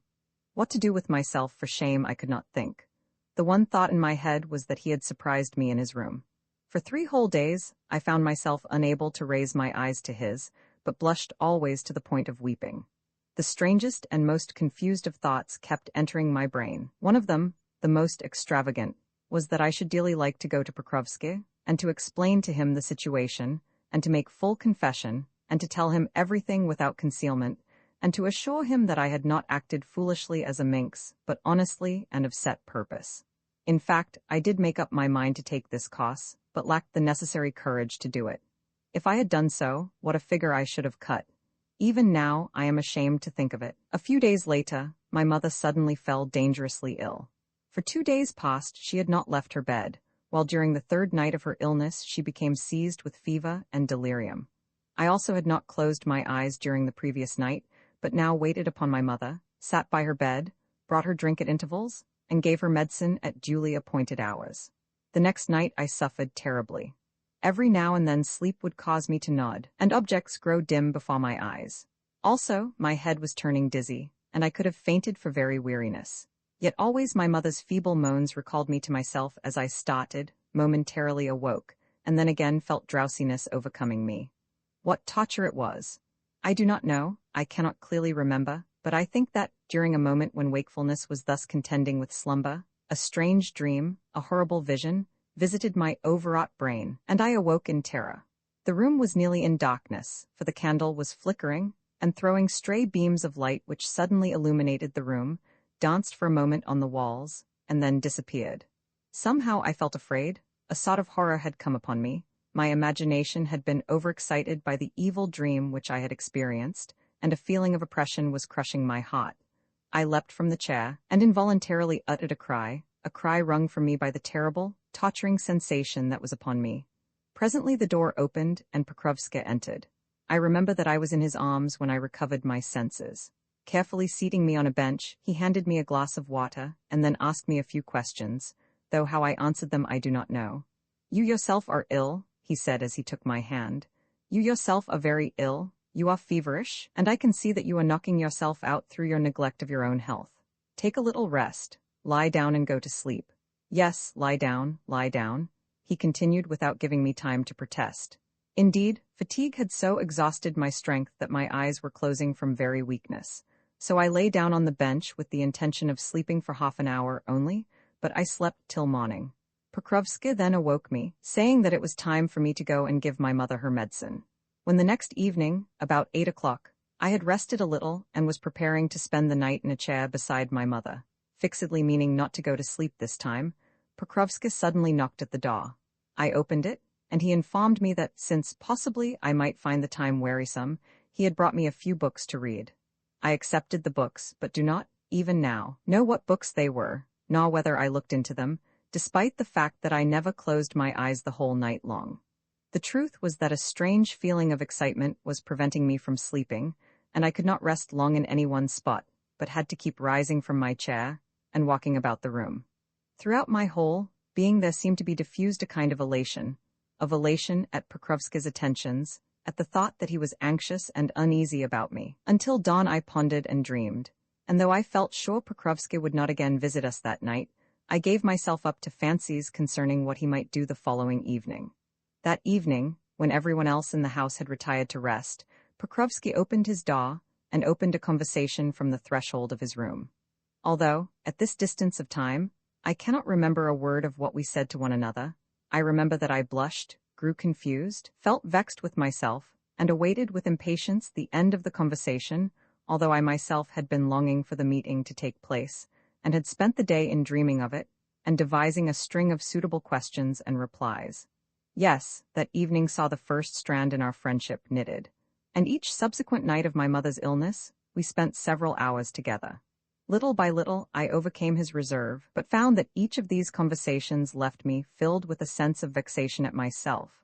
At the same time, I could see with secret joy and a sense of proud elation that I was leading him to forget his tiresome books.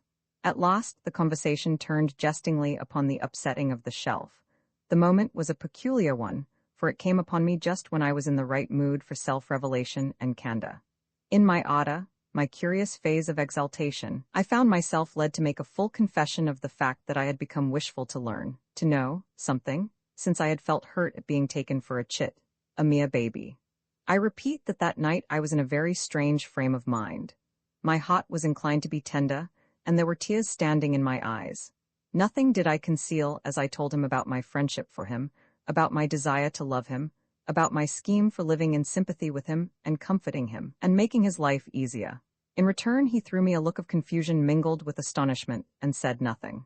Then suddenly, I began to feel terribly pained and disappointed, for I conceived that he had failed to understand me, or even that he might be laughing at me. Bursting into tears like a child, I sobbed, and could not stop myself, for I had fallen into a kind of fit. Whereupon he seized my hand, kissed it, and clasped it to his breast, saying various things, meanwhile, to comfort me, for he was laboring under a strong emotion. Exactly what he said I do not remember. I merely wept and laughed by turns and blushed, and found myself unable to speak a word for joy. Yet, for all my agitation, I noticed that about him there still lingered an air of constraint and uneasiness. Evidently, he was lost in wonder at my enthusiasm and raptures, at my curiously ardent, unexpected, consuming friendship. It may be that at first he was amazed, but that afterwards he accepted my devotion and words of invitation and expressions of interest with the same simple frankness as I had offered them, and responded to them with an interest, a friendliness, a devotion equal to my own, even as a friend or a brother would do. How happy, how warm was the feeling in my heart. Nothing had I concealed or repressed. No, I had bared all to his sight, and each day would see him draw nearer to me. Truly, I could not say what we did not talk about during those painful, yet rapturous, hours when, by the trembling light of a lamp, and almost at the very bedside of my poor sick mother, we kept midnight tryst. Whatsoever first came into our heads we spoke of, whatsoever came riven from our hearts, whatsoever seemed to call for utterance, found voice, and almost always we were happy. What a grievous, yet joyous, period it was, a period grievous and joyous at the same time. To this day, it both hurts and delights me to recall it. Joyous or bitter though it was, its memories are yet painful. At least they seem so to me, though a certain sweetness assuaged the pain. So, whenever I am feeling heartsick and oppressed and jaded, and sad those memories return to freshen and revive me, even as drops of evening dew return to freshen and revive, after a sultry day, the poor faded flower which has long been drooping in the noontide heat. My mother grew better, but still I continued to spend the nights on a chair by her bedside. Often, too, Pokrovsky would give me books. At first I read them merely so as to avoid going to sleep, but afterwards I examined them with more attention, and subsequently with actual avidity, for they opened up to me a new, an unexpected, an unknown, an unfamiliar world. New thoughts, added to new impressions, would come pouring into my heart in a rich flood, and the more emotion, the more pain and labor, it cost me to assimilate these new impressions, the dearer did they become to me, and the more gratefully did they stir my soul to its very depths. Crowding into my heart without giving it time even to breathe, they would cause my whole being to become lost in a wondrous chaos. Yet this spiritual ferment was not sufficiently strong wholly to undo me. For that, I was too fanciful, and the fact saved me. With the passing of my mother's illness, the midnight meetings and long conversations between myself and Pokrovsky came to an end. Only occasionally did we exchange a few words with one another, words, for the most part, that were of little purport or substance, yet words to which it delighted me to apportion their several meanings, their peculiar secret values. My life had now become full. I was happy. I was quietly, restfully happy. Thus did several weeks elapse. One day the elder Pokrovsky came to see us, and chatted in a brisk, cheerful, garrulous sort of way. He laughed, launched out into witticisms, and finally resolved the riddle of his transports by informing us that in a week's time It would be his pet Inca's birthday, when, in honor of the occasion, he, the father, meant to don a new jacket as well as new shoes which his wife was going to buy for him, and to come and pay a visit to his son. In short, the old man was perfectly happy and gossiped about whatsoever first entered his head. My lover's birthday? Thenceforward, I could not rest by night or day. Whatever might happen, it was my fixed intention to remind Pokrovsky of our friendship by giving him a present. But what sort of present? Finally, I decided to give him books. I knew that he had long wanted to possess a complete set of Pushkin's works, in the latest edition. So, I decided to buy Pushkin. My private fund consisted of 30 rubles, earned by handiwork, and designed eventually to procure me a new dress. But at once I dispatched our cook, old Matrona, to ascertain the price of such an edition. Horrors! The price of the 11 volumes, added to extra outlay upon the binding, would amount to at least 60 rubles. Where was the money to come from? I thought and thought, yet could not decide. I did not like to resort to my mother. Of course she would help me, but in that case everyone in the house would become aware of my gift, and the gift itself would assume the guise of a recompense, of payment for Pokrovsky's labors on my behalf during the past year, whereas I wished to present the gift alone, and without the knowledge of anyone. For the trouble that he had taken with me, I wished to be his perpetual debtor, to make him no payment at all save my friendship. At length, I thought of a way out of the difficulty. I knew that of the hucksters in the Gostiny Dvor one could sometimes buy a book, even one that had been little used and was almost entirely new, for a half of its price, provided that one haggled sufficiently over it, wherefore I determined to repair thither. It so happened that, next day, both Anna Thedorovna and ourselves were in want of sundry articles, and since my mother was unwell and Anna lazy, the execution of the commissions devolved upon me, and I set forth with Matrona. Luckily, I soon chanced upon a set of Pushkin, handsomely bound, and set myself to bargain for it. At first more was demanded than would have been asked of me in a shop, but afterwards, though not without a great deal of trouble on my part, and several feints at departing, I induced the dealer to lower his price, and to limit his demands to 10 rubles in silver. How I rejoiced that I had engaged in this bargaining. Poor Matrona could not imagine what had come to me, nor why I so desired to buy books. But, oh horror of horrors! As soon as ever the dealer caught sight of my capital of 30 rubles in notes, he refused to let the Pushkin go for less than the sum he had first named. And though, in answer to my prayers and protestations, he eventually yielded a little, he did so only to the tune of 2.5 rubles more than I possessed, while swearing that he was making the concession for my sake alone, since I was a sweet young lady, and that he would have done so for no one else in the world. To think that only 2.5 rubles should still be wanting, I could have wept with vexation. Suddenly, an unlooked-for circumstance occurred to help me in my distress. Not far away, near another table that was heaped with books, I perceived the elder Pokrovsky, and a crowd of 4 or 5 hucksters plaguing him nearly out of his senses. Each of these fellows was proffering the old man his own particular wares, and while there was nothing that they did not submit for his approval, there was nothing that he wished to buy. The poor old fellow had the air of a man who is receiving a thrashing. What to make of what he was being offered him he did not know. Approaching him, I inquired what he happened to be doing there, whereat the old man was delighted, since he liked me, it may be, no less than he did Petinka. "I am buying some books, Barbara Alexievna," said he. "I am buying them for my Petinka. It will be his birthday soon, and since he likes books, I thought I would get him some." The old man always expressed himself in a very roundabout sort of fashion, and on the present occasion he was doubly, terribly confused.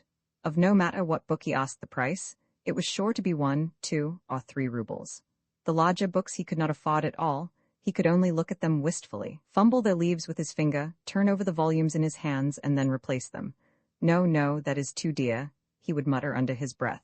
"I must go and try somewhere else."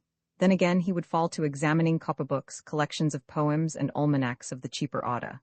"Why should you buy things like those?" I asked him. "They are such rubbish?" "No, no," he replied. "See what nice books they are. Yes, they are nice books." Yet these last words he uttered so lingeringly, that I could see he was ready to weep with vexation at finding the better sorts of books so expensive. Already a little tear was trickling down his pale cheeks and red nose. I inquired whether he had much money on him. Whereupon, the poor old fellow pulled out his entire stock, wrapped in a piece of dirty newspaper, and consisting of a few small silver coins, with 20 kopecks in copper. At once, I seized the lot, and, dragging him off to my huckster, said, Look here. These 11 volumes of Pushkin are priced at 32.5 rubles, and I have only 30 rubles. Let us add to them these 2.5 rubles of yours, and buy the books together, and make them our joint gift." The old man was overjoyed, and pulled out his money en masse, whereupon the huckster loaded him with our common library.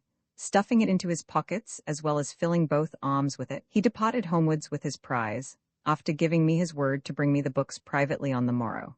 Next day the old man came to see his son, and sat with him, as usual, for about an hour, after which he visited ourselves, wearing on his face the most comical, the most mysterious expression conceivable. Smiling broadly with satisfaction at the thought that he was the possessor of a secret, he informed me that he had stealthily brought the books to our rooms, and hidden them in a corner of the kitchen, under Matryona's care. Next, by a natural transition, the conversation passed to the coming fete day, whereupon the old man proceeded to hold forth extensively on the subject of gifts. The further he delved into his thesis, and the more he expounded it, the clearer could I see that on his mind there was something which he could not, dared not, divulge. So I waited and kept silent. The mysterious exaltation, the repressed satisfaction which I had hitherto discerned in his antics and grimaces and left-eyed winks gradually disappeared, and he began to grow momentarily more anxious and uneasy. At length he could contain himself no longer. "Listen, Barbara Alexievna," he said timidly. "Listen to what I have got to say to you. When his birthday is come, do you take 10 of the books and give them to him yourself. That is, for yourself, as being your share of the gift. Then I will take the 11th book and give it to him myself as being my gift. If we do that, you will have a present for him and I shall have one, both of us alike. Why do you not want us to present our gifts together, Zakhar Petrovitch?" I asked him. "Oh, very well," he replied. "Very well, Barbara Alexievna. Only, I thought that—" The old man broke off in confusion, while his face flushed with the exertion of thus expressing himself. For a moment or two he sat glued to his seat. "You see," he went on, "I play the fool too much. I am forever playing the fool and cannot help myself, though I know that it is wrong to do so. At home it is often cold, and sometimes there are other troubles as well, and it all makes me depressed. Well, whenever that happens, I indulge a little, and occasionally drink too much. Now, Petinka does not like that. He loses his temper about it, Barbara Alexievna, and scolds me, and reads me lectures. So I want by my gift to show him that I am mending my ways, and beginning to conduct myself better. For a long time past, I have been saving up to buy him a book. Yes, for a long time past I have been saving up for it, since it is seldom that I have any money, unless Petinka happens to give me some. He knows that, and consequently, as soon as ever he perceives the use to which I have put his money, he will understand that it is for his sake alone that I have acted." My heart ached for the old man. Seeing him looking at me with such anxiety, I made up my mind without delay. "I tell you what," I said, "do you give him all the books?" "All?" he ejaculated. "All the books?" "Yes, all of them." "As my own gift?" "Yes, as your own gift." "As my gift alone?" "Yes, as your gift alone." Surely I had spoken clearly enough. Yet the old man seemed hardly to understand me. "Well," said he after reflection, "that certainly would be splendid, certainly it would be most splendid. But what about yourself, Barbara Alexievna?" "Oh, I shall give your son nothing." "What?" he cried in dismay. "Are you going to give Petinka nothing? Do you wish to give him nothing?" So put about was the old fellow with what I had said, that he seemed almost ready to renounce his own proposal if only I would give his son something. What a kind heart he had! I hastened to assure him that I should certainly have a gift of some sort ready, since my one wish was to avoid spoiling his pleasure.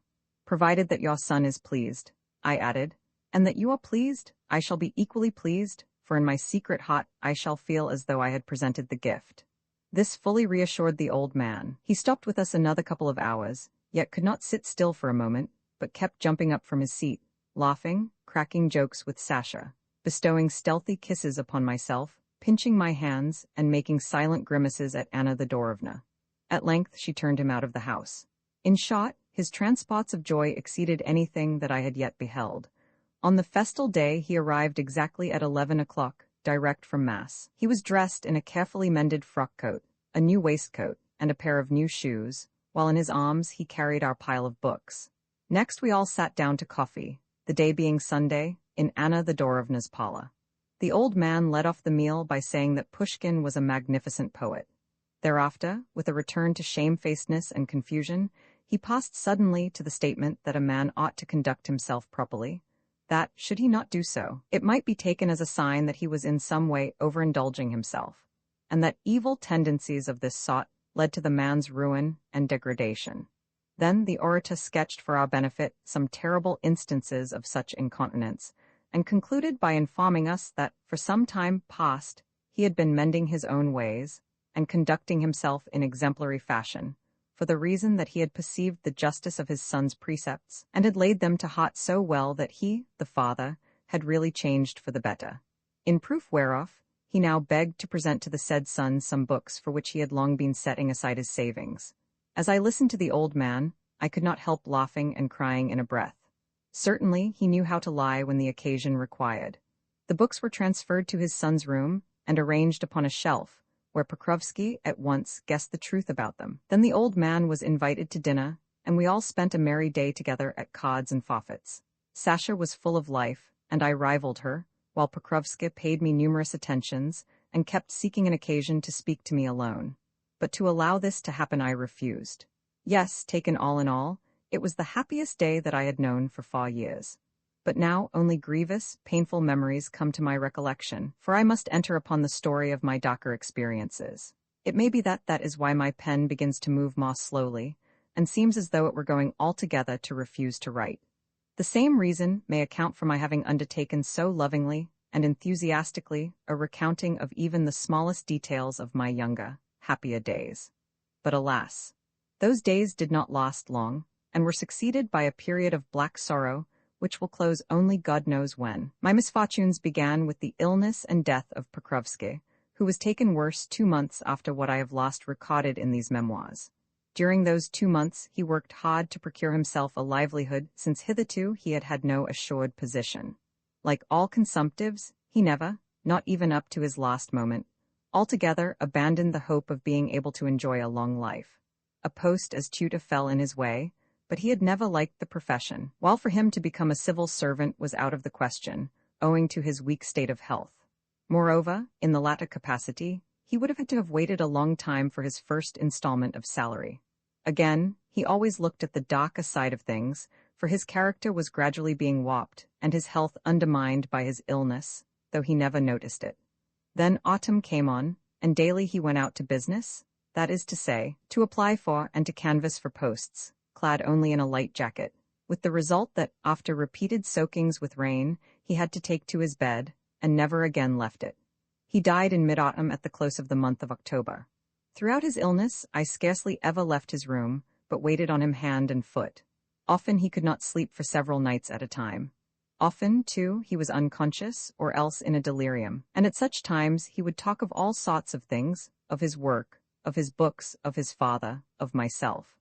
At such times I learned much which I had not hitherto known or divined about his affairs. During the early part of his illness, everyone in the house looked askance at me, and Anna Thedorovna would nod her head in a meaning manner, but I always looked them straight in the face, and gradually they ceased to take any notice of my concern for Pokrovsky. At all events, my mother ceased to trouble her head about it. Sometimes Pokrovsky would know who I was, but not often, for more usually he was unconscious. Sometimes, too, he would talk all night with some unknown person, in dim, mysterious language that caused his gasping voice to echo hoarsely through the narrow room as through a sepulchre. And at such times, I found the situation a strange one. During his last night he was especially lightheaded, for then he was in terrible agony, and kept rambling in his speech until my soul was torn with pity. Everyone in the house was alarmed, and Anna Thedorovna fell to praying that God might soon take him. When the doctor had been summoned, the verdict was that the patient would die with the morning. That night the elder Pokrovsky spent in the corridor, at the door of his son's room. Though given a mattress to lie upon, he spent his time in running in and out of the apartment. So broken with grief was he that he presented a dreadful spectacle, and appeared to have lost both perception and feeling. His head trembled with agony, and his body quivered from head to foot, as at times he murmured to himself something which he appeared to be debating. Every moment I expected to see him go out of his mind. Just before dawn, he succumbed to the stress of mental agony, and fell asleep on his mattress like a man who has been beaten. But by 8 o'clock the son was at the point of death, and I ran to wake the father. The dying man was quite conscious and bid us all farewell. Somehow I could not weep, though my heart seemed to be breaking. The last moments were the most harassing and heartbreaking of all. For some time past Pokrovsky had been asking for something with his failing tongue, but I had been unable to distinguish his words. Yet my heart had been bursting with grief. Then for an hour he had lain quieter, except that he had looked sadly in my direction, and striven to make some sign with his death-cold hands.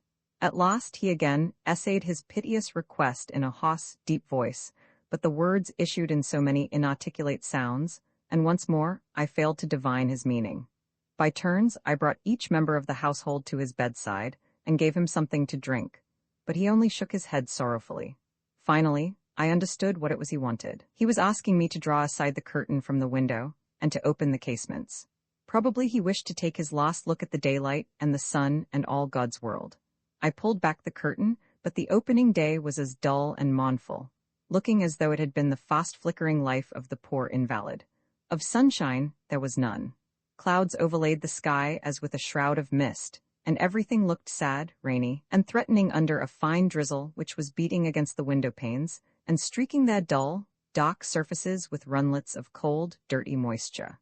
Only a scanty modicum of daylight entered to war with the trembling rays of the icon lamp. The dying man threw me a wistful look, and nodded. The next moment he had passed away. The funeral was arranged for by Anna Theodorovna. A plain coffin was bought, and a broken-down hearse hired, while, as security for this outlay, she seized the dead man's books and other articles. Nevertheless, the old man disputed the books with her, and, raising an uproar, carried off as many of them as he could, stuffing his pockets full, and even filling his hat. Indeed, he spent the next 3 days with them thus, and refused to let them leave his sight even when it was time for him to go to church. Throughout, he acted like a man bereft of sense and memory. With quaint assiduity, he busied himself about the bier, now straightening the candlestick on the dead man's breast, now snuffing and lighting the other candles. Clearly, his thoughts were powerless to remain long fixed on any subject. Neither my mother nor Anna Theodorovna were present at the requiem, for the former was ill and the latter was at loggerheads with the old man. Only myself and the father were there. During the service, a sort of panic, a sort of premonition of the future, came over me, and I could hardly hold myself upright. At length, the coffin had received its burden and was screwed down, after which the bearers placed it upon a bier and set out. I accompanied the cortege only to the end of the street. Here the driver broke into a trot, and the old man started to run behind the hearse, sobbing loudly, but with the motion of his running ever and anon causing the sobs to quaver and become broken off. Next he lost his hat, the poor old fellow, yet would not stop to pick it up, even though the rain was beating upon his head, and a wind was rising, and the sleet kept stinging and lashing his face. It seemed as though he were impervious to the cruel elements as he ran from one side of the hearse to the other, the skirts of his old greatcoat flapping about him like a pair of wings. From every pocket of the garment protruded books, while in his hand he carried a specially large volume, which he hugged closely to his breast. The passers-by uncovered their heads and crossed themselves as the cortege passed, and some of them, having done so, remained staring in amazement at the poor old man. Every now and then a book would slip from one of his pockets and fall into the mud, whereupon somebody, stopping him, would direct his attention to his loss, and he would stop, pick up the book, and again set off in pursuit of the hearse. At the corner of the street he was joined by a ragged old woman, until at length the hearse turned a corner, and became hidden from my eyes. Then I went home, and threw myself, in a transport of grief, upon my mother's breast, clasping her in my arms, kissing her amid a storm of sobs and tears, and clinging to her form as though in my embraces I were holding my lost friend on earth, that I might preserve her from death. Yet already death was standing over her. June 11th. How I thank you for our walk to the islands yesterday, Makar Alexievich. June 11th. How I thank you for our walk to the islands yesterday, Makar Alexievich. How fresh and pleasant, how full of verdure was everything, and I had not seen anything green for such a long time. During my illness, I used to think that I should never get better, that I was certainly going to die. Judge then how I felt yesterday. True, I may have seemed to you a little sad, and you must not be angry with me for that. Happy and light-hearted though I was, there were moments, even at the height of my felicity, when, for some unknown reason, depression came sweeping over my soul. I kept weeping about trifles, yet could not say why I was grieved. The truth is that I am unwell, so much so that I look at everything from the gloomy point of view. The pale, clear sky, the setting sun, the evening stillness, somehow I felt disposed to grieve and feel hurt at these things, My heart seemed to be overcharged, and to be calling for tears to relieve it. But why should I write this to you? It is difficult for my heart to express itself, still more difficult for it to forego self-expression. Yet possibly you may understand me. Tears and laughter? How good you are, Makar Alexievich. Yesterday you looked into my eyes as though you could read in them all that I was feeling, as though you were rejoicing at my happiness. Whether it were a group of shrubs or an alleyway, or a vista of water that we were passing, you would halt before me and stand gazing at my face as though you were showing me possessions of your own. It told me how kind is your nature, and I love you for it. Today I am again unwell, for yesterday I wetted my feet and took a chill. The door also is unwell, both of us are ailing. Do not forget me. Come and see me as often as you can. Your own, Barbara Alexievna.